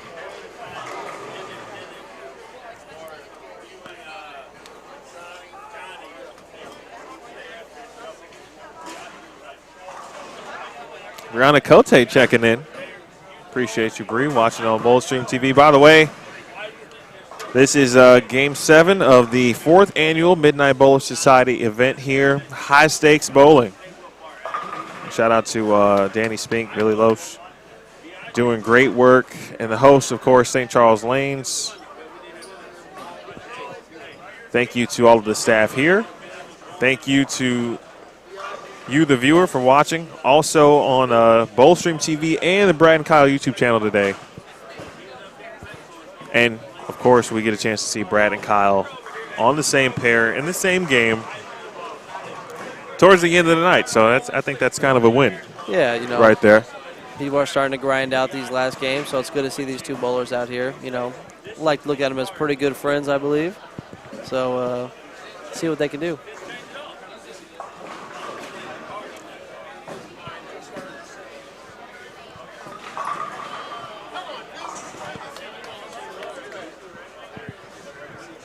Oh, you hate to throw a good and nearly leave. Yeah, 4-9. Nearly leave at 4-9, man. And we get to see Tom Hess as well. Yeah, he's been putting up some scores tonight. It's been fun to watch. I think he's still lofting the ball quite a bit far down the lane. Yep. The interesting thing about Tom earlier was I think I walked down there high in maybe game 3-ish, and he was bowling okay. 2-teen, 2-0, but he was like finishing 5th each game. And obviously now, you know, probably a few pins, get a couple extra carry, couple extra hits. Yeah. And he has been excellent really throughout. Yeah, he's been pretty consistent through the whole event.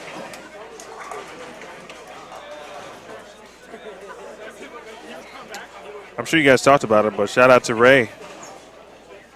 We had some folks asking about him on the Brad and Kyle channel as well. Ray Spink. He was 4 under after 5 games. Yeah.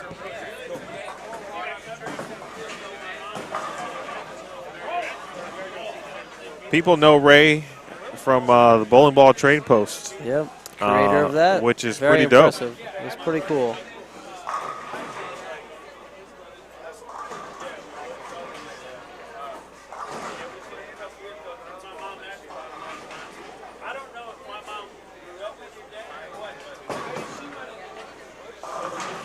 So, Drew, at this point, it's Game 7. Yep. We know that players are loft in the cap, especially right-handers, of course.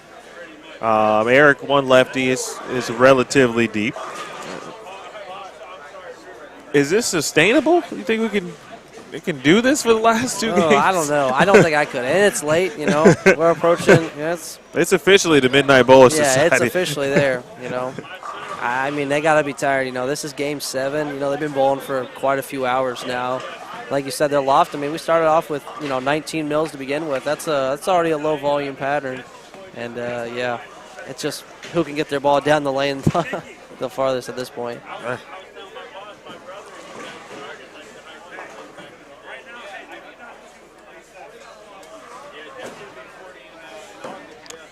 So you're bowling with your brother. Did I hear that right?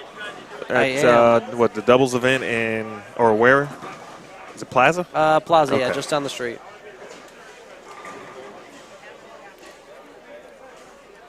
Yeah, that's happening on Sunday. I think a lot of the bowlers here are going to be, heading over to that as well.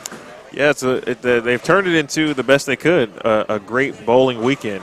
Exactly. Here in the area, so kudos to Danny, Billy, JW. I forgot who was running Sunday's event. Larry. Larry Husky, yep. So congrats to all those guys and everyone who has played a role in each of those individual events and really giving, not only obviously St. Louis players, but those who made the trip in. Yep, giving them plenty of tournaments to bowl in because, no one likes coming in and only bowling one event. And, if you don't succeed, you have more things to bowl. So that's the best of both worlds right there. So you went home and drove back. I've actually been back and forth quite a lot recently. Okay. I bowled nationals, the ITC and ISC, and then I drove back home, came back to bowl the Greater Ozarks, which is in Springfield, and then drove back this past week, and I'm back here again this weekend. So hopefully I don't have to come back out here till August, but no promises. How far is the drive? It's about 5.5 hours. Okay. Yeah, so not too hateful. What city specifically? Vandalia. Okay. Not to be confused with Vandalia, Illinois, because there is a Vandalia, Illinois. That's a lot closer. I know. I drive by it every time. I'm like, I wish I was that close to home.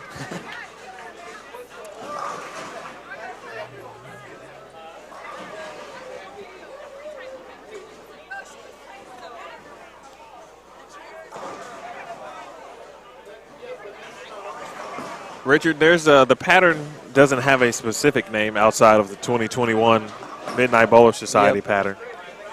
Specifically and specially created for this event. Drew and Andrew talked a little bit about that. A lot of consultations with, or from Danny and Billy with a lot of the good folks at Kegel. Yep. John Janowitz, for example, JJ.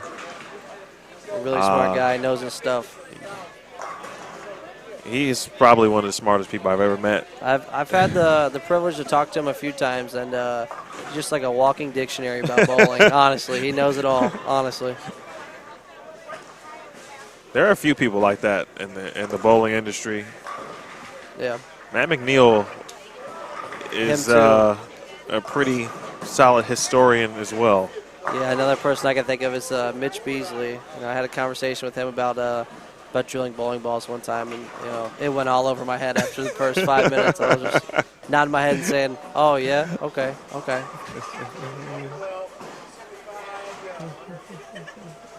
That's fair, Thumbs.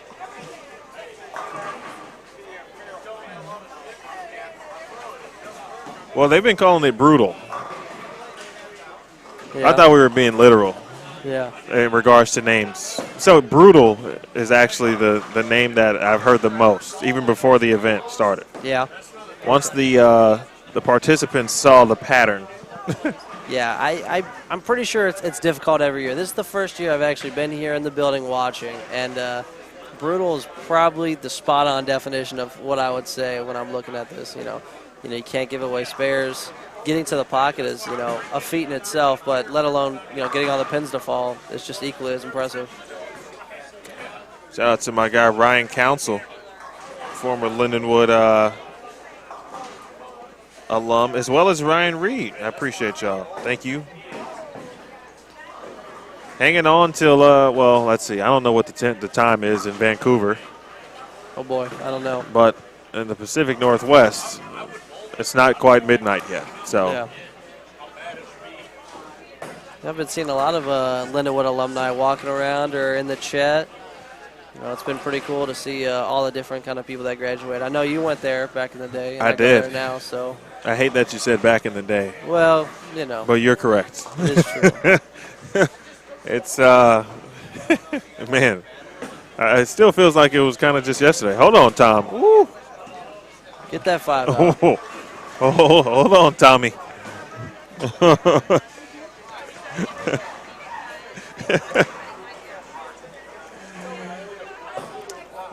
Vancouver, British Columbia. That's where Ryan Reed, I think he's still there. Yeah.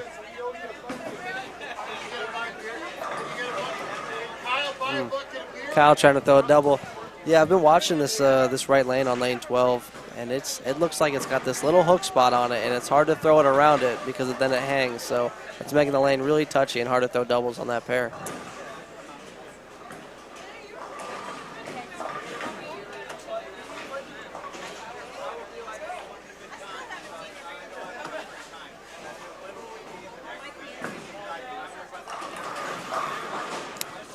It's a really good shot there. Banderman.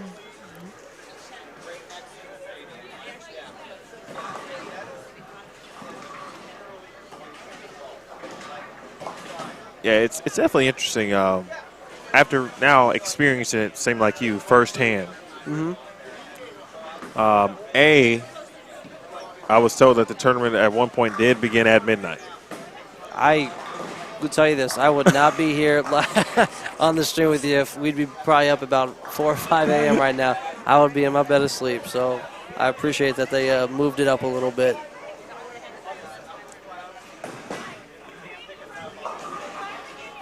I did hear that at the first year or so it was starting at midnight. And it was legit midnight bowler society. Yes, exactly.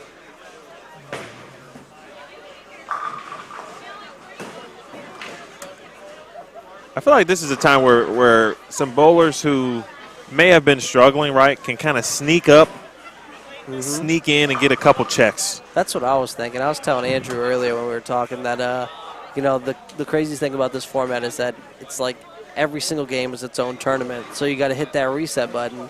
And, if you can outlast the rest of the opponents here, like you might be able to sneak in, even if your bar actually wasn't too good today. So definitely makes it pretty unique.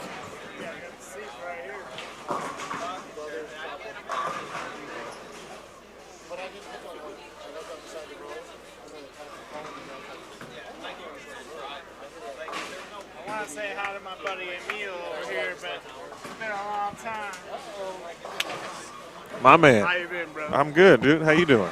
Been a long time, man. Good to see you. That's Chris Schneider, by the way, who I'm talking to, ladies and gentlemen. Man, it's good to see you. It's good to see you. Good to see you, bro. Good to see you. This Lindenwood thing keeps happening. Keeps happening. Everybody in the building, I swear. I'm definitely a family man. Awesome to see you. So it's funny, and folks, so let's just go over it. Yeah, I went to Lindenwood in 2003, 2007. Went to grad school. So I got a chance to see and meet Chris. He was like a freshman at the time.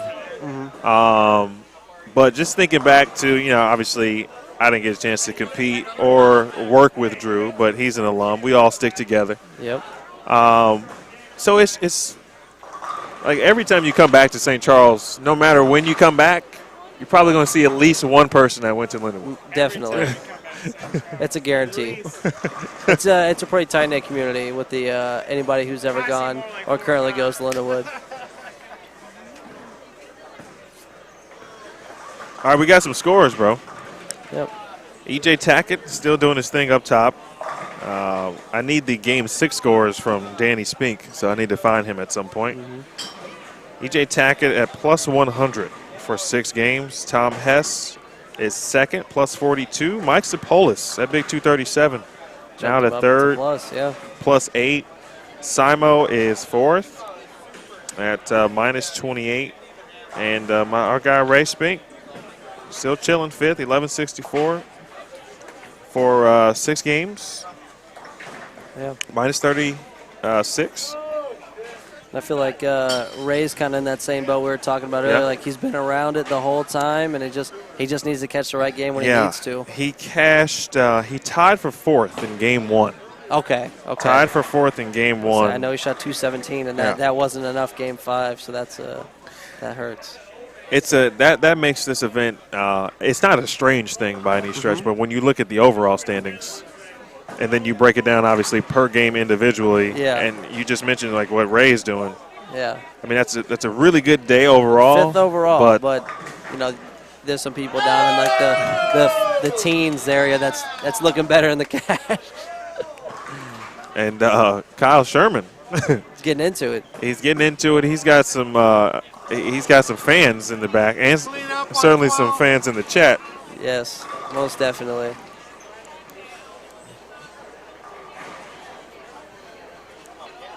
Definitely a popular one out in this area. Well, no doubt. In particular. There's always a story or two. I think I heard Andrew tell a Kyle Sherman story. Yes. My Kyle Sherman story would be he used to come up and practice with us, with the Lindenwood team at the time. Oh, yeah. And I don't even know how old he was, but he looked like he was, I don't know, 12. That's how young he looked. But, I mean, you could just see it. Like, that he had it. You just throw one. He just throws one shot. And it's like, oh, okay, he's all right. He's got the stuff. He might be able to bowl us right now. Yeah. That makes you feel good.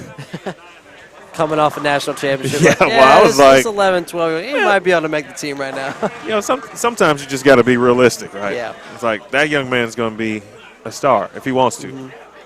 And here he is. Yeah. I'm not sure if I really have a Kyle Sherman story. I'm not going to lie. You know, I'll just say that, you know, he can't beat me in cornhole. That's what I'll say. We've played a few times, and he hasn't beat me, so. I'm going to send Danny Spink a text. Yeah, we need to get him down here. We need to see who made some money the last round. See if he responds.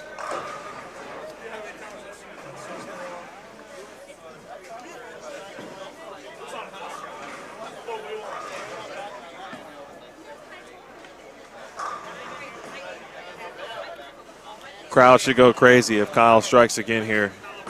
Love to see it. Looks like he likes that one. Oh, that's a good shot. Fans a little disappointed in the back.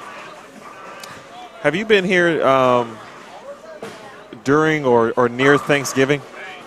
I believe so, yeah. The last 2 years I might have been. There used to be, and I assume there is, but it used to be a Thanksgiving. Is it the mystery doubles? Something like that. Yeah, that's it. Where you get randomly paired with someone. That's it. Yeah, my brother bowled it a year or so ago, and I was still youth at the time, so I couldn't bowl, but it looked super fun.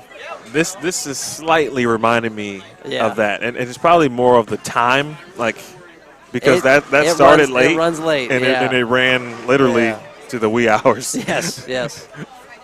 Like I said, I'm just glad this doesn't start at midnight because we'd be burning the fuel. That's for sure. Oh, yeah. It's all right. It's okay. Someone's got to throw the first one, you know. I will say I don't think we've seen many. Yeah. That might be the first That one. might be the first.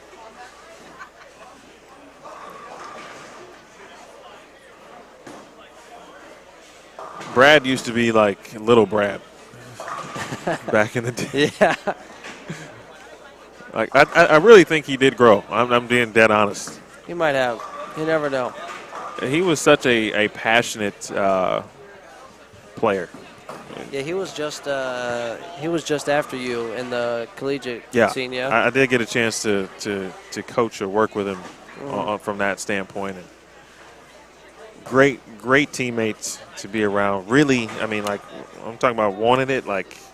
Nobody wanted it more. Yeah, you could see he was going to be special too because he was always. He was going to make sure he was going to be working and thinking about the game in some aspect.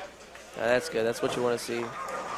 I know me and Andrew were talking about this, and earlier, I know you guys had mentioned it, but the low end seemed like it wasn't scoring as high. But right now, this game and the last game, it looks like we're starting to get some scores finally coming off of these pairs.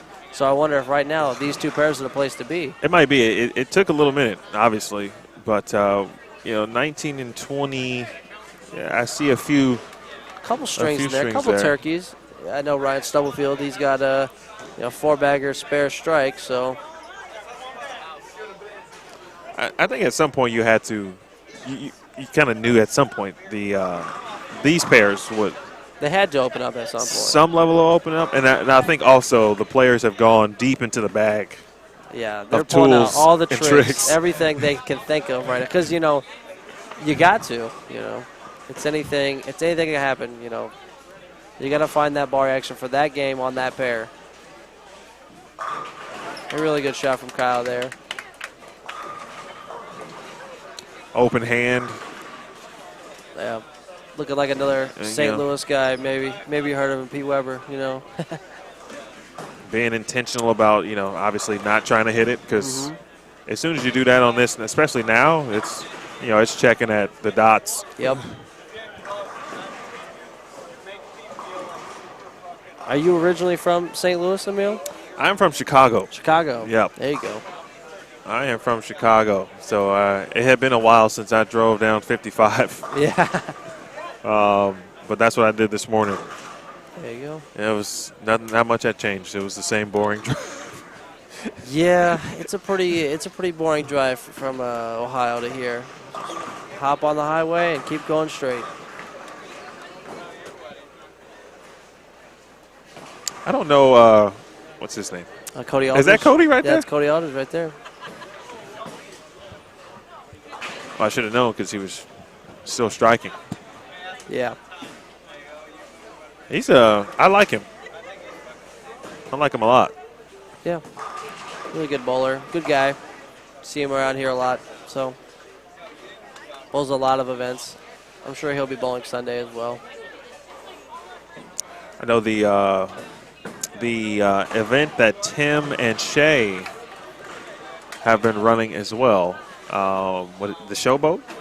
Yes. Showboat Open? Riverboat? Yes. Riverboat. That might be. I think that's what. I think it's a riverboat, if I'm not mistaken. At Shrewsbury? Andrew talked about it like an hour ago. I should know, but yeah. At Shrewsbury, yes. It's been a very, very popular. Brad dancing around, trying to get a strike. I think we see this in what I would call, I guess, what a normal situation or event where, whether it's tour life, especially for them, exactly, collegiate, whatever. But here, I feel like the emotions might be just a bit more raw, because of what's at stake, as you said. Obviously, each and every game. And so, I think I'd agree with that for sure. Yeah, I think players aren't afraid to. Most aren't anyway to kind of allow the emotions and show it. Yeah, I've definitely seen some emotions. I know, like his game maybe 3 or so. Brad had to step up and throw a strike, and right before he did, Koty Aldrich, I think he struck for 226, and Brad had 228 out there. Koty let him hear it. He was like, got to make him show up, and then Brad steps up and aces one, but you kind of don't get to see that a lot. And Brad was a little pumped up after he threw his. Yeah. So it was kind of cool to see a different side of him because they get excited. They're just making cuts out on tour. Like, right. It's not every game. It's a lot of money every single game. And last year, I don't know the number. I'm not trying to put his business out there. Brad was the man last year. Brad did his thing last year. His pockets were pretty heavy last year. That's what I was told, and that's what I heard. So He had to get an escort to his car. Looking over on 19 and 20, my brother, you know, slow start, open, spare, 5-bagger. Hopefully he can put some on the board. Oh, Sherman connects for a double. All right, Kyle.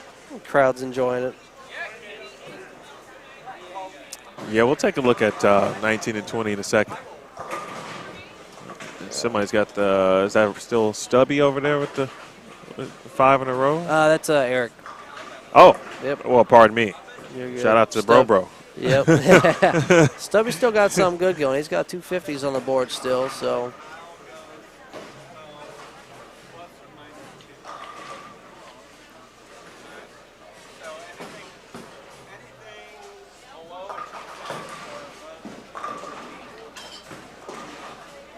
Final game upcoming, as you guys can see, of course, at the bottom of your near. screen. Another good shot there from Koty. My name is Emil Williams Jr. Big thanks to Drew Sachs, who is sitting there right now. Yep. He was in a few games ago, of course, with Andrew Orff. Had some good combos. Yes, yes. It's Appreciate always a y'all. pleasure talking with Andrew. We don't get to talk enough, so. Well, both of you young cats are pretty smart. Wait, your brother's left-handed too? Yes, yes. It just hit. I watched him in game 1. He was he was right here. You know, it's pretty forgetful. I think he, you know, not to put his business out there, I think he shot 150, so it was hard to watch. Fair. I also called William Harris Eric Sachs at the end of the game for some reason. I apologize to both William Harris and you and your brother and the entire Sachs fan. That's all right. And your dad. Yeah. And there's that emotion I was just talking about. All right. Yes. Hey, Eddie's got a chance to get to 230. Yeah, that one hurts a little bit. 6 count. Ugh. Tom needs this one. Ooh. Yeah, that's the emotion we're talking about. Is a patent Tom Hess slap out boom. and the boom. And the boom. Now, see, it's He getting said, late. Let's go, baby. I think that's now followed up by now that. it's getting late. Let's see if Kyle can throw one here. It'd be a pretty big shot. I heard you guys talking about Tom Hess too, in regards to like a lot of people still thinking he is somewhat underrated, but Tom, man, he's really good. He can bowl. Oh, there we go. Yeah, you don't win the Masters for nothing. I don't care when he won it. I agree with that. I don't care when you win, how you do it. You won it, bro. Hey, that's the Masters. You know, exactly. Shout out to Randy Lightfoot. Indeed. Our favorite. I know you've probably seen that video a time or two at this point, yes, right? Yes. All the war stories from Randy. That's like a tradition. They're good. Had the pleasure of watching the infamous Burger King Open on one of my bus rides this year. That's a bus ride tradition right there. It was a good one. They don't even warn you too. It just pops up on the screen. Yeah. Yeah. You're like, what is this? Oh. No, this is a pivotal point in Randy's life. It's a pivotal point in Kyle Sherman's game. It's about to be. I think he's going to strike here. I think it's going to be 10 back, open hand, post the shot. This could be, ladies and gentlemen, if you recall, again, 1650 for first, 1050 for second, 750 for third, 600 for fourth. Go. Boom. That was aced. Great shot. Phenomenal shot. Talking about throwing it when the money's on the line, and that's why he does it for a living. I would have to imagine, obviously, when we talk about going to the bag of tricks, players like Kyle, Brad, Simo, Tackett, EJ, Brandi, yes, Verity. Exactly. All our touring players. I'm not taking here. anything away from anyone else competing, but the professional level, generally speaking, they've got another level. There's like that level that everyone gets for being a good bowler, and then from touring nonstop, you pick up some things along the way, I'm sure. So I know exactly what you're talking about. Well, K. Sherman got to be making the channel happy here. Yeah, got to make him proud, He's kind of like, he's been knocking on the door all day, I feel like. And then these last 2 games, he's really, really putting it in gear. And I don't want to throw him under the bus, but I know 3 games ago or 2 games ago, he did miss a was a single pin in the 10th to miss out on cashing that game. So I don't know if that kind of fueled the fire for him, but obviously he's doing something right now. What's wild is, on 229 could win you $1,600. When you think of it like that, it's like, oh. No, I mean like 229, really? Oh, yeah. And a lot of people who would hear that, I think, would say, oh, I can shoot 229 and win $1,600. Where do I sign up? Exactly. And I think the field is continuing to grow, obviously, and that word's starting to get around. Yes, and I think it should. Like I said, I've been saying it the whole stream. It's a phenomenal event. Danny's a great guy. The host center is an amazing center. So, it's got all the right things, and just hope to see it grow over the next few years, honestly. Ooh, big shot from Koty there. Get the first one. Yeah, that's huge to get to the two teams. And two teams have won money today, folks. They have. Most of you guys have been with us. Glenn, I saw you in the chat too. I appreciate you staying up in northern Indiana. Slim Genzy, I need to know who you are, my man, or my lady. You don't have to tell me in the chat because I don't want to, if you don't want to throw your business out there, but send me a message because Great Iowa tournaments were very fun. I loved bowling then. I mean, I still love it, but I really loved it then. Koty. Got a hook. Ugh. He reminds me of someone. I just can't quite think of who it is. I still need a game 6 course, bro. Yeah, where's Danny? All right, let me go. I need to find my guy. Okay, first. Game 7. Ugh.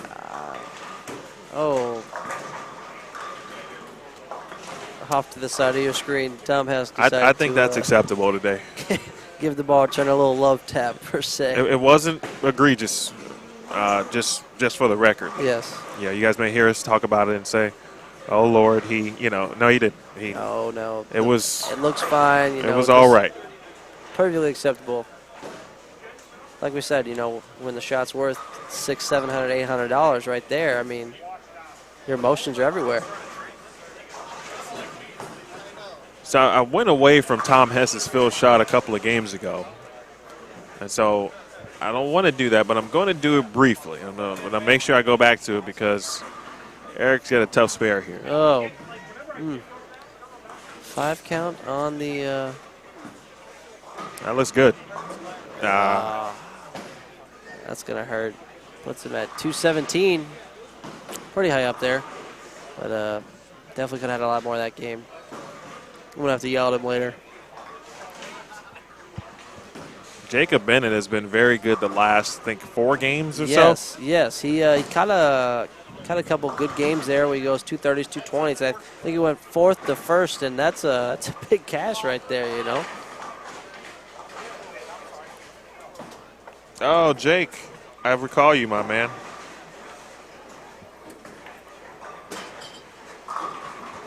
How about that? I appreciate you, Jake. Thanks for tuning in today. Let's see, we got some still. Yeah, we've still got Stubby. 10th frame. All right, Drew, I'm going to get game 6 scores. Okay, I'll be right take back. care of it. We'll see what Ryan can do.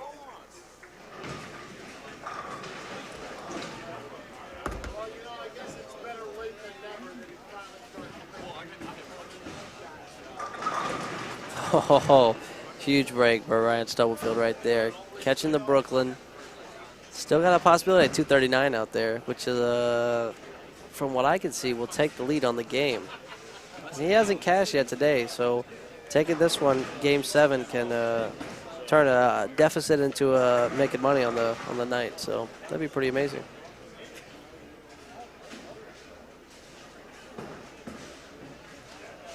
He's gonna need this one to beat Sherman. Sherman had 229, so Phil and 10 here would tie him, but throwing the strike would pass him.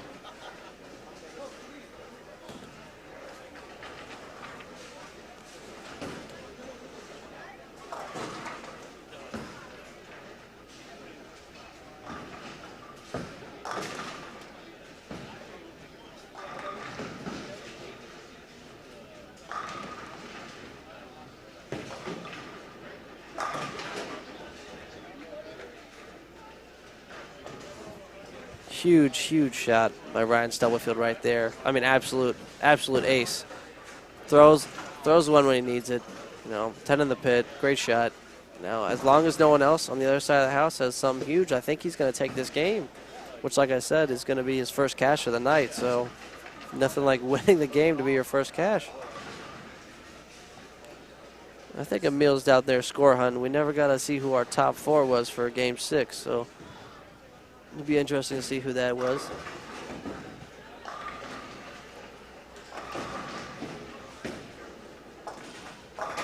And Stubblefield with the Brooklyn 5-pin. 238. Huge game. Huge game.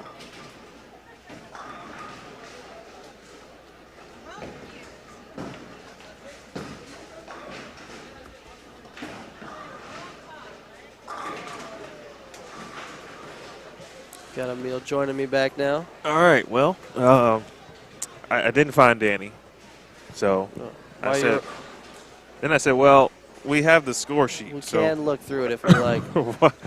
While you were gone, Ryan caught a little break. Brooklyn on the first shot.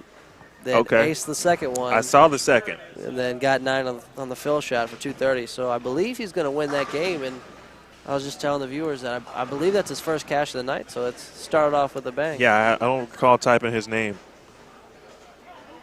So in Game 6, I'm pretty sure it was Mike Sapolis, 237. Yes. And K. Sherman shot 233, Kyle Sherman. Yep. I saw a 214 by your brother, Yep, I think Eric he got third. Sachs. And then I believe the next closest, or the fourth place, would be 209 from Tim Hyman. Okay. And he's one of those guys that just took over the team at the Open Championships, the lead for that. Yeah, so. I recall now. Someone had just mentioned that. Jen Helferstead just told me that. Yeah. And then I remember seeing their photo on social media, along with I forgot who else he bowled with, but I do know Scott Hill was on the team. Scott Hill was on the team. Yep. Another Lindenwood alum, as we were talking about. Ryan Stubblefield, Lindenwood alum as well. Yeah, Dennis Hacker just mentioned in the chat that Ryan can play. There's no doubt. When I first saw him, I was just like, wow. And he was kind of the same way. I know I talked to Kyle a lot, and he told me that pretty much what you were saying about Kyle, this kid was practicing us when he was like 10 or 11. Ryan was doing the same thing when Sherman was at school here. So they're kind of same boat, different generation there. So it's pretty neat to see. At some point, we'll need to do some kind of like alumni tournament. Has to. Event. I don't know if I want to ever see that 05-06 team coming at us. That was a pretty deadly team. Well, I'll take any team that Shea's on. And exactly. He was on my team. And Valenta. Yes. He's nobody to sleep on I would either. take Shea and BV any day of the week. Yeah. I don't care if they have been bowling. It doesn't matter. It really doesn't, honestly. There's some phenomenal players that have come out of the Lindenwood rigs. I think recently we've been seeing a lot of Lindenwood alum joining the tour.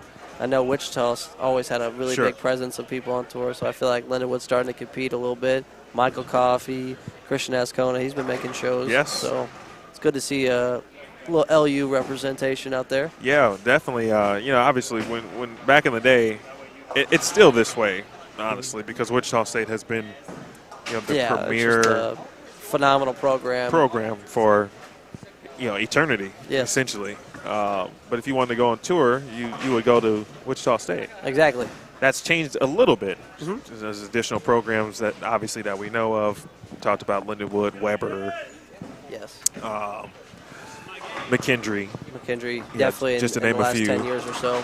Nice spare, EJ. Great spare. Seen him make that a few times on the Professional Bowlers Association tour. Yeah, he might shoot those a couple times.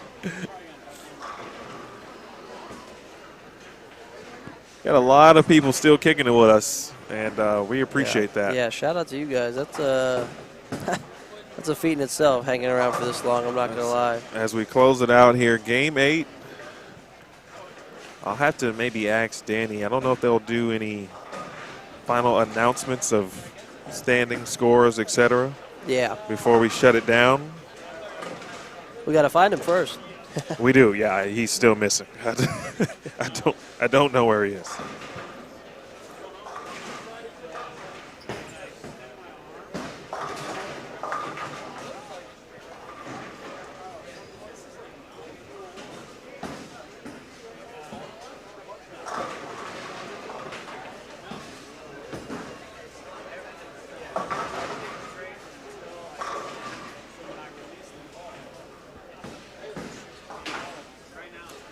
Well, we get to end things for you specifically. There's your brother.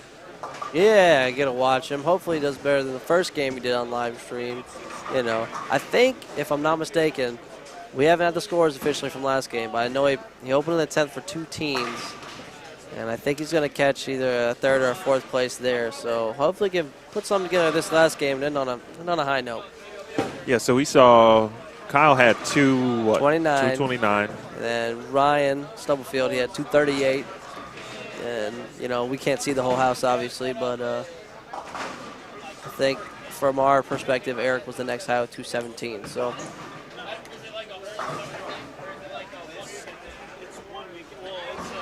Hey, John. Yeah, John Marsala's in the chat. John Marsala, another good lefty from the area. He's someone that we all used to watch bowl. He definitely just won a very big event recently. And been doing his thing on the senior very tour. Good.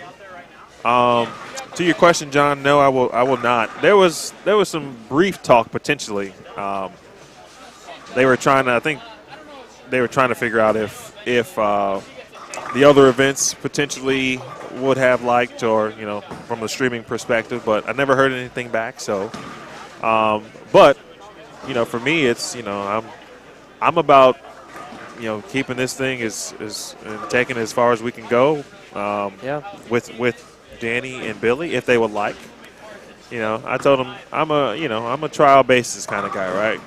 You guys see what you think. Tell me what you think after it's all done. Exactly. And we can certainly take it from there. Yeah, I might be on a biased perspective since I've been here with you for most of the night, but I feel like it's been pretty good so far. Hopefully, me and Andrew and you weren't boring everyone tonight. So. No, you guys are great. It's funny. Every time I talk to, I get a chance to work with someone on the air that I've never worked with before. Everyone always says, first and foremost, they're nervous because they'd never done it before. Yeah. And then after they get done, they say, "Man, I didn't realize how much fun that was." Yeah. I actually, before I decided to do marketing, I was originally going to be a mass communications major. So, I was thinking about doing broadcasting and stuff like that. But I decided to end up doing some in the business because I figured I was going to stay in the bowling industry for a while and wanted to get up with a ball company and do some sort of thing like that. But no, being in front of camera, talking on camera, it's always been definitely never an issue for me, So it's definitely a pleasure being here. I could hear it, actually. Someone in the chat mentioned earlier that you were using your professional voice. I forgot to tell you that earlier when it happened, but that is a real thing. So, I will not confirm nor deny these allegations. If I were to give you a piece of advice, I would say still go ahead and practice or try to work on those skills as far as the on-air stuff, just because of your marketing background. Because at some point, someone will probably ask you, whether it's in a marketing situation or not, hey, can you voice this, or can we do this video for whatever it is? And yeah, it'd definitely be a huge benefit to have that in my skill set. Yeah. So.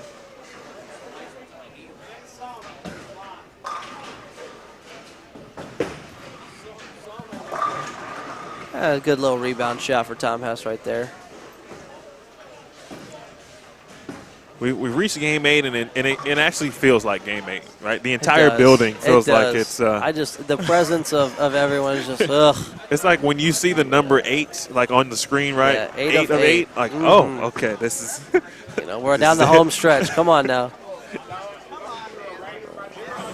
Got to put the Jets on. Let's get this going. Scott Hill's been in the chat too, all just about. Oh yeah. I don't know if all day, but I feel like a good portion. And, great guy. Shout out to Scott Hill. Great bowler as well. And congrats on taking the lead at the OC. Yeah, hope it holds up.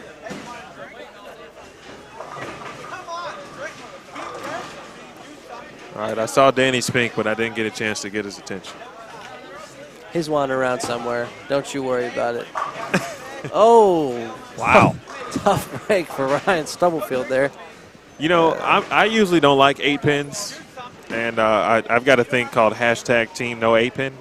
But I can't even really go. Kind of an 8-10 right there. Right. I can't really go full 8-pin on that. It's kind of a, 8-10, but you have hit the 10 out. Maybe we might consider that a break, honestly. Oh, good break for Eric there. Trying to get something going. Pretty slow start this game. Hey, Dennis, I'm here, man. As long as what I've learned about, especially now, owning a business and having an already sort of complicated schedule that got uncomplicated, unfortunately, last summer due to COVID. But now I'm starting to pick up some additional work, and man, I just listened for the Tom Hess slap every time, and it like threw me completely out of thought. Nice shot there, bro. But anyway, so now I've kind of got two businesses. I've got Bullstream TV, and then I have myself. Myself as an actual talent, so to speak. And like all of a sudden, it kind of went from, all right, you got to figure out what's happening and see where else you may want to go in life, to, oh, okay, well, your schedule is getting serious all of a sudden in 2021. Yeah, trying to get everything fitting in the picture. It's hard. So it's been cool. It's been good, but again, they could tell me the date right now, and I would say yes immediately. Yes.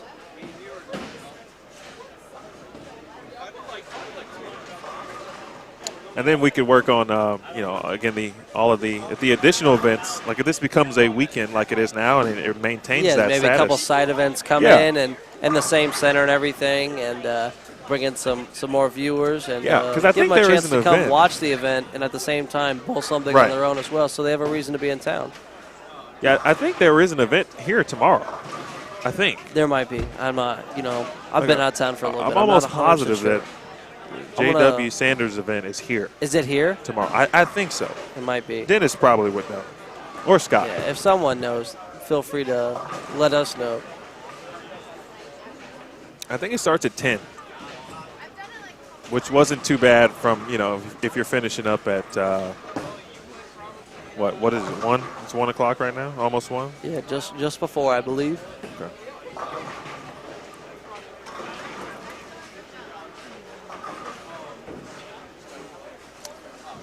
I'm so glad you guys mentioned that. And someone talked about the new wood, the new pins. Yeah. And I was going to ask one of you guys that, and I forgot. Mm-hmm. Yeah. But the sound, I was sitting there listening. Very, very loud. And I was like, man, this pin sound a little odd. Are they new? I said that to myself. Yes. Thank you. All right, here we go.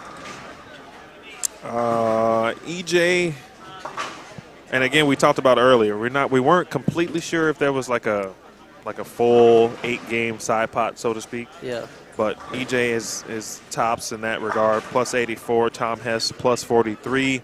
Mike Sapolis plus 17. Kyle Sherman has had a very nice last 3, and that got him to minus 12. Yeah. And 5th is Anthony Simonsen at minus 26. Eddie Burr, Ray Spink, Tim Grundler, Brad Miller, Ryan Stubblefield. That rounds out your top 10. And as far as the top 4 games are concerned, well, let's see. We know Kyle, and we know Stubby. So there's Stubblefield, 238. 17. Kyle at 229. Eric Sachs again. Yep, doing something good. Last couple was. And looks like 215 for Tim Kern. I haven't seen Tim in, man, it's been years. He went to Leonardwood as well, he did. right? Yeah, that's what I thought. Oh, big double for Eric there. Put him back on the board after going open. We'd like to see that. Thanks, Larry. Larry's in the chat. There is an event here tomorrow. There it's called the Day After Midnight. Huh, I wonder why. I like that. I guess it makes sense. I'm not gonna lie. Makes a lot of sense. It was interesting. I actually there was a really good chance that I was going to drive home Tonight? Oh, don't do that to yourself. Yeah, because there's a monthly youth event that I stream. Okay. And it's tomorrow. And I was like, no, maybe. But I would base it on solely how I felt. Nice run at that, Eddie. Yeah. But I was going to base it solely how I felt. And, yeah. And it happened. Not going to make it. Yeah. I was going to say, I saw you here earlier. I was up here practicing early in the day, and I saw you setting up. Oh, were you here? It took some time. Yeah, I was on 32. I showed up for like an hour earlier. Okay. Yeah, I got here. Nice job there, Tim. Hey, listen. However they fall, especially in game 8. Exactly. They're just trying to get them out. Giving them a hard time, the fans in the back. All love. I did go ahead and make sure that we were prepared, as in the Elite Youth Tour, which is the tour that I work with. Yeah, the EYT. Yeah. Have you bowled an EYT? I never did. Okay. I never did. I never bowled one of those or an SYC or any of the big ones. I never. A little too far traveling for me. So they'll be covered tomorrow. We went over some stuff just to remind them. Riley Smith, who went to McKendree. Yeah.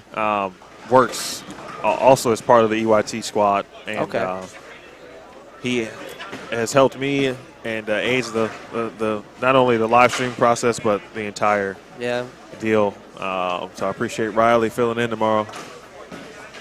I believe he was on one of the McKendree teams that won a national title. Yes. I think. Yeah. They're first for the men's program. Yeah. He was on the title. I forget what year, but it was definitely a big one for him, and he was a pretty good player too. So.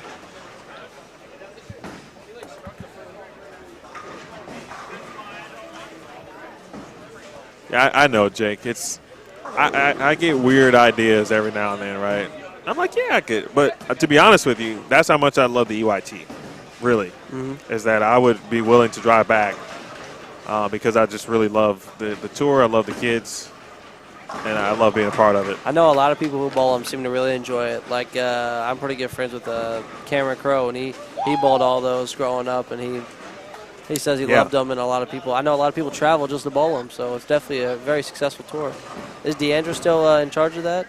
Yes. Okay, that's what I thought. Yep, D, of course, D and Belmo created it. Yes. And D has been, not that Belmo's not involved, because he is, but from a day-to-day. Day-to-day, she's like the manager. She runs the operations. Yeah.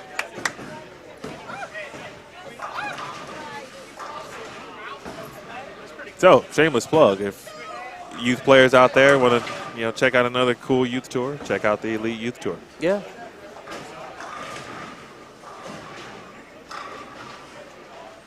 So this is turning into, it could be a fight for a couple spots just right here on 13 and 14. Yes, which I like to see, We get a little action in front of us, and the last few games has seemed to show that this is the two pairs to be on. Because the high game, well, besides 19 and 20, I know Ryan had the last game on 19 and 20, but Sherman and a couple other guys were competing for that spot as well on the 11 through 14. Help it. Help it. Oh, couldn't crumble them all.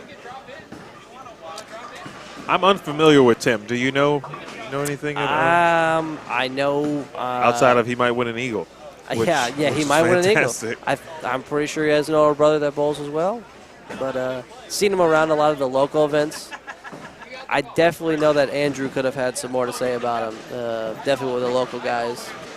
I'm not 100% sure. I know his name, which is saying a lot. It means you got to be doing something good. Yeah, I mean, well, that's all you need. Yeah. Listen, if you know his name, I know his name now. There you go. And he made a spare. And I saw him again, and I saw his photo. And it's like, oh, shoot. Yeah. That young man might win an eagle.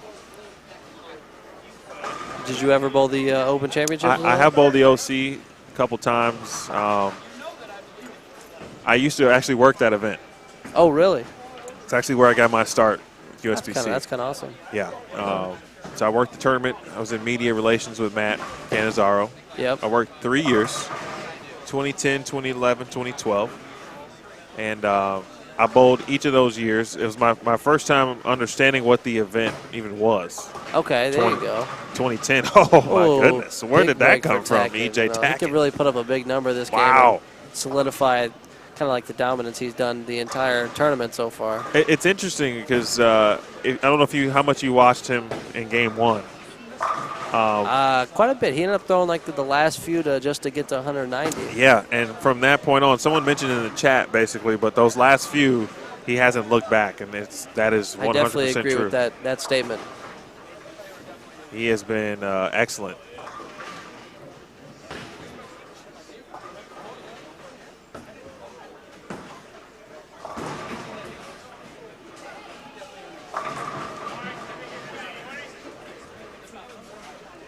I'll finish my thought on the OC. Okay, see, all right. Okay, thanks, Scott Hill. He was on the LU Belleville team with Scott Hill. See, I wanted to say he was at Lindenwood, but I'm pretty sure he was part of the Belleville team that made a run at Nationals the year Lindenwood lost. Let me just say before I get back to the OC, that was one of the best years I've ever seen. Definitely one of the coolest. The ITC. Yes. Because what Belleville was doing that year was unbelievable. And that's what team bowling is all about, truly, man, truly. Scott Hill threw a lot of doubles. That's for sure. He threw a lot of doubles. As far as the Open Championships goes, yes, I bowled. Really got a chance to understand the event. I actually think working the event helped me from a bowling perspective, and not necessarily on the lanes. Yes, I was there every day to kind of watch and see what's happening, but more so just understanding why I'm bowling, right? What the event actually means, the history behind it and everything, how special it truly is. So, yeah, that's a pretty special event there. I will say, though, and I'll be completely honest, which is why a lot of people that know me know that I haven't bowled in a while. Mm-hmm. The last time I bowled was 2 years ago at the Open Championships. Okay. We used to bowl team builders when I was working at USBC. It was kind of our opportunity as employees to experience the event, especially for those maybe who were new to the industry. Yeah, didn't really bowl a whole lot. New to the event. Okay. And so get you an idea of not only the bowling part, and then a lot of the things that maybe someone worked on, right, that they produced, marketing, for example. Yeah. You can see all of that stuff. But it was my worst year ever. Really? Oh, God. By far.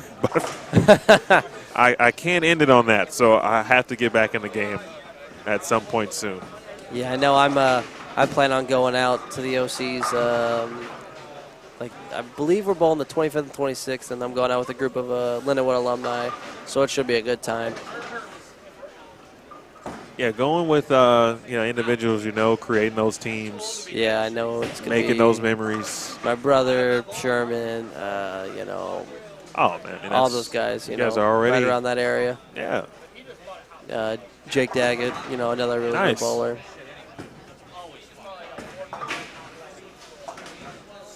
I saw a Verity Crawley strike, and I'm not sure if she is 19B. I'm gonna check it out here in a second. But if so, she could potentially get to 209 if that's her score. Yeah. And maybe sneak out one here. Sneak out a cash, potentially. Hey, that would be cool. Still waiting. I wanted to see one of our females cash today. We had 3 lefty cashes so far, which I feel like, should really show that these lefties, it's not impossible, especially here. Wow. That's awesome. That's why he's one of the best. You know what, man? I was just going to say, when you watch a person, or I was going to call him a young man, which he still is. Yeah. An athlete like EJ Tackett, right? Coming out, and I think, like, EJ Tackett doesn't have to bowl at Midnight Bowler Society. He doesn't. But he bowls, imagine, because he loves the sport. He loves to compete. And I think first and foremost, he loves to compete. You got to if you're out here bowling this, that's for sure. He don't mind putting up his cash. And that's, that's what it's all about. It makes a big difference being able to bowl for money when the money's on the table versus when you're just bowling for a check. Yeah. So, big big kudos to everyone bowling tonight because definitely takes a certain amount of courage to be able to put that entry fee up. Yeah, I admire anybody who would bowl this. We've got our fair share of professionals in this field. Yes, of course. I mentioned PBA, PWBA. We've got obviously a lot of St. Louis legends, a lot of local standouts, several collegiate players that we've talked about throughout. Yes, several. Lots of really good bowlers in their respective fields.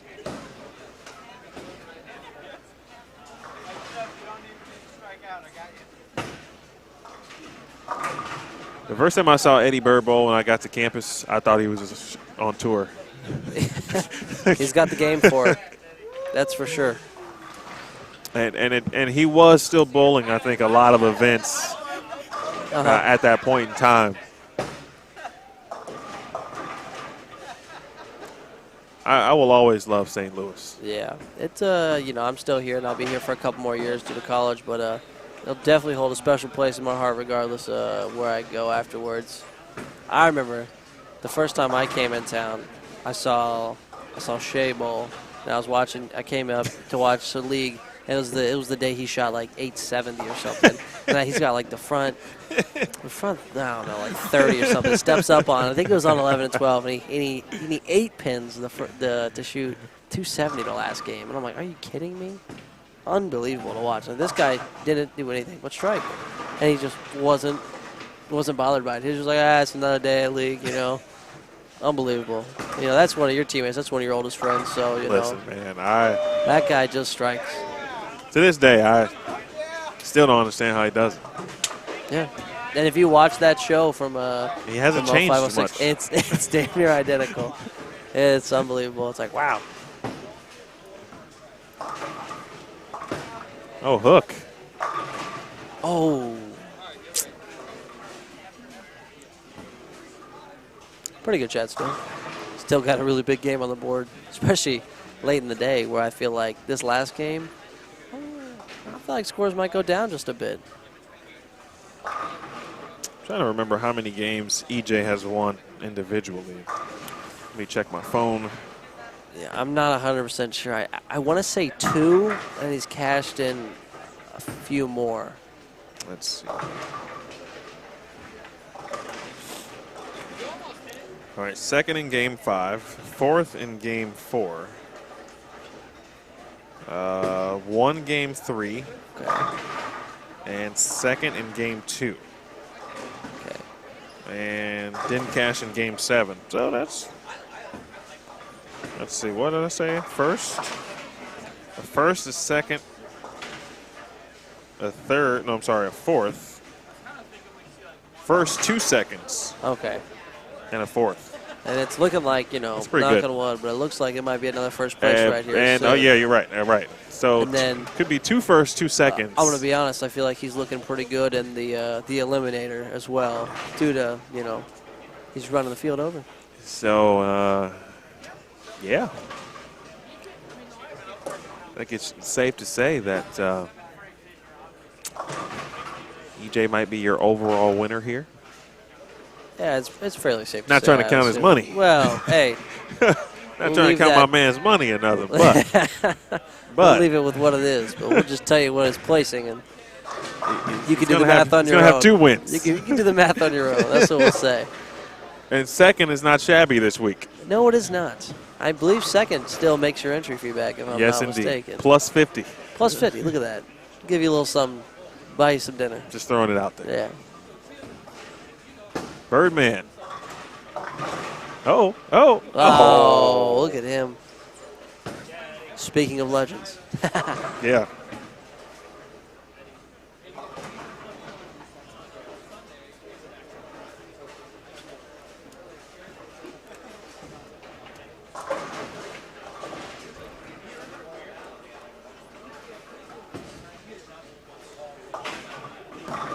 Oh.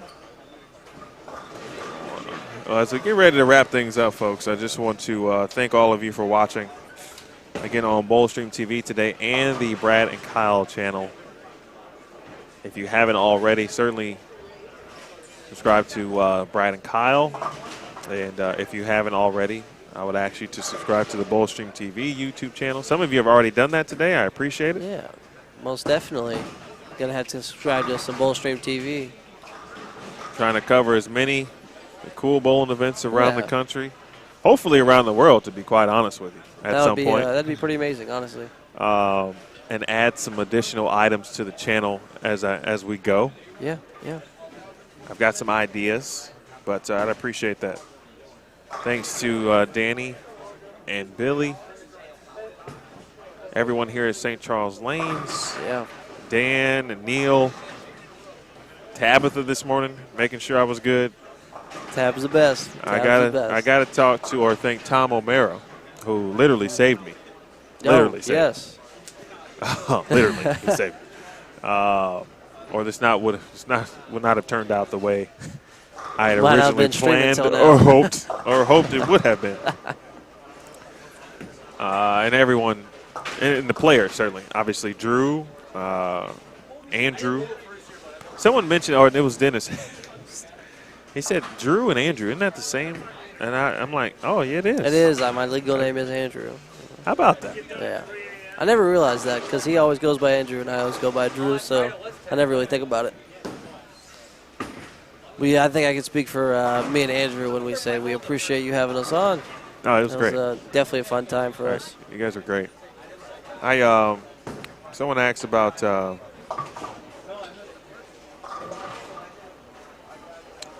Bowl TV. Yes, in some capacity. Yes. Not in the capacity that I used to be in. COVID kind of put a big wrench into that. Yeah. But that means, new opportunities sometimes. Bullstream TV is here. That's exactly what happened. On a side note, not to take anything away from that, but Verdi Crelli took it off the sheet to the fill ball and got 9. I think she 208 might sneak in for a cash this game. It's looking a little lower.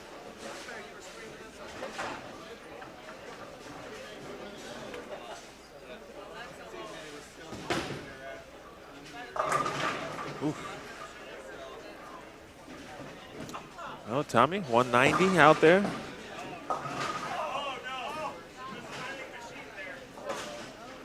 We've got. Uh-oh.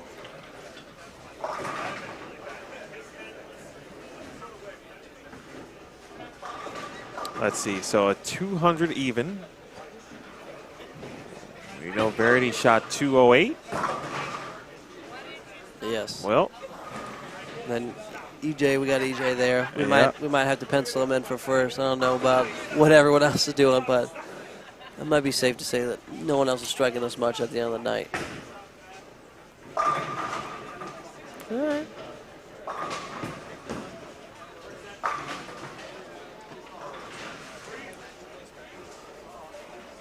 Thanks, John.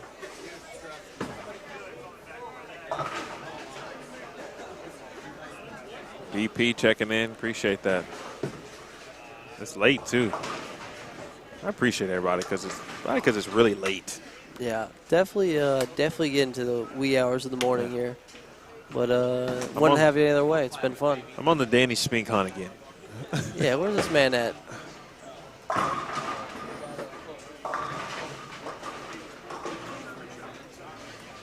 Let's see if EJ can take this off the sheet and kind of solidify.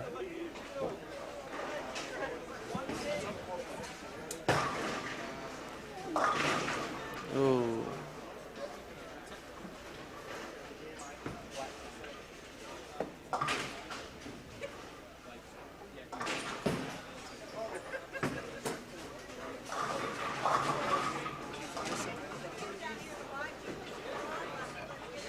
All right, 11 and 12 done. High game over there is 200.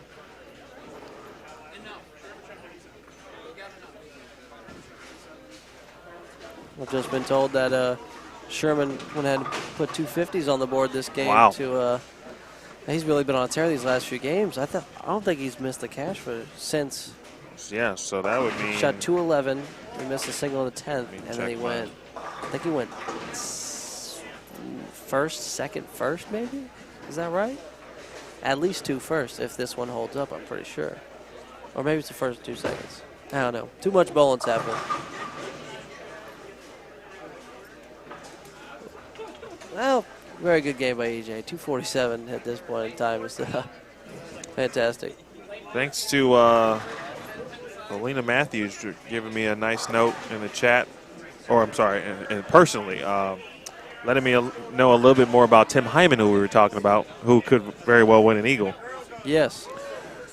His grandpa is Walt Skopke Jr., and I remember seeing that name a lot. Okay. At least, especially the last name, the family name. Got a little bit of a legacy in the family then. Bowled in the St. Louis Masters League with all of the Webbers, and Tim's St. grandmother Louis is the Masters secretary of the St. Charles Bowling Association. Well, there you go. I appreciate that, Alina. Thank you. I was supposedly looking at Game 5 scores back in the day.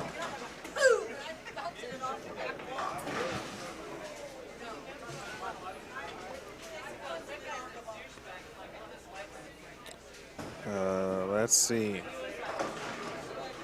Who are we talking about? Oh, Kyle. Kyle. Kyle.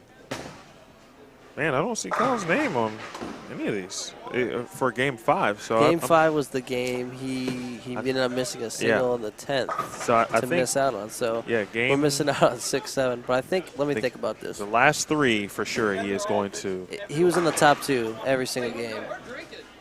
Now, I think he went second because he went second to Sapolis, and then Ryan won last game, and so Kyle was second then, and then this game looks like he got it. So second, first to end off the night. Definitely not hateful. That's a pretty good night. I'd be happy with that. It's that's the nature of this event, right? Exactly. It's possible, but it's like impossible to win. To be first for 8 consecutive games. It's possible, but very much impossible. Yes.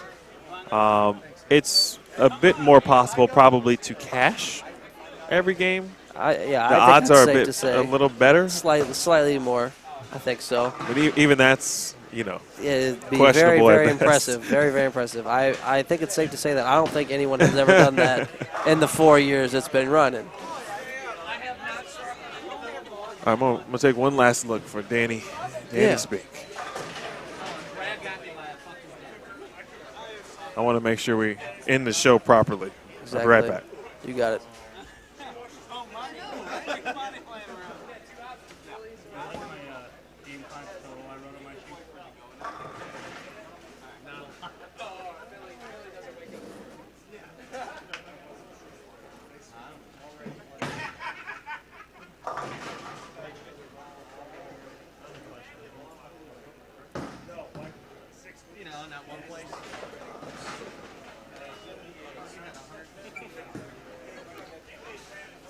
All right, looks like Ryan will finish off the game here, and I think that's all the games we're covering. I think all our pairs are finished up for the night.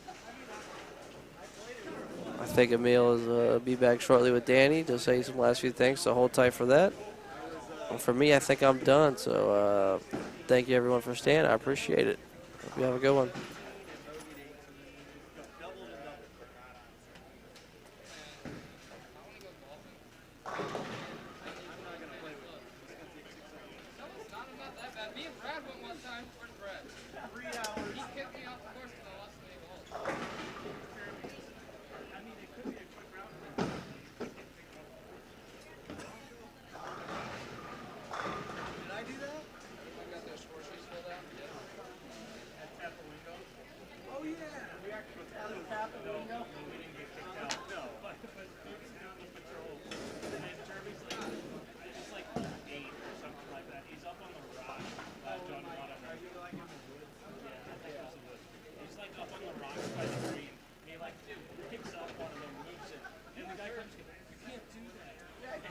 All right, folks, I'm just going to double check to make sure we don't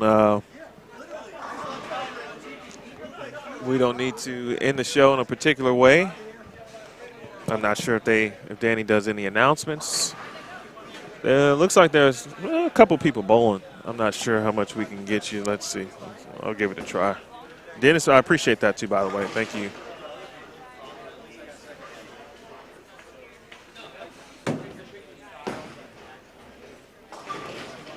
guess you can get a little bit of, let's see, that's Tom Adcock.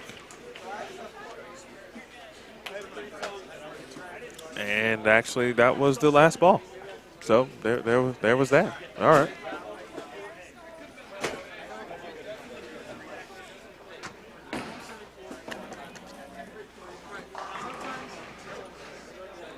Yeah, that's kind of why I'm holding court there, Emerald. I'm trying to find out. Hold on one sec.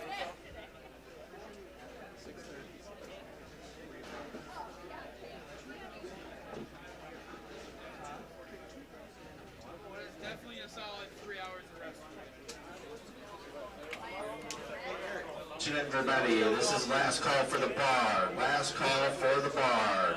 If you got a tab, gotta close it. Last call for the bar. Double what?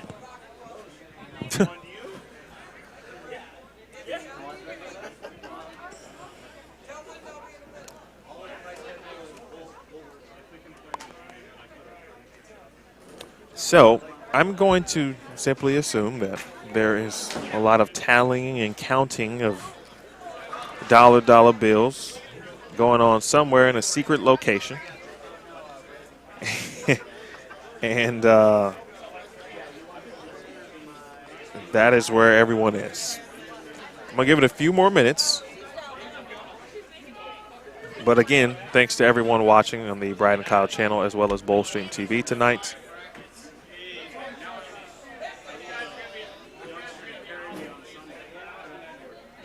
Again, everyone here at St. Charles Lanes, home away from home for me. A lot of practice, a lot of time spent in this building. Good to be back. Appreciate Dan, Neal, all the staff. Appreciate, of course, Danny, Billy, Ray, and everyone involved in the Midnight Bowler Society. Seemed like we just started this a couple of hours ago, which is totally not true. David, thank you. Appreciate it. Although I didn't do anything. But it was a great tournament. And there's Danny Spink. I found him.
Okay, talked to Danny Spink. They were indeed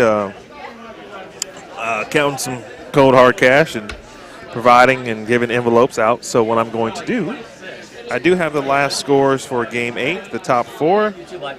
Again, as Drew mentioned, Kyle Sherman. E.J. Tackett was second. Tim Barrett was third. And Verity did sneak in there. How about that? Verity did sneak in with 208 to get the last spot. Again, payouts today were $16.50 for first, $10.50 for second, $7.50 for third, and $600 for fourth. Yeah, I just need help with one bag. All right, so all of the, or the full standings, I should say, will be available on the Midnight Bowler Society Facebook page. They have been posting individual standings updates there all evening. Again, Game 8, top 4, Kyle Sherman, 257, E.J. Tackett, 247, Tim Barrett, 238, Verity Crawley, 208. $16.50, $10.50, $7.50, and $600, respectively. That will do it. Good. How are you?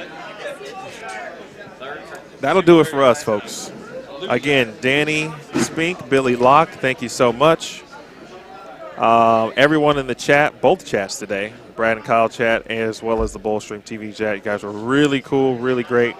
Thanks to Andrew Orff and Drew Sachs for sitting in and hanging out and talking some good stuff about the great sport, certainly, and the Midnight Bowler Society. Neil and Dan certainly here at St. Charles Lanes, great hosts as always.